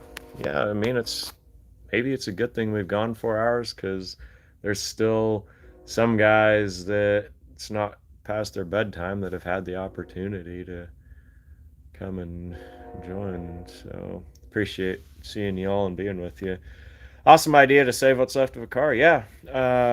Yeah. And sometimes that's what it comes down to. And so you can have a collector that, like, I've even seen. So there's a guy, it's not a huge channel, but he documents what he does with these old cars. It's called Carcheology, and he's out in California. And he's got a project now where he took like 40 Porsche 911 doors out of some guy's estate or parts inventory. Like, it's probably the last part on a Porsche that gets like wrecked or mangled that you'd really need to be around as a spare for people to put on a car. And so he's gonna get a hold of like 40 artists and put different signage and livery and race numbers or whatever they want to paint on them. And that's going to be a super cool project. So he had a 41 Cadillac too. I like watching him. He's got some cool stuff that he runs across. But yeah, that's rabbit trail on the art deal. So yeah, whatever's left of a car. Uh, Not everybody is gonna ever need those parts to put back on something they restore. So 60 or 61 Starliners. I saw partial body of one in a junkyard. I think Air Capital Salvage in Hayesville, south of Wichita. But that's been probably 10 years ago, so who knows if it's still there. Um, Neighbor of mine down the street had one and sold it, but they're not common. So yeah, just keep an eye around. I don't know. Bring a trailer. I really like them. It's a good curated uh, platform for what they sell and for the buyers. They can run across some good cars there. So all right, cash for clunkers destroys so much. I know, and it's sick because so for the legislation for that, they knew that antique status was it 25 years or 30 years? So 84, 94, 04. Yeah, so 25 years. Because, yeah, in Arkansas and I think a few other places, antique status is like 25 years. So they're like, well, we have to be newer than that. There's this, yeah, it was a lot wasted, but I mean, like Buick Regal, like T types and Monte Carlo SSs and like stuff that just, really wasted that now is collectible. It was a stupid stunt, is all it was. I mean, in Europe and Japan, they do that. It was one thing they tried here, which I hope never happens again. But all it really does is just deprive uh, future uh, collectors, which, yeah, it's dumb. Like, you guys talk on here about 80s and 90s cars being collectible. Well, yeah, they are, and yeah, maybe they weren't then, but there's it's a sliding scale. You go further up. Um, there's a pivot, like, so the best example that I have is like 70s Ford trucks. So in '08, when iron went to 200 a ton, that was in the Craigslist days. There were guys that had Ford pickups that they couldn't sell, and that was when gas hit $4 a gallon, I think, or close to it.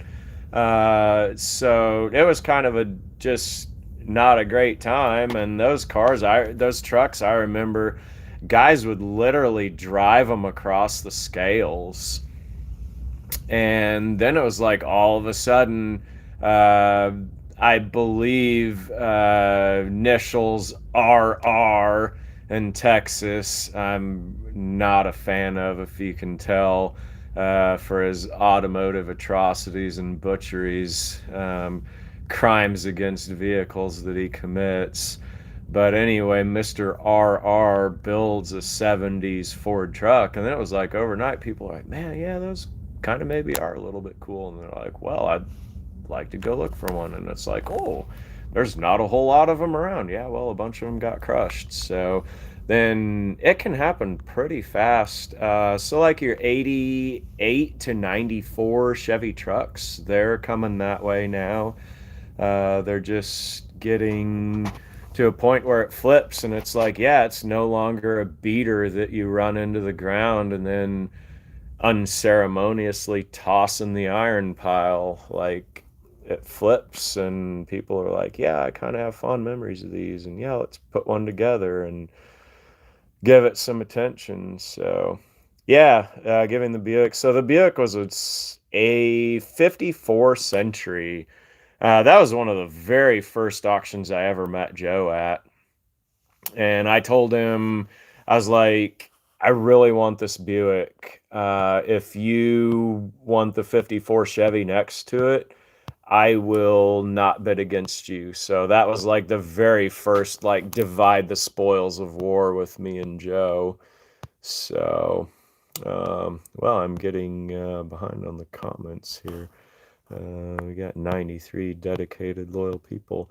So, boys are all still here, epic. Yeah, like we have anything else to do. Oh, like I do either. So, ta-da!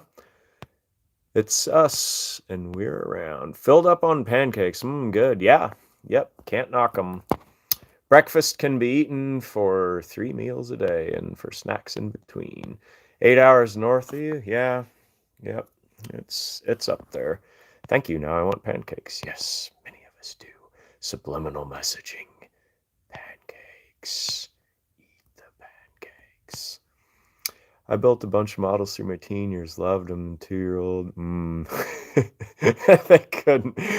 Oh man. By then I'd started working on real vehicles. Yeah, I know that's a dinger about model cars. You know, like you start with your snap together ones with the wheels that roll, and then yeah, when you're gluing them together and the wheels are static display, then boy, you know you've reached big boy modeling by that time. Tractors in construction, yeah, they're pretty cool. Um, Not a lot of kits of those, or yeah, or dealerships. Yeah, it's a little bit of uh, advertising on their end. So, yep, college. Yeah, I know they got to be gearhead. Yeah, I'm trying to capture some young. So that buddy of mine that has a lift, I go work at his place. And that one car, like after I got the body set back down on the frame, there's some like neighbors that were like 5 or 6 years old, and I had them on the come alongs cranking that car on the trailer, and they wanted to, but it's like, hey, if you can have the chance to exploit some child labor and then invest into the next generation and ruin their financial and social lives by corrupting and polluting them with this hobby, then yeah, by all means, ruin away. Uh-oh, the pancakes have been reanimated and revisited. This is my pancake voice, I guess. Waffles and chicken. Yeah. Waffle House. Islamabad, Pakistan. Okay. Yeah, we like cars around the world. Man, I see like there's like a big 80s Caprice like following out there, and like the old 70s and 80s Chevy pickups. They just drive them around out in the sand, and they're like really pristine. So that's cool. I was wondering how you made out help finding at the property. I mean, I got a couple guys that'll help me build the fence, so that's good. Um, Mentioned it real early in the live here, but we're wanting to maybe organize a work day, but I've got to have it a lot more cleaned up. And I want to have it be something fun, like building something that's not just you guys doing the grunt work that I mean, I'll do anything. I don't say it's the grunt work I don't want to do, but, and none of that, like, I fully bought the place knowing that I would have to be capable, because I knew the way my dad was aging, that whatever I did out there, I would have to be capable of doing by myself. And so that's kind of the way it is. But yeah, so hurdles with that is going to be parking, because I want to have that where you guys can bring your vehicles in and not have to worry about getting a flat tire, which we're kind of past that point. Uh, the owner that worked on it before I did, man, he swore up and down. He's like, you're going to ruin your life if you don't have foam filled tires on your skid loader, because all you'll be doing is fixing flats. And I think we've maybe fixed a grand total of like 3 at the most, if that. So like the more you get it cleaned up, but long way of answering your question. Work will be coming. I think I've got the fence squared now. I'm hiring the work structure done, so that way I just have dedicated professional guys do it and it goes up quick and nobody has to worry about getting hurt. I'm not going to take on something like that myself. The way my back is with the discs, it really affects my balance. And like even in physical therapy, like I'd be pretty wobbly doing the exercises. And so for me to be up on a building like that is just, it's a recipe for disaster, which so anyway, yeah, long answer, but you'll see it when it happens, like to do an open house type of deal. So maybe build a concrete block gas station or something. Can't believe the price of car models. Yeah, yeah. I know, yeah, and about only buy them at Hobby Lobby for 20 or 30 bucks, which I mean, if you track the cost of inflation, the $8 and $10 ones that I was buying, I can remember when, man, like $15, that was like the big deluxe one with like the photo etched parts, or like even 20 bucks. It's like, man, you gotta like really spring for like the quality over quantity, because man, you could decide to buy like 2 other kits, but you got to really be committed and like the big dollar ones. So yep, diehard plastic fans will pay. Yeah, I don't like. Yeah, I've got a stack of them here that hopefully maybe someday I'll be able to get to. Yeah. Yeah, they do. There's a Daryl Starbird car show coming up at Century 2 in Wichita, and they have model kits for the kids. So not a fan of re-release. Yeah, I know. Yeah, I say the same thing about being a used parts seller.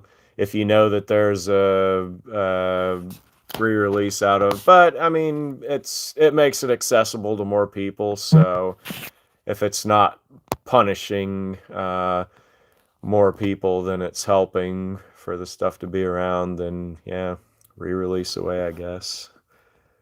Not if, yeah, I know. RR.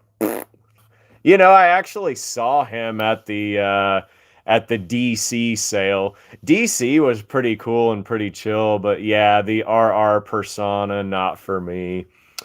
The money is there for original. Yeah, I know. So that's actually how I bought all my 164 scale little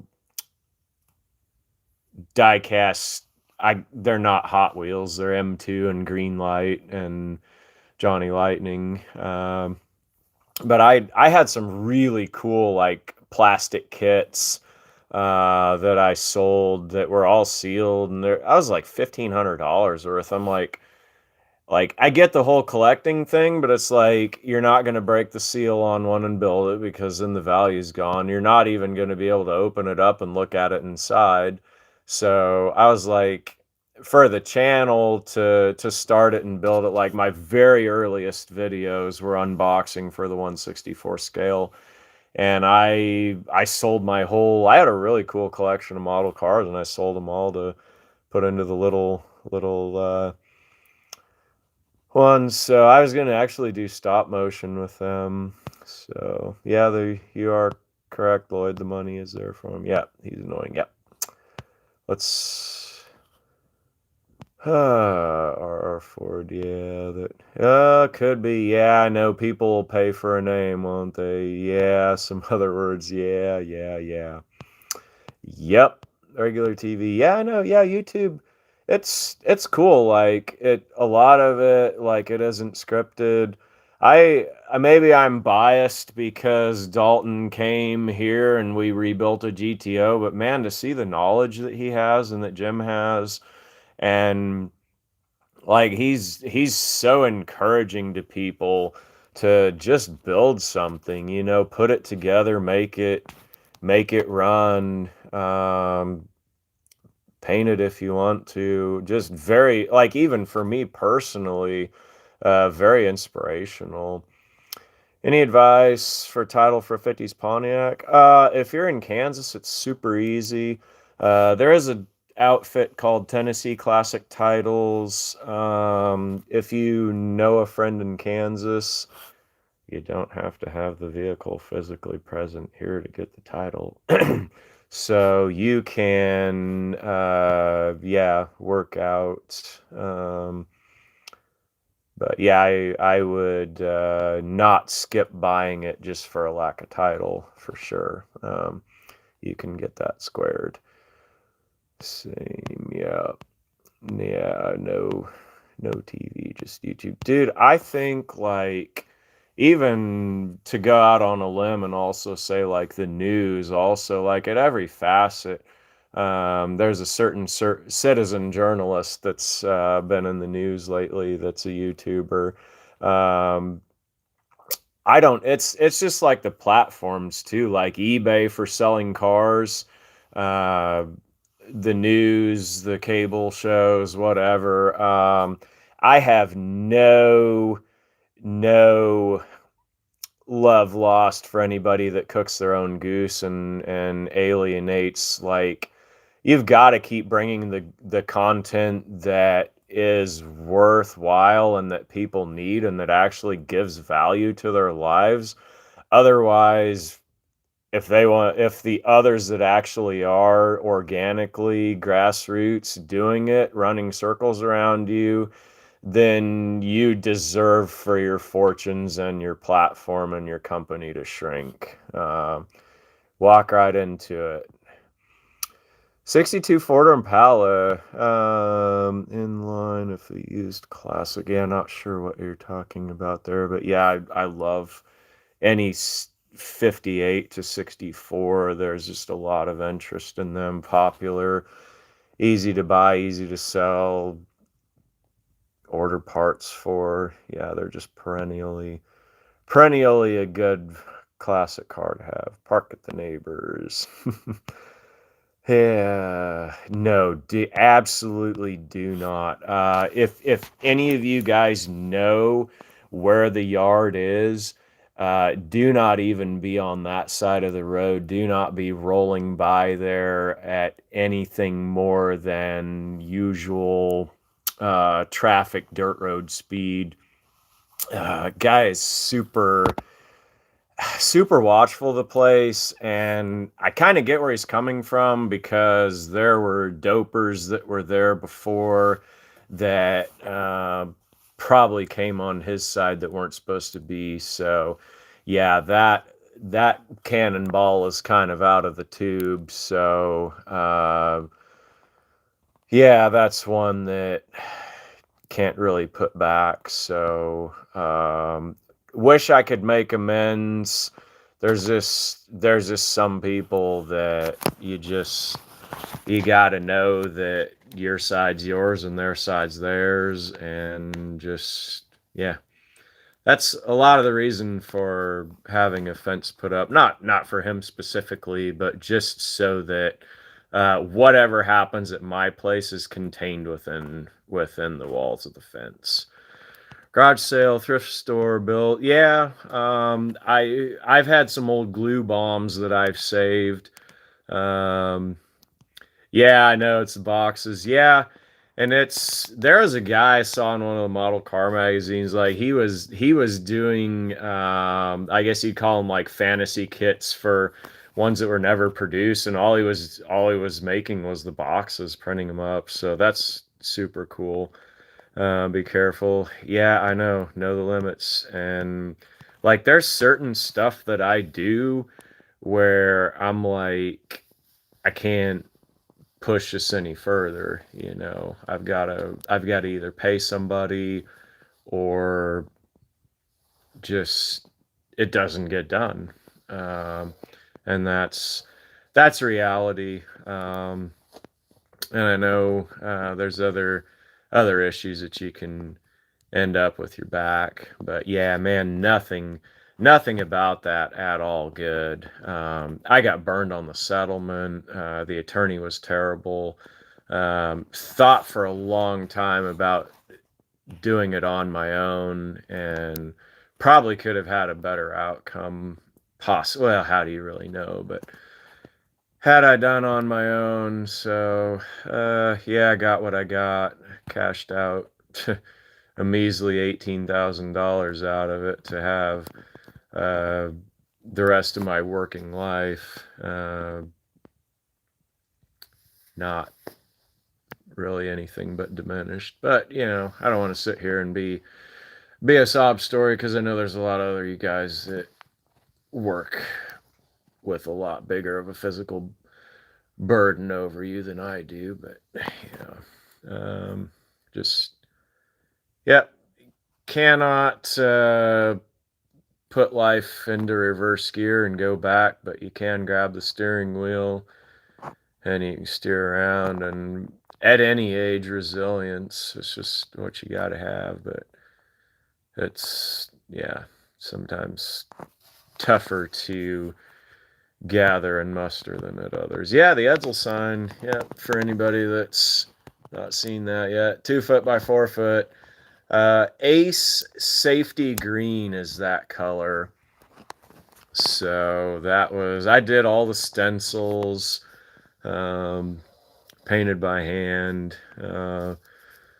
Yeah, that's double-sided, so I got to flip the stencils.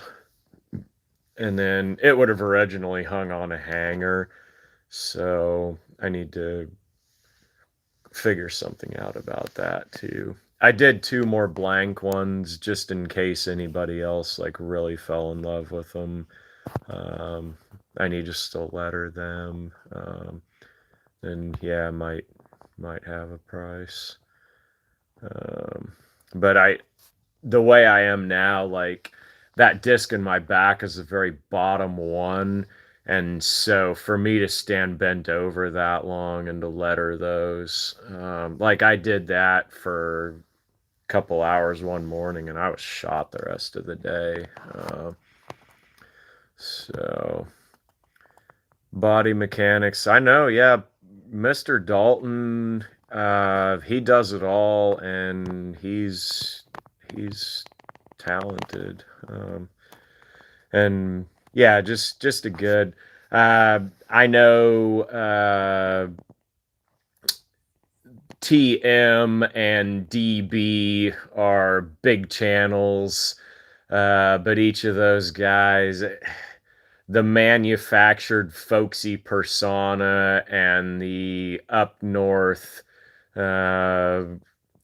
whatever vibe, dialect, and then the addition. I don't want to beat on other YouTubers because I don't want other YouTubers or anyone else to beat on me, but either of those guys, especially like like a few cutaway gags, yeah, okay, but like when every reference has some picture of a movie and a 5-second clip of it blipping on, it's like, I just want to see you work on a car, dude. I don't want to necessarily have all the other stuff. Yeah, pay someone or it doesn't get done. Yeah, I know. And like there's certain things like I know I have a standard, and it's like I know what my hands could do to make it look the way that I want, and I just don't have anybody else that can. So yeah, I don't know. Telescoping magnet, yeah, bolts and screws. Yeah, it's bending over here and there isn't the problem. It's just extended, like being on the fender of a car to put a wiring harness in, or being on edge of something to do a task that takes an extended amount of time, even if it's 5 or 10 minutes. It really gets to you. So same boat. Yeah, surgery. Okay. Yeah. Yes. Oh wow. Yeah, I know. That's why, yeah, you put off surgery the longest that you can. That's a lot of people. It's good and it's helpful for, but yeah, you don't know until it's done what you're trading for from what you start out with. So yeah, I know the balance deal. It's yeah, none of it's great. Can't change the wind. You can only adjust your sails. Yep. Do love the sign. Yeah. There are parts of it that were aggravating. Like I said, I don't. After these finish letter them, I don't know, but that'll be something I do again. So back brace. Yeah. I as low as mine is, I tried that and I had to have it cinched up so tight, and it wasn't really in the area that needed the support. So that was what they told me at physical therapy. They're like tense up your stomach muscles, which I already do subconsciously, because that just supports, and then stretch your hamstrings, which I was already doing because I can palm the floor. So I don't know. Beyond that, the exercises, it's like, yeah, only only goes one way. You only get more run down the more years you have on you, I guess. So great for sitting at the work. Yeah, I don't do much workbench work with bolts. My workbench stuff is usually either cleaning parts for eBay, or that's about it.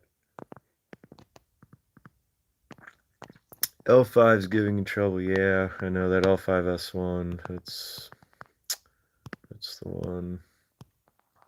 What hurts? Everything. Yep. Old tube radios and high five. Oh yeah, that's cool. Yeah, I mean, it's neat to see like what the old technology is that people keep alive. Um, yeah, like to see what people are into. Love everything. The auction junkyard videos. Keep up the good work. Mine, yeah, I know. Yeah, yeah. There's certain things. Evaporust is your friend. Yeah. Actually, so I've covered it with the lower 48 states. As you can see, that was a little project.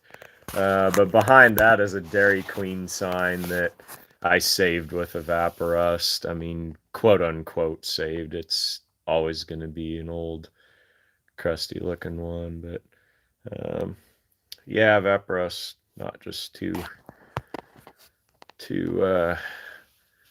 much of a product you want to sleep on. At least try it and you'd be surprised, especially like white that's had surface rust come through. Man, you put that evaporust on there and that white just comes back bright. So it's pretty cool. But yeah, then rust also has a bit of a, I guess you'd call it a protective element if it's just surface rust. Obviously not if your quarter panels and rocker panels have gotten be a salty mess and fallen out of the bottom of the car. Best example of that is core tin steel. So if you're out on the highway and you see like these big high wire for the big transformer um, power poles, those you see like a surface rust that's on those. And that is designed that once it gets to a certain depth on the surface, that it becomes then a protective kind of a coating or layer on there. So that was a uh, rabbit trail of saying that once you have the layer of rust off of a sign that you've used, well, or really anything that you care about, the paint or whatever that's underneath not rusting up again, you do want to somehow. I'm not a fan of clear coating stuff because clear, it's just another type of painted coating that can and will eventually fail and then make it even worse of a mess. Um, Wax, probably about the best, I would say. Oil, not real great because it just attracts dust because it never dries. But wax, it puts a nice coating on there. So, yep, love the stuff. Agreed.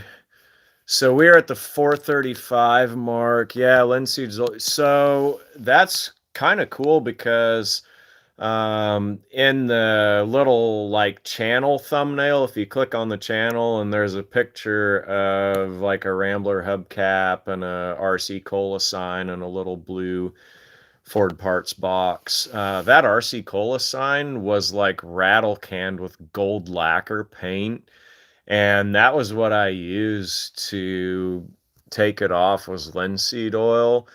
And as crazy as it sounds, like the more you'd rub on there with linseed oil, like it was polishing the red, which was super cool. And yeah, it came out like just that you'd put car wax on it. So water bait, yeah, yeah, yep, you gotta neutralize. And I did that on a sign, and I don't know that one of them I did neutralize pretty well, and the other I didn't. And yeah, it kind of makes a crust on there. 26-year paint lab. Yeah, there's a lot of good chemistry to knowing how to do paint. So yeah.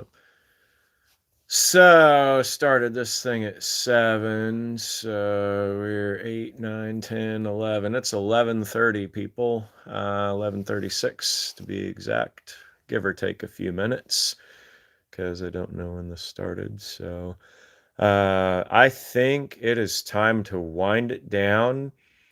If there's any last minute love letters to write toward the amazing breakfast food that pancakes are, get them in now. Pancake is the name of our dog. And so we have a little, he actually was, so after my UPS route, that was a good way to scout old cars and out on the farms and stuff that I delivered to. So Joe and I went back and we were loading an old truck, and we heard little whimpers, and there was a sweet, adorable puppy that found us. And so he's my wife's best friend. She's alpha to him, and he didn't have a name yet, and it was a little warm that day, and Joe was changing tires on the truck, and said, "Yeah, he doesn't have a name." And Joe's like, "Well, if this truck falls on him, it's gonna be Pancake." So that's how he came to be Pancake. So, yep. Graybeard, thank you. Yep, Duke, yep, thank you. Thanks, Kevin. 60, probably FER top commenter, keeping it going. Nope, he didn't ever get run over. He's not a car chaser, so he's a good dog. But a blue heeler, they're not a city apartment dog, that's for sure. You gotta They have a herding instinct, so we got him a big hard ball that he pushes around with his nose. I did a Cold War Motors spoof video probably 3, 4 years ago, maybe by now, and there's footage of him in there. He was kind of the stand-in for Frankers. Um, so there's some footage of him there in the snow. It was tough to get snow footage for that video because we have it down here in Kansas, and there's usually a warm and freezing cycles that you get it, and it'll melt out. So I got some good footage.